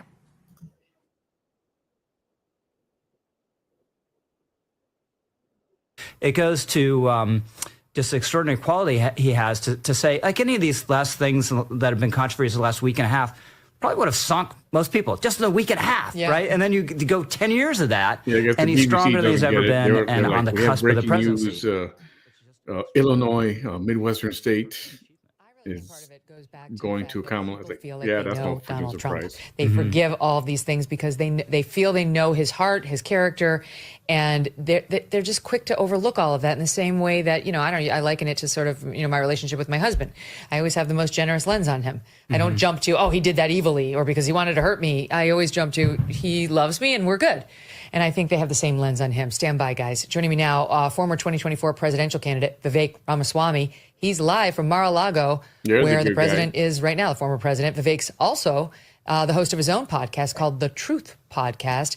Vivek, welcome back to the show. What do you make of what we've seen so far? Oh, U.S. BBC World. Look, I'm in Mar-a-Lago, so I got to make sure I'm not subject to my own algorithmic or even now physical echo chamber. But I do think that it's going not well, but very well, actually, for Donald Trump, for Republicans. Typically, even if you're looking at counties where historically this haven't been contested states, these things still didn't have correlations for how it's going across the board. And so the atmosphere here is, I stepped out of this dinner I'm in, but just given to you in kind of real time, very positive, and I think very positive for a good reason. And I think we could be looking at a thick majority in the Senate, and I think we're going to be looking at potentially an earlier than even expected call for Donald Trump, where we're not going to be waiting days for this to play out. That's where we are right now. Has it gotten more positive over the past 2 hours and 45 minutes? Yeah. No, I think it is. I think over the last hour and a half, I think it has become. I think the environment's palpably more positive, And, I think for good reason based on what I've seen as well. Well, let's talk about that, because what do you make of the thing that Rich was just saying about how, Trump there's ahead in Trump, Minnesota. of course, is his normal controversial self, but it does not appear, at least so far, to have resonated with these core groups that we were told might be repulsed by the comics comment at MSG. He's doing very well with Hispanics, or whatever else he's done. It seems like she's not crushing him with the women. I mean, what do you think it is about Trump and Trump's messaging that has gotten him here? I think it's a little bit different than something that's about Donald Trump, or whether it's his, sense of humor or sense of ability to people to relate to him, which I think is a valid point you made, Megan. I think it's something different this time, which is the fact that this is a historic election where you get to actually compare a guy who was actually in office for 4 years and was out of office but very visible as the opposition for 4 years as well. So I think it was like, Grover Cleveland the last time the United States of America had this, what was the late 1880s. So since then, we haven't had that opportunity. And I think what you're seeing here is nothing that Donald Trump says, let alone some comedian introducing him who he didn't know about in Madison Square Garden as a proxy. That's not going to shake people's opinion of a guy who they've had as their U.S. president, who was making policy decision and personal decisions by Twitter. Whether or not you like it, that was Donald Trump. And we've had him for 4 years. And so I think in some ways, the idea that even in the late stages of this race, that some small thing that he said or a surrogate said or a non-surrogate said could somehow tip this race, no matter how the media wanted to spin it, was a bit of probably a wishful myth from the people who oppose him. Like him or not, the people know exactly what they're getting. And I think that that's part of what made this race so unshakable, try as they might. And every method they did try, and we can sort of delineate and beat that dead horse many times over, from ballot removals to, frankly, for crazy people, assassination attempts, to switching a candidate at the top of the ticket. Nothing really, I think, was capable of shaking this through the end, because people know exactly what they're getting with them. And that's what they're voting for, is what they got for those 4 years. That's at least what I see in this. Not to mention the lawfare. So what do you think, Vivek, Yeah, we could go on all while day I have about you, that I gotta ask you the speculative question. I mean, if he does win this thing tonight or overnight, explain what you think will happen, because we look at this team that he's put together, yourself included, and Nicole Shanahan put together this great closing ad. It was sort of like the Marvel superheroes, all these unusual friends coming together, right? From Bobby Kennedy. Mail-in ballots. I'm just, I don't want to be too confident, because I was clearly overconfident in 2020. So let me ask you this. You're somebody that watches these things very closely. What's different about 24 versus 2020? Well, Kamala's the Manchurian candidate, so there's that. So, there's a lot that's different, and I don't want to pretend that there hasn't also been some shifts, I think, in the Republican Party as well. I think we're seeing a different Trump. This is the first time that we've had a candidate that survived 2 assassination attempts, right? And I think a lot of people are awake to what the implications are when you have somebody that they're trying to assassinate in office. I think Joe Biden, if you want to present him as if there's anything optimistic to say about Joe Biden, I would say that he woke people up to the fact that the president is not in charge, right? He's essentially been brain dead for 4 years, and people are going, okay, if Joe Biden's not running the country, who is? So I think maybe years ago, people thought a lot of this talk about deep state was a conspiracy theory, and people no longer think that. So a lot more, it feels like there's a lot more on the line right now. People are motivated to vote. There's been a lot of changes, but I'm cautiously optimistic about the night. Let me ask you a question, though. When you think about, and by the way, I don't think you're alone. I think a lot of people are there as well. But that whole phrase, whoever came up with the phrase "too big to rig," right? The idea where you're playing another team, let's say all these different deflate gates, who was the team that used to record? What was the team that they said in the NFL used to record? They said it was the Patriots. Patriots were recording. It's always the Patriots. No, but wasn't it Houston Astros in baseball? Houston Astros were doing that trash thing. That was a different story. But you gotta kind of find a way to beat them if the score is much bigger where you can't cheat.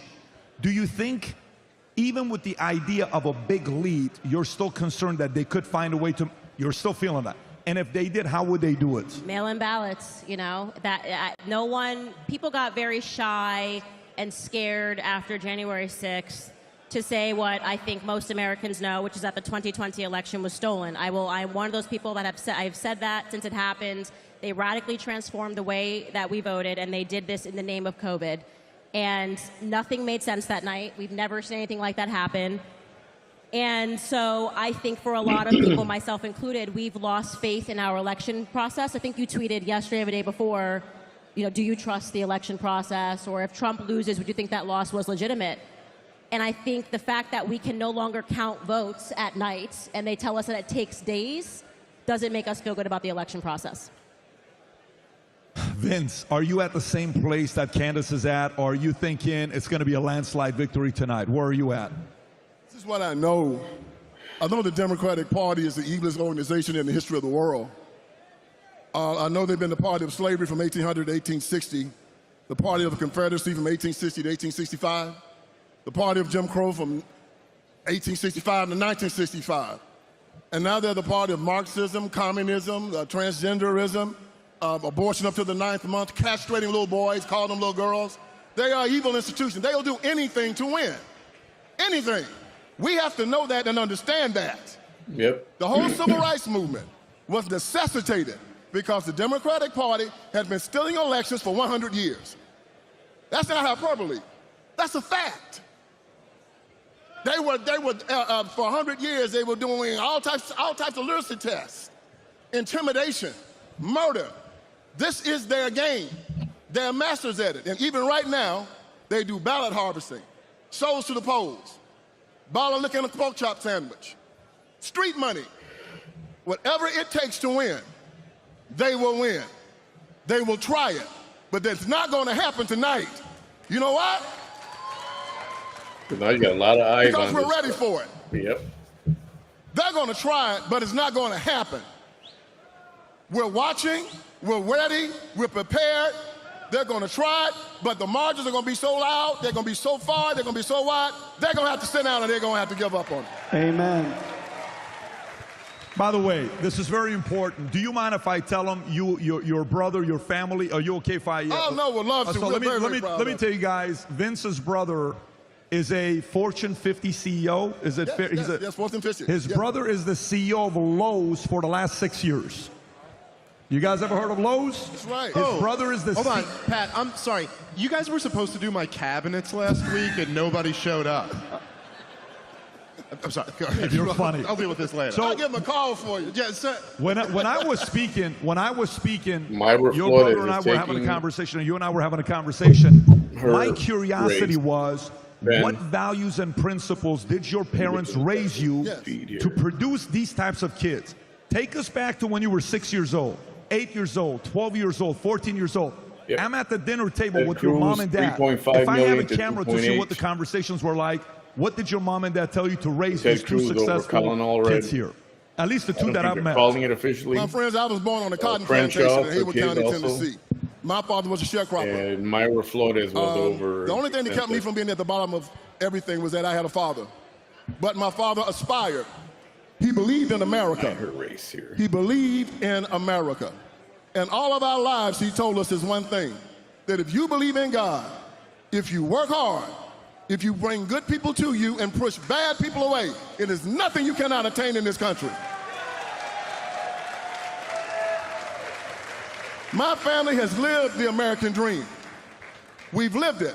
But the one thing that he taught us that was very, very interesting, he said, if Jesus Christ has ordained something for you, no man can stop it. No racist can stop it. Nope. Now the team, they're counting more votes. No black man, no white Myra man. was ahead. Now it's He's ordained it. It's too close to So call. he said, don't march, don't complain, Myra's don't at fight. 50.26. Don't blame other people And for Vicente's what's at going on in your life. 49.7. Because that's what cowards do. And I'm not a coward. So that is not over. So that's how we live our life. That's how the American people live their lives every day. They want to make us I believe I saw a Monica nation of de la cowards, Cruz way ahead. begging and crawling and marching, instead of saying, no, I'm going to earn what I get.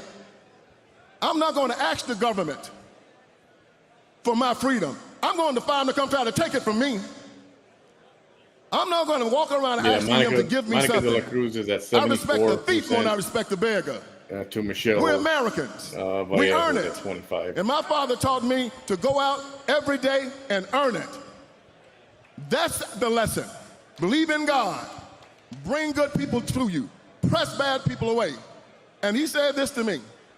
He said, they talk about white supremacy, white supremacy, white supremacy, white privilege. He talked about, you know, there's a privilege being white. I said, but also a privilege to be black. There's also a privilege to be Hispanic. It's a privilege to be Jewish. It's a privilege to be an American.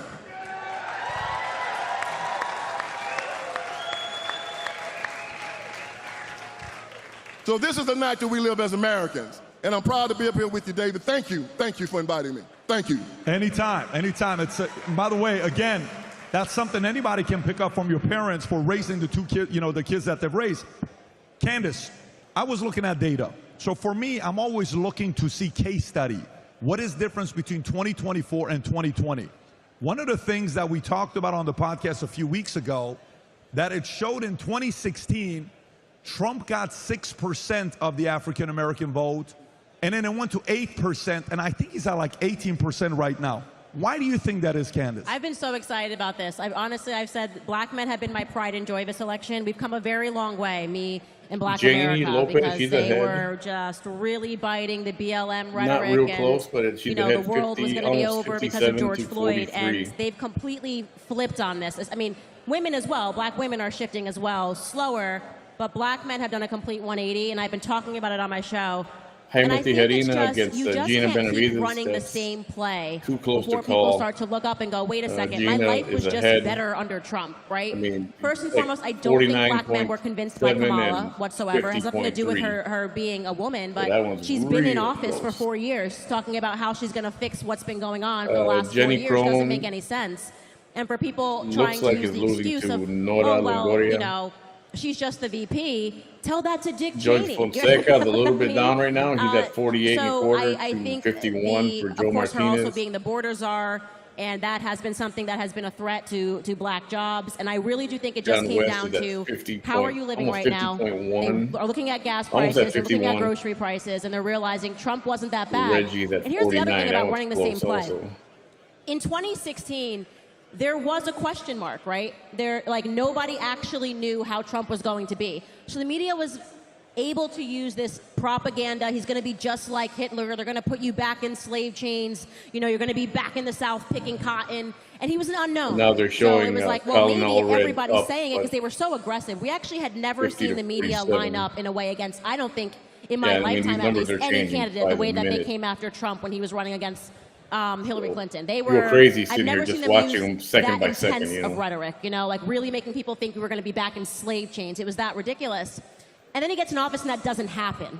Yeah, Actually, like the gas prices come down. getting kind They're of living okay. not annoying, And so but when say, they calm did the down, exact calm down. same thing, when they ran that We hear exact you. same play again this time, they're like, all right, man, like he's already been president, so you can't tell us that. It's like, calm down, dude. We hear you. When he I had the promise. opportunity to do it, and he didn't do it. So it's more of a common sense. I think that's exactly right, but then I think there's a next step to it, right? Which is that, look, for all you guys here who are like Trump people, okay, you're going, but if you could just imagine, say, just the average person, in 2020, Joe Biden had a reasonable sales pitch, which is that he could say, and you got a picture, the election is in November of 2020.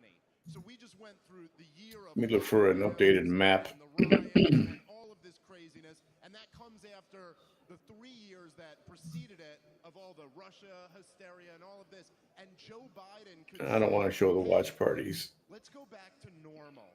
You know, I've been in the Senate for 700 years, and so let's just go back to normal America where things weren't this crazy. And by the way, I'm going to stay in my basement, but he at least had an excuse that it was like, well, there's a pandemic, so I'm doing the responsible thing. That was a very attractive sales pitch to a lot of people who were just, by the end of 2020, tired of all of it. But the problem is, in addition to what Candace was saying, which is absolutely right, then Joe Biden got in. And guess what? We didn't go back to normal. We went to something even crazier than the 4 Trump years were. And then that revealed that the problem wasn't Trump. This whole thing is, listen, Donald Trump is the least interesting thing about what's going on in America right now. He really is. Donald Trump, you can figure out who he is within 5 seconds of looking at him. You're like, okay, he's a self-promoter. He loves to promote himself. He always is on message. He's constantly in sales mode. So between all of the maps that show all the Electoral College votes, pretty much they all say Trump is right at about 198, almost at 200, to Kamala's 99. Honestly, here's the thing that I know no one wants to hear tonight. It doesn't even really matter whether Trump wins or not. What really matters is that this movement against the corruption. Trump seems like he's increasing his lead in Georgia. I'm surprised they haven't called Mississippi yet, because that's like 60 to 37. Or maybe they have called it, but it's not on this map here. And I would also add, like, people really don't like celebrity endorsements anymore. I'm trying to find a current map. There's a lot of data out there, and it's all over the place, to be honest. Tom,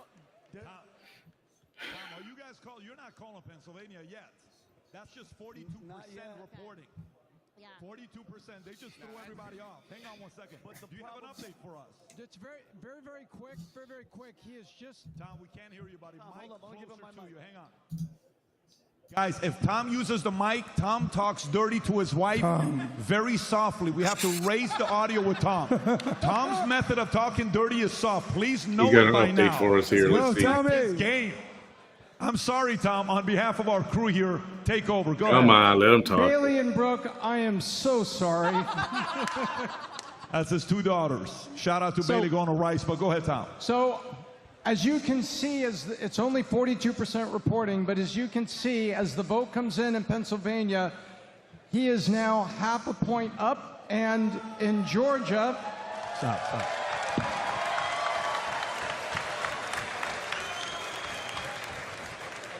And in Georgia, 79% is recorded, but 79%.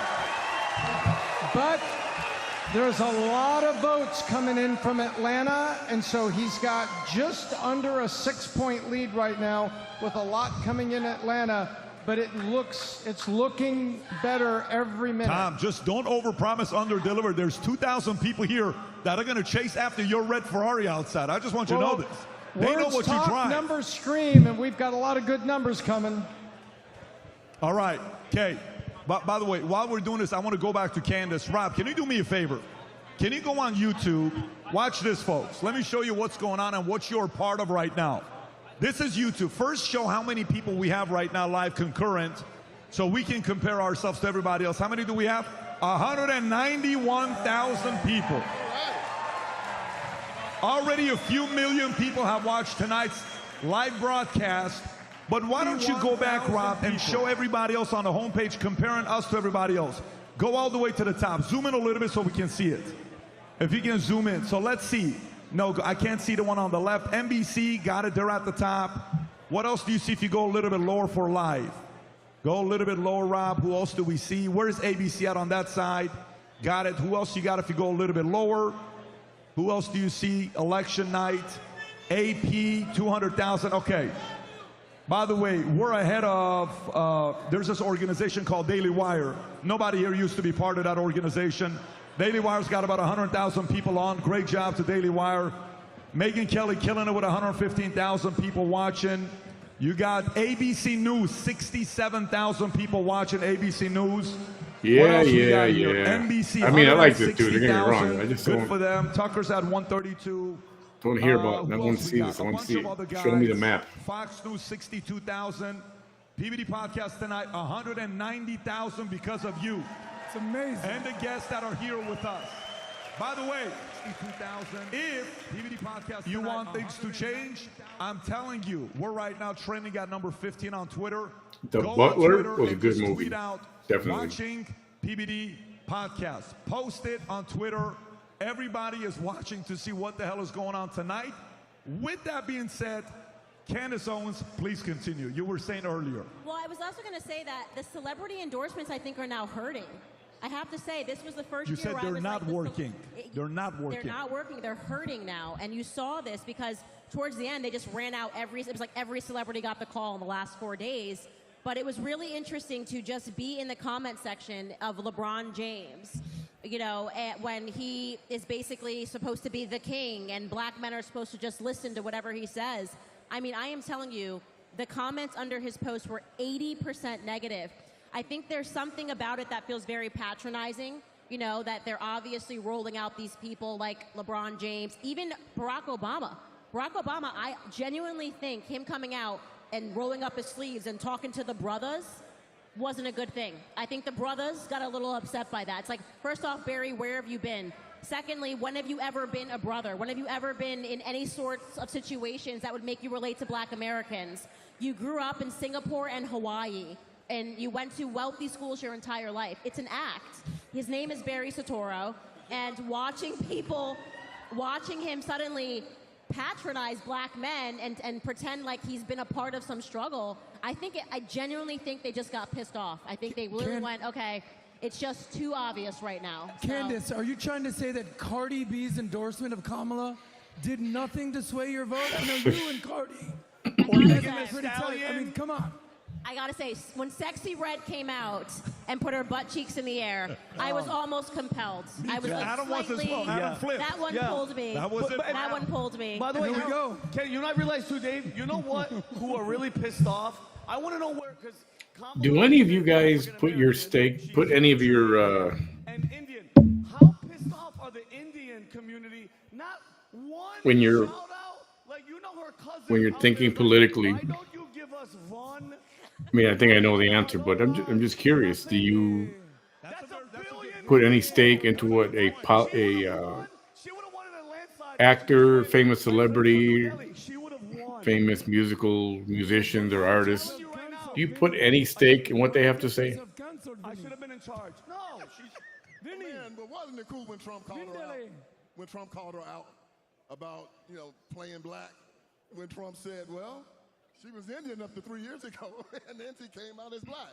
And that's when the floodgates opened and people started checking, and everybody found out she was a liar. And by people, you mean me, because let me tell you, You've done great work. I just turned it in. I couldn't let go of it. I couldn't believe it. I actually went through her book, and every single relative that she posts is like a fake auntie, a fake uncle, and a fake black grandmother. Like this woman, by the end of her election, she fake grandma. Yes, caught Red-handed. Fake grandma. She posted a fake picture of a woman, and I knew, I can't explain it. It was like a black science. I just looked and I said, this is not your grandma. It was just the black grandmas are Caribbean grandmas. My grandmother was Caribbean. They're very in your face. They lovey-dovey. You're always like, grandma, chill. And you could just tell in the picture, I was like, I feel like this woman is the help. And then I started the investigation, learned that that wasn't her grandmother, and then I got in touch with her relatives. I mean, I wouldn't let go. I was like, you cannot just post up a fake grandma.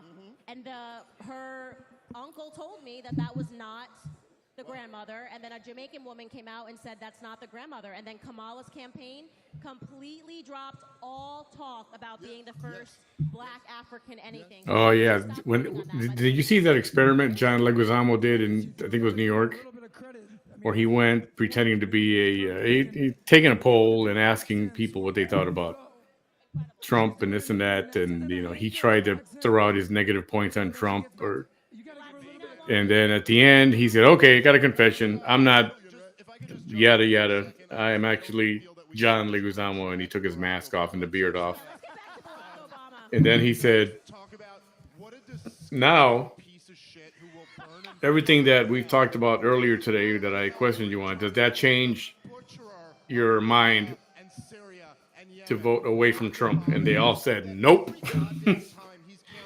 They all said nope. They backfired. That was beautiful.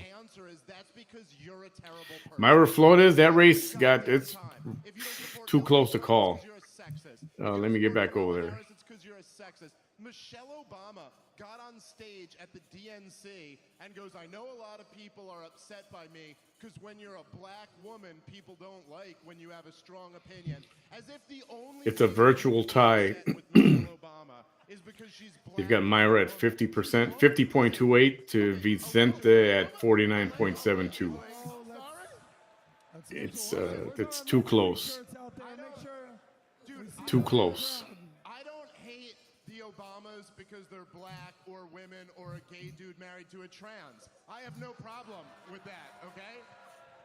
I'm a very accepting libertarian.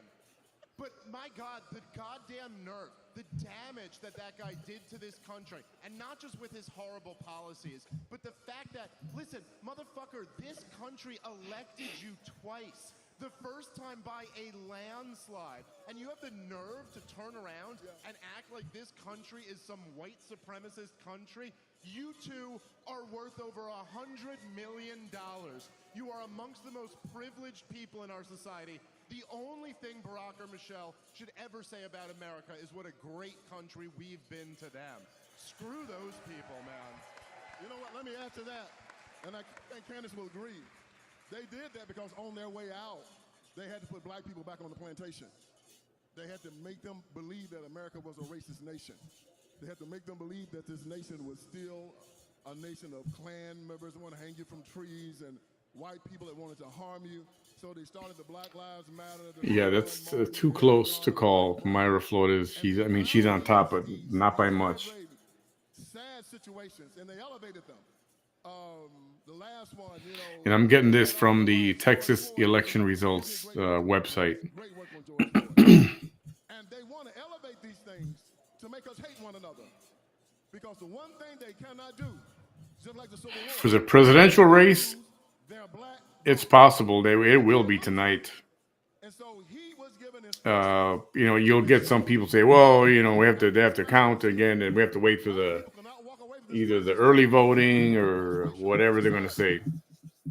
But right now, it's trending towards Trump. Even the New York Times put up their little meter, and they said Trump is a likely winner. What time? I'm hoping before midnight we'll have a good grasp of what it is. LeBron now famously ain't no party like a Diddy party. And you're watching all of these victims come out, including actually majority men. I guess that's Trump was down in Georgia and in Pennsylvania as well, but then they start calling they start counting. They don't count the early votes and mail-in votes early. They count those after. So now they're counting those, and all of a sudden you see an increase in the votes for Trump. So according to Reuters map, which seems to be a little bit behind, Trump is leading now in Pennsylvania 50 to 48, 50.4 to 48.7. He seems to be way ahead in Ohio, so I don't know why they haven't called that one yet, unless they have. Like I said, this map is not, they're not as updated as they should be. Shame on Reuters.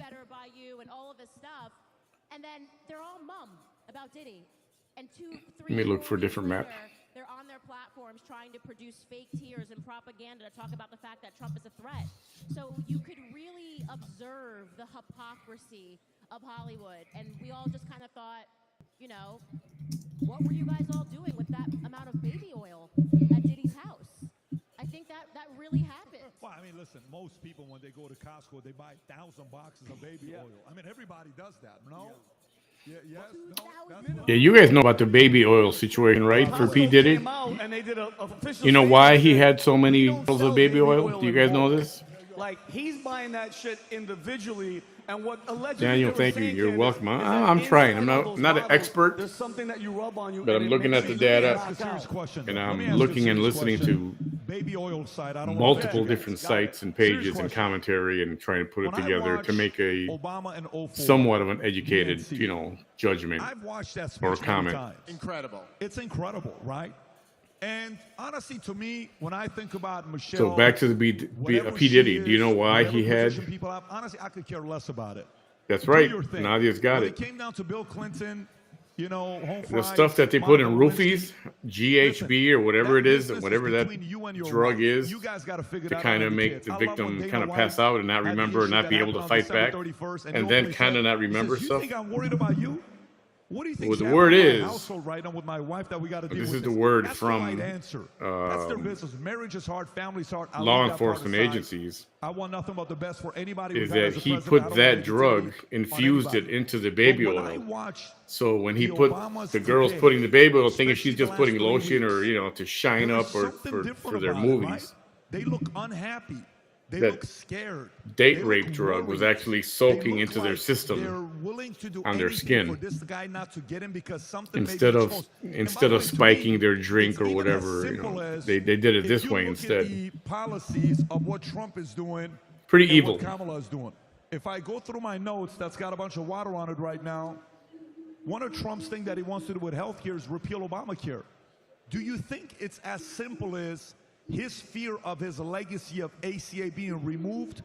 Or do you think there is something going on that they're afraid that if Trump and his administration gets in, they're going to do some kind of a Twitter files on FBI files, CIA files, DOJ files, and everyone's going to realize what they're doing, and that's what's really scaring them. What do you think it is, Dave? That's such a good question because it is. Listen, if you look at the media and the political class's reaction to Donald Trump, it's not just that he makes them angry. It's very clear since 2016, he makes them scared.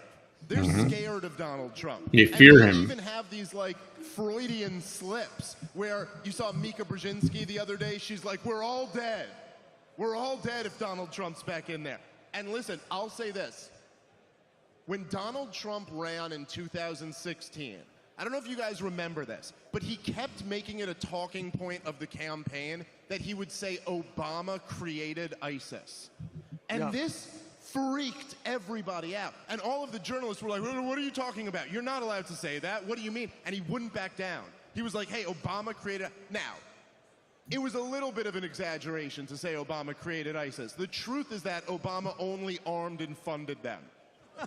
He didn't actually create them, okay? Funny. But what Obama and John Brennan, who was the CIA director at the time, did in conjunction with Saudi Arabia and Israel, Trump supporters, is they decided, because they wanted to overthrow the secular dictator Bashar al-Assad, that they were going to fund and arm Al-Qaeda and ISIS in Syria. Now that, under the legal code, is known as Right now, it looks like Ted treason, Cruz is with a capital again T, jumped in front of arming the enemy in the all time red. of war. And if you haven't checked, the punishment for that is death. And so when Donald Trump is running and Texas about is to be okay. president, and he's on national television saying these guys committed treason, maybe not in those words, because Donald Trump, you know, he speaks the way Donald Trump does, and he only has like 5 words, and one of them is tremendous, and the other one is loser. And so he just called, but... Excuse me, Dave Smith. He also has that one. Excuse me. That they are actually, I think, terrified that he might do, and he was also running on lock her up. I mean, now, So as it stands right now, I think it was. I don't think Donald Trump ever really knew how deep the swamp was when he was Electoral college votes, Trump is at 198 and Kamala's at 109. And Washington, Oregon, Idaho, Nevada, and California, same with Alaska and Hawaii, have yet to close their poll sites yet. Or somebody is being investigated. Arizona and New Mexico. And you're watching saying something's going on with that body language. This body language is you screwed up. It's too close. Kamala and Donald Trump in Arizona are they're separated by less than 5,000 votes. So that's pretty close. New Mexico, it's a little bit wider. Kamala's ahead 51 to 46. Still very close. Same with Michigan, 50 to 48. It's still close. And then we're waiting to see what happens with Georgia. I heard he took North Carolina. They're not officially calling it yet. And possibly the same with Virginia. Pennsylvania is the one we keep watching. 50.5 to 48.6. Trump is ahead. This was about as credible as it gets. But one of the most compelling elements is that what he was describing was a Jeffrey Epstein type So at this point, we just have to wait because now some of these states are counting their the mail-in votes and the early voting. Like Pennsylvania, I heard that said on a couple of sites tonight that they're like, Pennsylvania doesn't count those until the end. So if they started, it looks like they started counting up because there's been a swing. Kamala was ahead in Pennsylvania, and now the tide is turning. So they're saying that's because they're counting all those votes now, the early votes and mail-in votes. Part of your deal was that they were going to let you out, but you have to control people like me in the industry. And when Kanye said it, it sounded insane.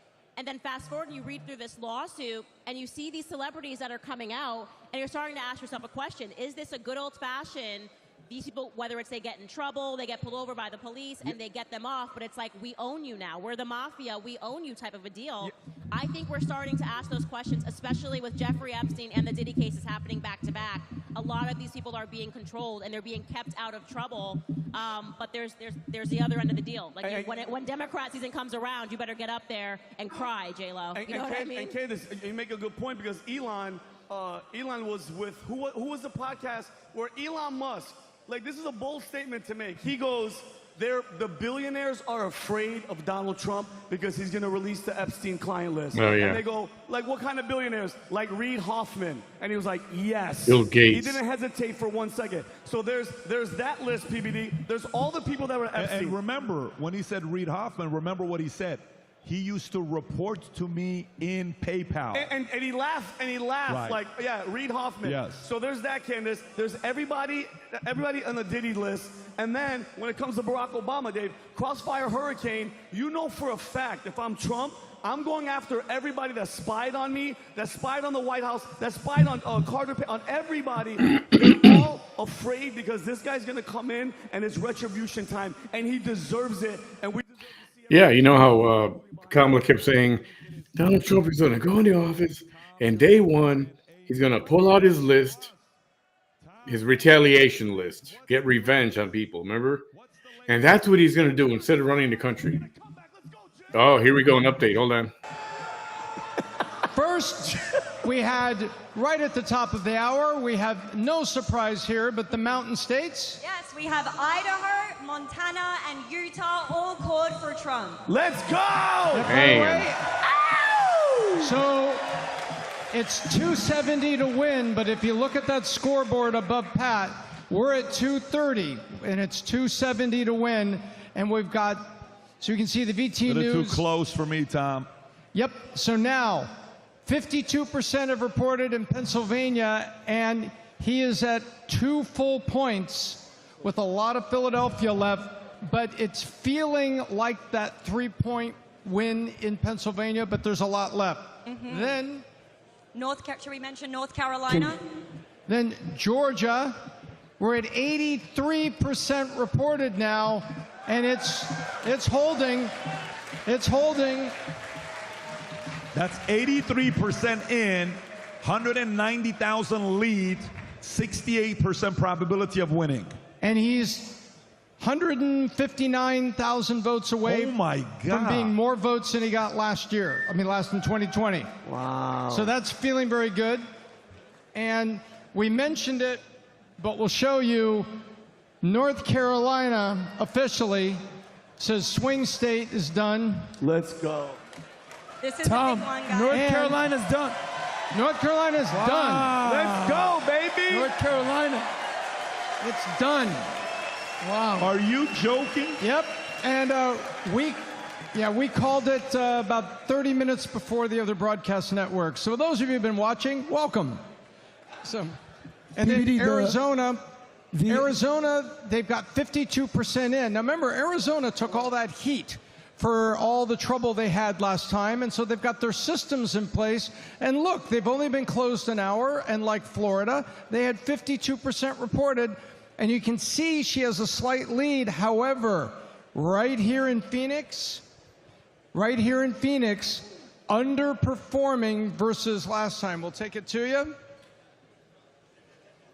So she's underperforming a little bit there in Maricopa County. And when you add the whole thing up, it says... Tom, you just all of a sudden, like, you stuttered 5 times. Did something make you nervous, or what was that? No. Basically, she's underperforming what the Democrat Joe Biden did in Maricopa County. In Maricopa, in Phoenix. Can you go to 2020? Can we see 2020 Trump at Maricopa or no? I don't know if it's going to swing, but it's tight. And so right now, we've got a 57% chance, because if you look at the stuff that hasn't reported, we know where that is, and it's, yeah, correct. I got it. So we've got about 34 minutes before more polls close and we get to the West Coast. But we have one other quick update. Jill Stein is closing in. I'm just telling you guys right now. Jill Stein is making a comeback. Wisconsin. You look at Wisconsin. There's a lot of city left in Wisconsin. Oh, wow. But let's go, baby. 50-50. Tom, are you able to go back to the overall presidential odds? Overall presidential odds, it was the last screen. You were just there? Right there. Not on the state? No, it was this previous slide. Yeah. We're at 71%. So PBD, here, can I give you what I'm seeing here? Yeah, go for it. At the beginning of the night, Vegas, before we started announcing everything, had Trump 60% chance, Kamala 40. As you can see here, it's now increased to 71-29. So Tom, can you confirm, Tom Kornacki, that things are dramatically trending towards Trump's direction, if not a landslide? Well, right. Well, we'll know when we get there. Washington, D.C. Went for Kamala Harris, but Candace, you'll be interested in this. We called the Secretary of Elections in Washington, D.C. We were unable to talk to him because he was being mugged at the time. So... Georgia? What, Tom, is by the way, we just went over 88%, and we're calling Georgia. Wow. Georgia! Damn, Georgia's being unofficially called for Trump. Holy crap. Cornell West! Cornell doing his thing. We are at 246.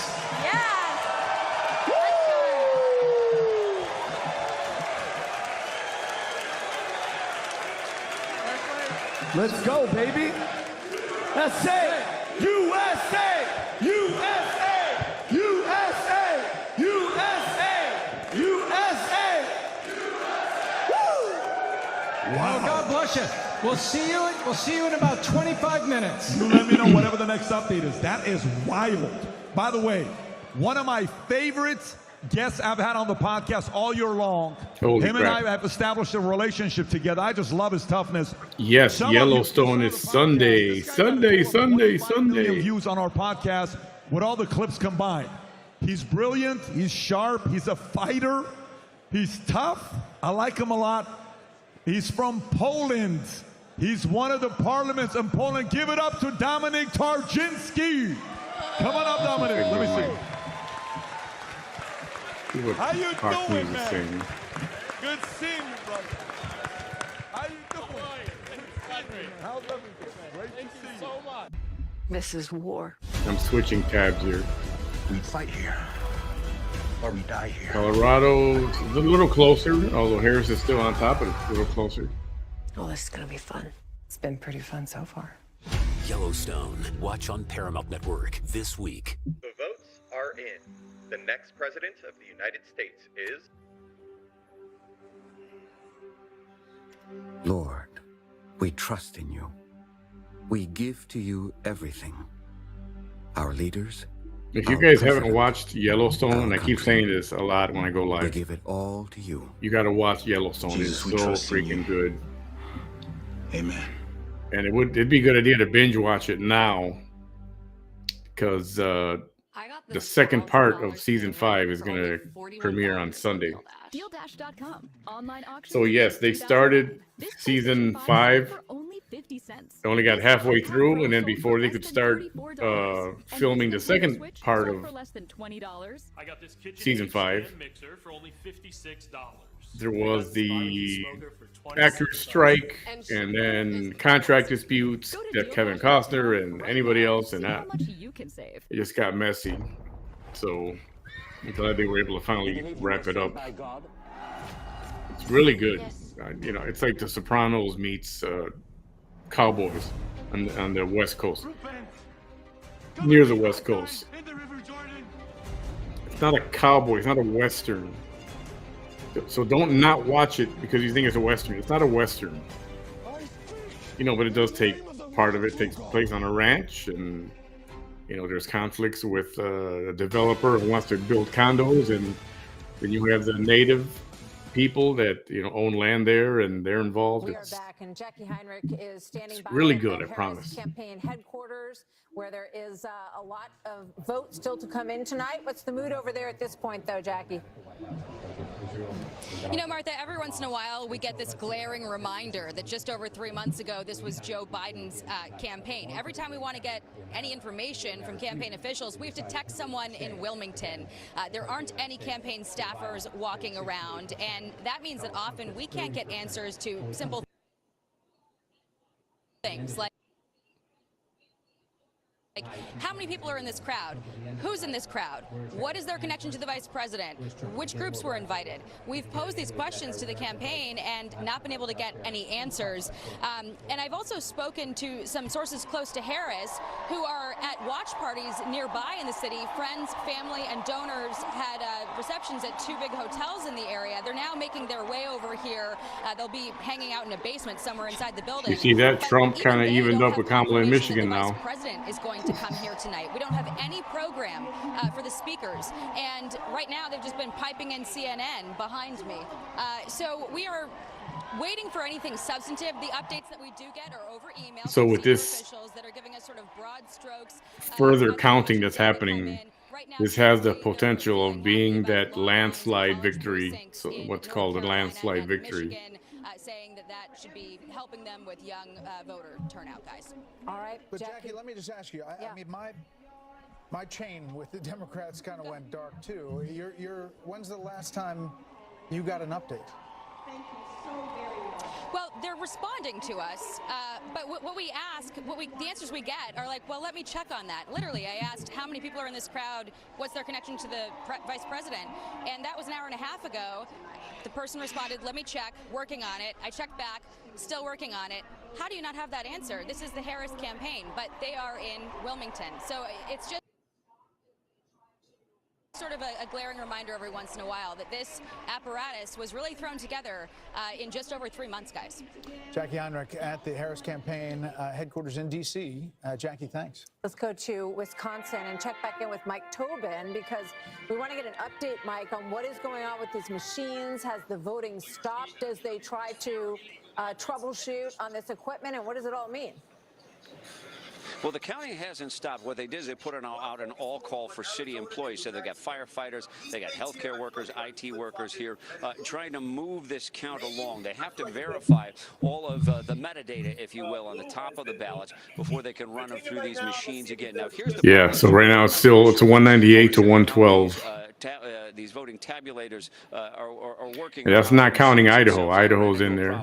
If you look at the back of that machine, there's a red sticker on the back of that machine. That effectively acts as the seal to prove that it hasn't been broken. But there's also a locking mechanism on the back of those machines. Now, those machines operated until the afternoon, and no one noticed that the stickers were in place, but the locking mechanisms hadn't been engaged. A Republican observer noticed that, raised the red flag.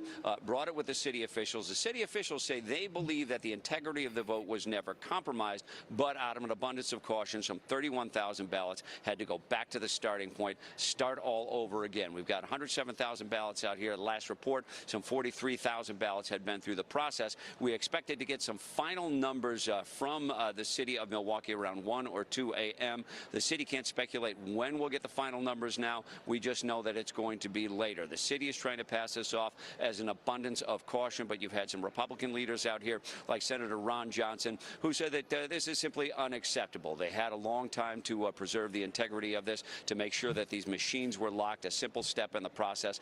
They're not happy with it. We heard from the RNC chairs, Laura Trump, Michael Whatley, saying this is an unacceptable example of incompetence. So they're trying to get this thing done. They're hoping this doesn't really stretch into tomorrow, but they are anticipating that the vote will now continue into the early mornings, the early hours of Wednesday. Guys, back to you. Just to be clear, Mike, they're saying that they're going to keep counting. Like Pennsylvania has said, they're going to keep going. They're not going to stop and go home and take a break and... Correct. They intend to keep counting, and you've got 107,000 ballots here, and 31,000 of those are the ones that have to go back through the process. So it's delaying the process. It's not. Oh, I hate when it does that. Hold on. Oy vey. Sorry about that. Tanking the process, and the city officials again want to insist that the integrity of the process was not compromised. They just want to be extra cautious. Okay, Mike Tobin in Milwaukee. Mike, thanks.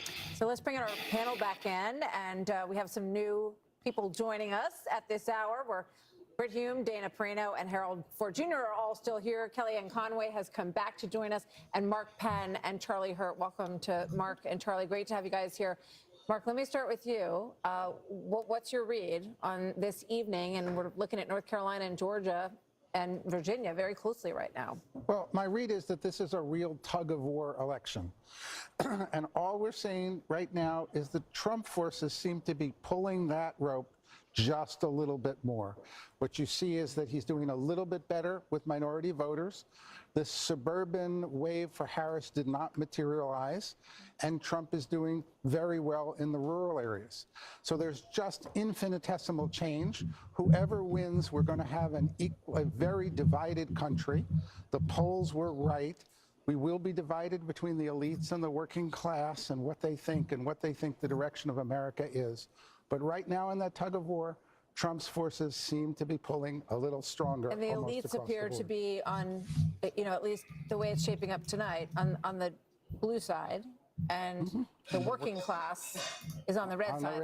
This is not, this is a development that has happened in the Trump years. I asked you 3 nights in a row, who do you want to be? Right now at 10:36 p.m., who do you want to be? Well, right now, I want to be Donald Trump, because these votes are coming in. You take a look at Philadelphia.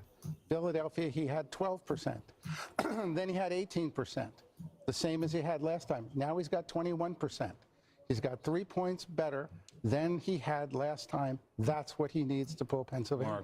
Mark, she still has a path, but it relies entirely at this stage, I think, on winning the 3 big blue wall states. What do you think her chances are?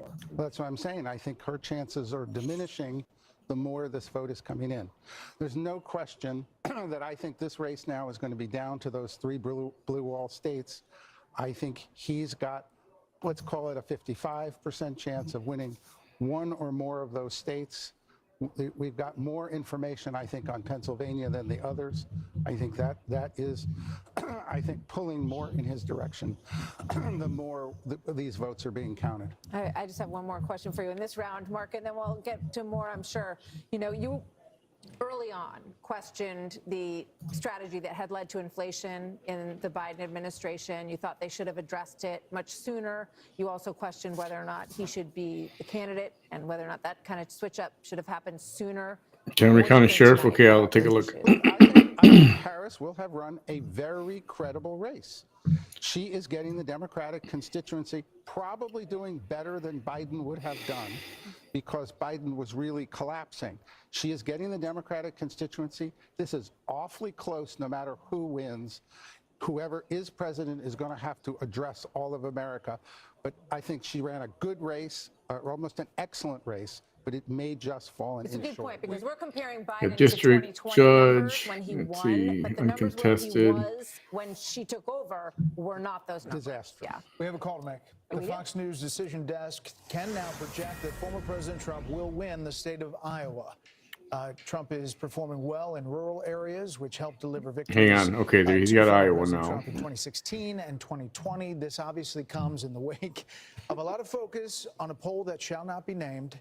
No, let's do it. Oh, please. name it? The Des Moines Register poll. I think we've talked about it seven times tonight. But anyway, it got a lot of attention. Ridiculous. It was a attention-getting poll, and it was being forecast to be what the Midwest may look like, maybe because of a gender gap or whatever. Who was running for sheriff? Hold on. We are now calling Iowa for the former president. Yeah, I mean, it was, described as a bit of a jolt when it came across. I think all of us, when we saw that, Ann Seltzer, because the reason is she has an excellent reputation. She's called a lot of things well. In fact, she called the Trump lead in 2016 in her polling, and everyone thought she was crazy. She had him like +6 or something like that. Well, she also had Let's see, what is Yes, so she has a good reputation, but this one appears to be a blip on her screen because clearly Iowa is in the Trump column tonight. Harold, thoughts about what's developing? So you think about what everyone is saying. This blue wall, there are 44 electoral votes there in Michigan, Wisconsin, and Pennsylvania. If she loses Virginia,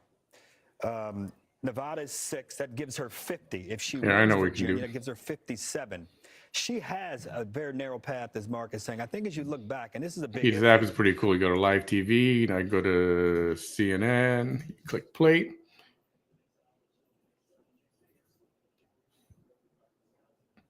Now, but we are expecting more votes to drop in Democratic strongholds in key battleground states. We're also counting down to the next round of poll closings at 11 p.m. Eastern, when Democrats are expecting to claim a gold mine of electoral votes out west in California. That's all ahead. Commercial. Election night. But you can go to, let's see, is brought to you by NBA. Safe Home Security. And it'll give you all the games that are played. There's nothing right now. That's off night. Hockey tells you all the games that are playing, and you can click on one of them to watch the hockey game.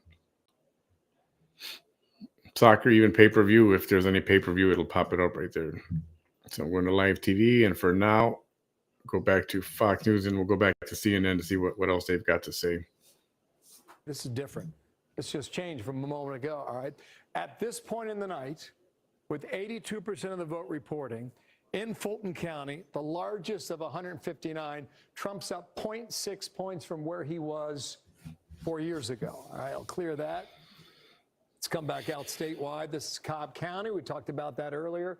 Okay, at this point in the night, our Fox Insights tell us that Harris is up 1.3 points better than where Biden was at this point from 4 years ago. We'll clear that. We'll also go to Douglas 2 here, okay? At this point, this is all greater Atlanta, a lot of population throughout the area. At this point, 90% reporting here in Douglas County, Harris is doing 2.9 points better than what Biden did 4 years ago. So there's still a vote out there, too. And I mentioned Chatham County about 2 hours ago. That's Savannah. They counted slow 4 years ago. They're counting slow yet again. But you get a lot of Democratic votes out of Chatham down here on the Atlantic coast. A lot of folks live there, too, 5 out of 159. So we'll see how that shakes out. Okay, let's run up the coast here and let you know what we're seeing here in North Carolina. Then I'll hit Virginia. Then I'll hit Pennsylvania, all right? Trump up 2.5 in North Carolina. Why can't we call it? I was looking at Mecklenburg County with Charlotte. Okay, so they've had a lot of votes come in since the last time I checked. There was a lot of outstanding votes. You have to ask yourself, where are the votes, right? If they're in the most populated places, you can't make a call. But now you're getting a lot more from Charlotte. This is Wake County, Raleigh. It's number 1. Still about 20% of the vote out there, okay? Comfortable lead for Harris. We expected that, but let me just check 2020 and go ahead and use the slide again. Okay, so she's performing 0.5 point better than Joe Biden finished from 4 years ago. So we're keeping track of that. You went in Virginia. I'm getting there, guys. Hang on 1 second here. Just got to move the meter, and we'll see what's happening here in the Commonwealth. All right, so while you're checking that, Charlie Hurt's from Virginia. Yeah. Tight squeeze. So what are you looking at, Charlie? Tight squeeze, Virginia. What are you looking at? So it's kind of interesting, actually, that this is so close, especially if you looked at the early numbers across the state. It was fairly extraordinary with the early vote, both early mail-in vote and then early in-person vote. All of the big D-plus counties in the state were significantly down from 4 years ago, including the big counties like Fairfax, Richmond, and then all of the R-plus counties were significantly higher this time than they were 4 years ago. And so if you had just looked at those early numbers and then look at this, it's actually not that surprising that it's this close, even though Virginia is, for all intents and purposes, a blue state now and has been since George W. Bush, or since Obama anyway. But it is, I think that Governor Youngkin, who said, watch out, it's going to be tight here, is probably looking at those same numbers and realizes that this thing might actually be the surprise of the night. Yeah, a lot of people drifted to Northern Virginia, suburbanites. There's not a great Trump vote in that near D.C. Oops, let's go back to CNN. Kellyanne, and that's what we're looking at here is where that vote is outstanding and whether.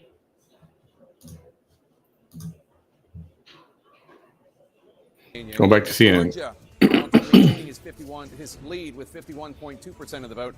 Kamala Harris has 48% of the vote. Donald Trump with a 153,980 vote lead with an estimated 86% of the vote in. In battleground Michigan, Kamala Harris in the lead.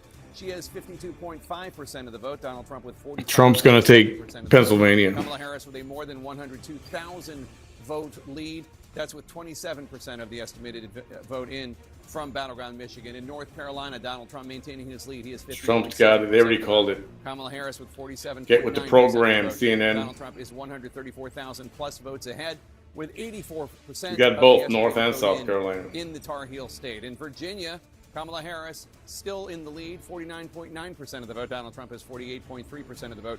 Kamala Harris is maintaining a 55,000 plus vote lead with 3/4 of the vote in there. In Virginia, 75% of the estimated vote. And then in New Mexico, Kamala Harris with 53.2% of the vote in the lead there. Donald Trump has 44.9% of the vote. Kamala Harris has 48,589 more votes than Donald Trump right now, with an estimated 65% of the vote. Still about a third of the vote left to count in New Mexico. And Boris Sanchez has a new projection for us in the fight for control of the U.S. Senate. Boris? Yeah, Jake, a handful of important projections to bring you, beginning with history being made in the state of Maryland. There, the executive of Prince George's County, Democrat Angela Alsobrooks, will defeat former two-term Republican Governor Larry Hogan. She becomes the first African-American person ever elected to the Senate from the state of Maryland. Another projection to bring you, this one from the state of Delaware. Congresswoman Lisa Blunt Rochester defeats Eric Hansen, a former Walmart executive, the Democrat here becoming the first woman and the first African-American person ever elected to the Senate from Delaware.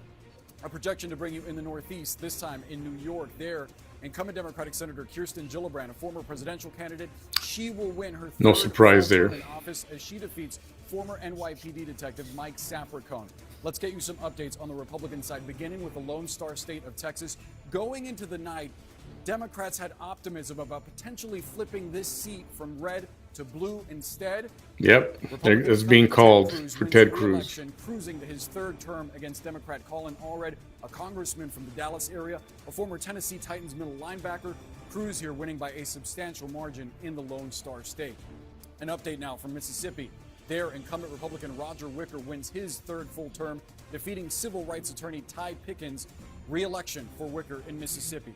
An update now from one of the reddest states in the country, Wyoming. There, incumbent Republican Senator John Barrasso wins his fourth term as he defeats Scott Morrow, a union official who touts his black belt in Taekwondo on his campaign website. Barrasso reelected in Wyoming. Some more projections. Electoral votes are 210 for Trump, 113 for Kamala Harris. Perhaps best known for being the first senator to object to certifying the 2020 election results in favor of Joe Biden. He defeats Democrat Lucas Kunz to win re-election in Missouri. Meantime, in Nebraska, this special election, Pete Ricketts, a former governor there, He defeats Preston Love Jr., a former campaign manager for Jesse Jackson's presidential campaign in 1984. This is to serve out the term left by retired Republican Senator Ben Sasse. An update from North Dakota now. There, incumbent Republican Senator Kevin Cramer wins his second term, defeating engineering professor Katrina Christensen. Cramer reelected in North Dakota. So what do all these results mean for the magic number that Republicans need to take control of the U.S. Senate? Remember, they started out the night needing 2 Democratic seats to flip the chamber. Right now, that number with a pickup in West Virginia is 1. And currently, as of this moment, Republicans are leading in 4 races where Democrats hold seats. But hold on, because that needs some context. 2 of these states are fairly early. One of them is Montana, and that race is expected to be competitive. But the other one is Minnesota, in which we're not really expecting that close of a race tonight. And there's also potentially a twist. I'll explain that in just a moment as we take a look at some key race alerts. These are live results coming into CNN right now. In Pennsylvania, this race has been back and forth all night. Look at what separates the former CEO of a hedge fund, Dave McCormick, from incumbent Democratic Senator Bob Casey. 0.1 percentage points, 44,000 vote lead for McCormick, with 61% of the vote in the Commonwealth of Pennsylvania. Meantime, the most expensive Senate race in the country, in history. Nearly $500 million spent on this race, and currently Colombian-born businessman Bernie Moreno leads incumbent Democrat Sherrod Brown with 261,000 votes, 84% of the vote in Ohio, where now Donald Trump has won the Buckeye State 3 times in a row. And this is the twist I was talking about before. No one expected this Senate race in Nebraska would be this close. You have Dan Osborne, an independent, who has not said which party he would caucus with. In fact, saying that he would caucus with neither party. Right now, he holds a 10,000, almost 11,000 vote lead over incumbent Republican Deb Fischer, 48% of the vote in there. If he wins, it could change the math a little bit for what Republicans need to take control of the Senate. Let's step back and give you a look at the balance of power. The raw numbers: Democrats hold 35 seats, Republicans 48, again with that 1 pickup of West Virginia. But there are 17 seats still up for grabs. You need 51 for control of the chamber, Jake. That Nebraska race is fascinating. The presidential race is moving west right now, and we are counting down to 11 p.m. Eastern. That's when a total of 78 electoral votes are on the line. Most of them are in California. Polling places are about to close there, and also in Idaho and Oregon and Washington State. Kamala Harris is counting on Blue California to push her closer to the 270 electoral votes needed to win the White House. Let's go back to Abby Phillip at Harris campaign headquarters. Abby, you and Jeff have been talking to people inside the Harris campaign. What are they telling you? Yeah, Jake, let me just give you a gut check here about what we are hearing here as we've been sitting here reporting from the Harris headquarters. And I think the operative word right now is silence. There's not a lot being said because the Harris team appears to be searching for bright spots in the map as these results very, very slowly come in. Searching for bright spots and also very aware of the warning signs throughout the electorate in Virginia, in Iowa, in other places. I am told that Milwaukee and Detroit and Philadelphia, that is what the Harris campaign tonight is holding out hope for, more votes to come in. They have always said the blue wall was the most straightforward path. Now it may be the best, not only at all, because Georgia is also something that is developing tonight. Yeah, I mean, I still hear from Harris aides that they feel good about Georgia, but it is very, very close. The blue wall still remains the best option for her in this moment. So that's just, Jake, where things stand right now. Usually, and I know you know this, as the night goes on, the campaign is trying to spin these numbers as they come out. Jeff and I have been sitting here reporting for hours. There's been a slowdown in that spin because they really are digging into these numbers as they are coming in and trying to understand what's left out there for them, especially in these big urban centers. Jake? Yeah, this is my 7th presidential election. I would observe that when campaigns go silent, that's generally not a positive sign. Caitlin Collins, you're in West Palm Beach with the Trump team. What are they saying? Yeah, Jake, much livelier here. As you can hear, Donald Trump's favorite song, YMCA, is playing behind me. And certainly the audience here has gotten a lot livelier in just the last 45 minutes or so, Jake. We've been here for several hours, and that matches the feeling back at Mar-a-Lago, where we are hearing from Trump campaign sources that they are feeling a lot more optimistic about these numbers, boosted by Virginia, but also by Iowa, a number that proved wrong, that poll that came out on Saturday and sent shockwaves through the Trump campaign. And Kristen Holmes, I know you've been talking to sources. What are you hearing about what they're thinking right now watching this come in? They're starting to feel even more optimistic than they were before. A lot of them are looking at those exit poll numbers, and they're seeing a lot of movement. Some of it we've talked about on our air, but the big numbers there. I hope they're not celebrating because it's still, it's not over yet. They believe that in 2016, Donald Trump won the election on the back of working class voters. They believe he could win the election this time around on the back he went of ahead in Latino Arizona. voters, particularly Latino men. Now, one thing to watch, Arizona and Nevada.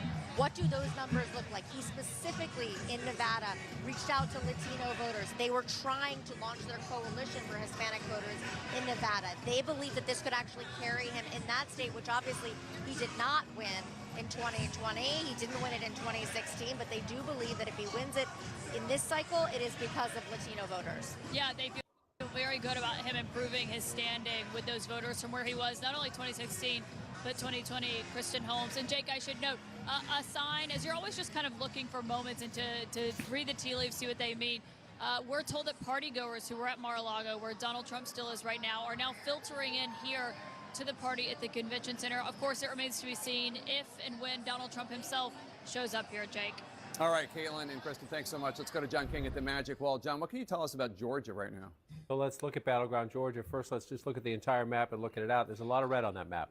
A lot of red on that map, and that tells you right now. Everything is trending towards Trump. This map looks a lot more like 2016 than it does like 2020. And you can know at home what happened in those two elections. But we're not done with the count. So let's look in Georgia. Right now, the former president leading in Georgia by 136,000 votes and change at 51% to 48%, 89% in. So when you get this close to the finish line, you're saying, what's left, and is it enough? Is it enough to overcome 136,000 votes? So let's start with that, and let's look at where our live outstanding votes are. The bigger the circle, the more votes still to be counted. The color of the circle, how the votes coming in that area right now. So you do see a lot of big circles in Atlanta and the suburbs, down here in Savannah and the suburban areas around that, Columbus, Georgia down here. You see some pockets of Democratic votes that are still out. They're large pockets. That's a lot of votes. And if they come in big numbers, we'll see how significantly the vice president narrows that gap. You also see a lot of these little blue dots. They're not done in the rural counties in Georgia. And that matters too. Because yes, if you get a big basket of votes in Cobb County is at 95% though. So you're not going to get a ton there. Fulton County is at 90%. It's the largest population center, so 10% can be a lot of votes because of the population center. This is the one we're waiting the most on, Gwinnett County, but they're up to 72% now. And then we'll come down here and look at DeKalb County. They're at 89% now. So we have more votes to come from in this circle of Atlanta and the suburbs around it that are blue, but we also have more votes to come from in some of these counties out here. That one's at 94, that one's at 95, that one's at 98, that one's at 92. So you know, you got a lot of the vote in these places. So Donald Trump still has some votes to pick up in the rural areas. The question is, how big are the vice president's advantages in the Democratic areas where votes are still out? When you're down by 136,000 votes with 89% reporting, when those votes come in, not only in Atlanta suburbs, I just want to check down here in Chatham County, they're only at 36%. So again, if you're in the Harris campaign, Abby and Jeff are exactly right. They are scrubbing the books now. They're looking at their data projections. They are calling people in the states. They are trying to find out what happened here. How many people turned out? We're getting 60% of the vote at 36% counting. How many more are they get? And are they all ours, or are we splitting these votes? It gets frantic in campaign headquarters at this point of the night when you're trying to figure out, is the math possible? I would say as you pull it out, yes, the math is possible, but you'd rather be Donald Trump right now in Georgia than the Vice President of the United States. So let's look at North Carolina, another of the Sun Belt states, 145,000 votes ahead. That's almost twice what Donald Trump won North Carolina by 4 years ago. 85% of the vote in. How come they're not calling North Carolina yet? That's done. Again, smaller circle now in Mecklenburg. I'll go there in just a second to see. That was a little bit bigger earlier in the night. That's the largest county. Mecklenburg County is Charlotte and the suburbs around it. Out here, in the Raleigh-Durham area, still a lot of votes to be had. Fayetteville area, a lot of votes to be counted. But again, look at those little tiny dots, right? Not a lot out there, but all those little rural counties add up for Donald Trump. So let's just come out and check where we were talking about. Right here, Cumberland County, that's Fayetteville. Only 21%. So this is where, if you're the Harris campaign, when I was in those Georgia counties, they were at 75%, 80%, somewhere in that ballpark. That gets you nervous. And if anybody's interested, Here, you're still jittery because our little friend Vanessa went live again a little while, well, earlier today for the third time. And I do have that video. Not that we're going to watch it tonight. We've been on already for how long? Almost going on 5 hours. And this is more important than she is, but maybe tomorrow we'll do that. So that 10% can matter, but not that it's important, but you know, it's entertainment. And the other guy has 145,000 vote lead in a state he has won twice. So then we come up here, and that's what made Donald Trump president in 2016. He flipped the blue wall states that had voted. They have voted together since 1992. They have voted blue in every one of those elections. So CNN gave Wisconsin to Trump already. Right now, as we get closer into late night here, Donald Trump is leading in Pennsylvania by 116,000 votes, only 67%. So a ways to go there, a ways to go. The Senate race is also tight. Guess what? There we are in Pennsylvania. Then you come over here. He's leading in Wisconsin. This is a state, 2 elections in a row has been decided by ballpark 20,000 votes.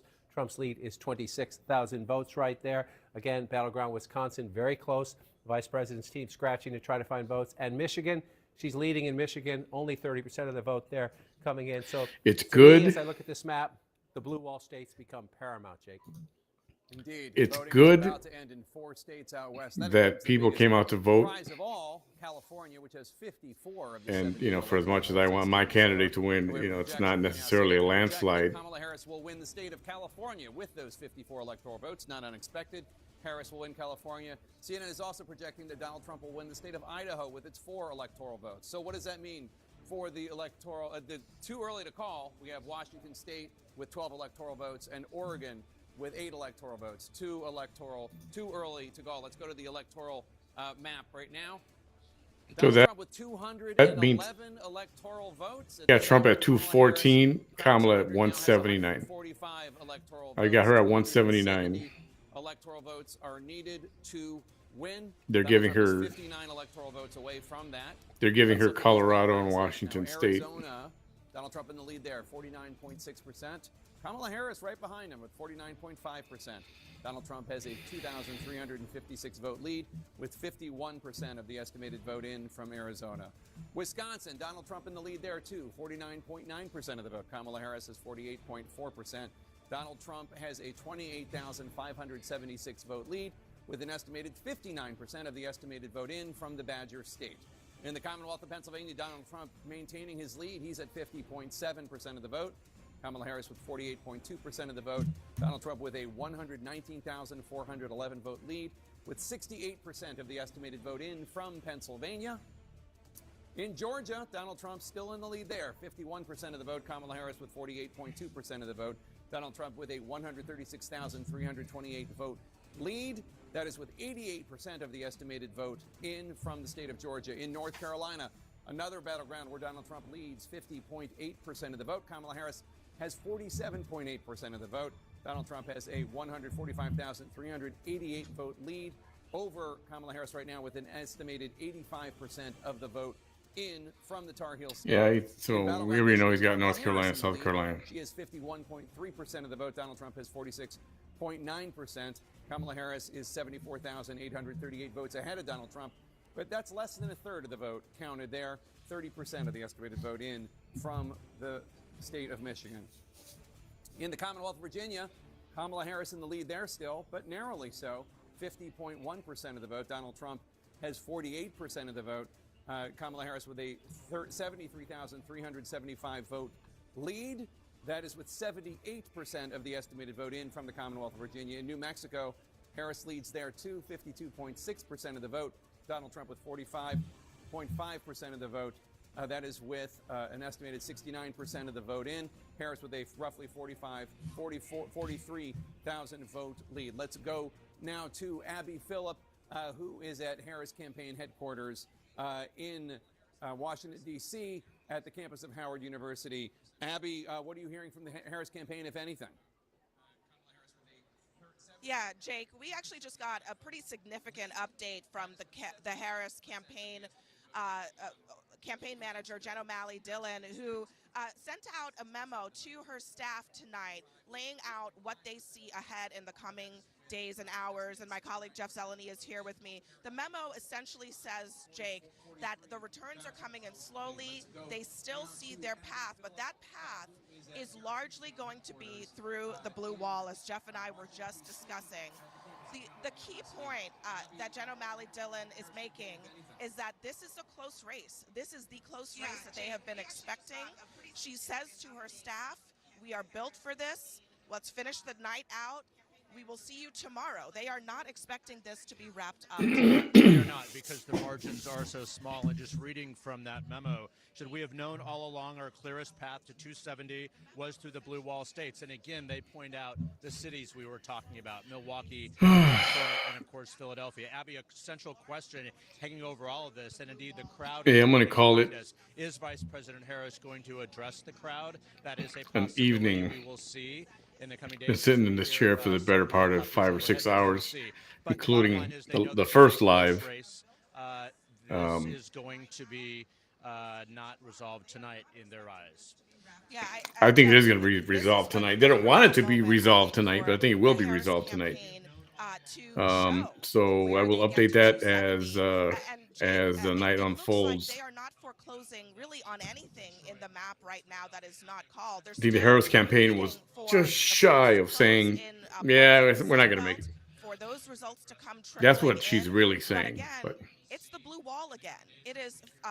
But anyway, I will leave it right here. It is Wisconsin and it is Michigan, where the best chances are for Harris to get to that 270 that she needs to become president of the United States. All right, Abby Phillip and Jeff Zeleny, thanks so much. Let's go to John King at the Magic Wall.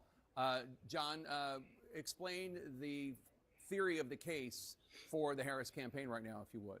Right, and you heard Jeff and Abby emphasizing, even the campaign saying essentially they don't rule out any other possibilities, but we're really banking on the blue wall. Well, at the moment as we speak, 2 of the 3 blue wall states, that's Pennsylvania, Michigan, Wisconsin, 2 of the 3 are red. We're not done, but 2 of the 3 are red. Why is that significant? Well, let's look at the Sun Belt states. And again, Harris campaign is not ruling this out, but you show this here. Donald Trump, 142,000. All right, everyone, have a good night, and I'll update online. I'm not going to be going to bed anytime soon. I'll keep watching this, and let's see what happens. Although, like the New York Times meter, their needle is leaning more towards Trump. It was already leaning towards Trump, but it just ticked over to the red even more. So thanks for being here with me for all these hours, and when you get to this point in an election in a state, Donald Trump I will be back with an update, especially if there's a and in 2020, it looks more like concession or something like that. But you look at it, and if you're in the Harris campaign, you're cool. calling all these counties, and you're trying to figure out, how many votes are out, and what percentage are we getting. Good night, everybody.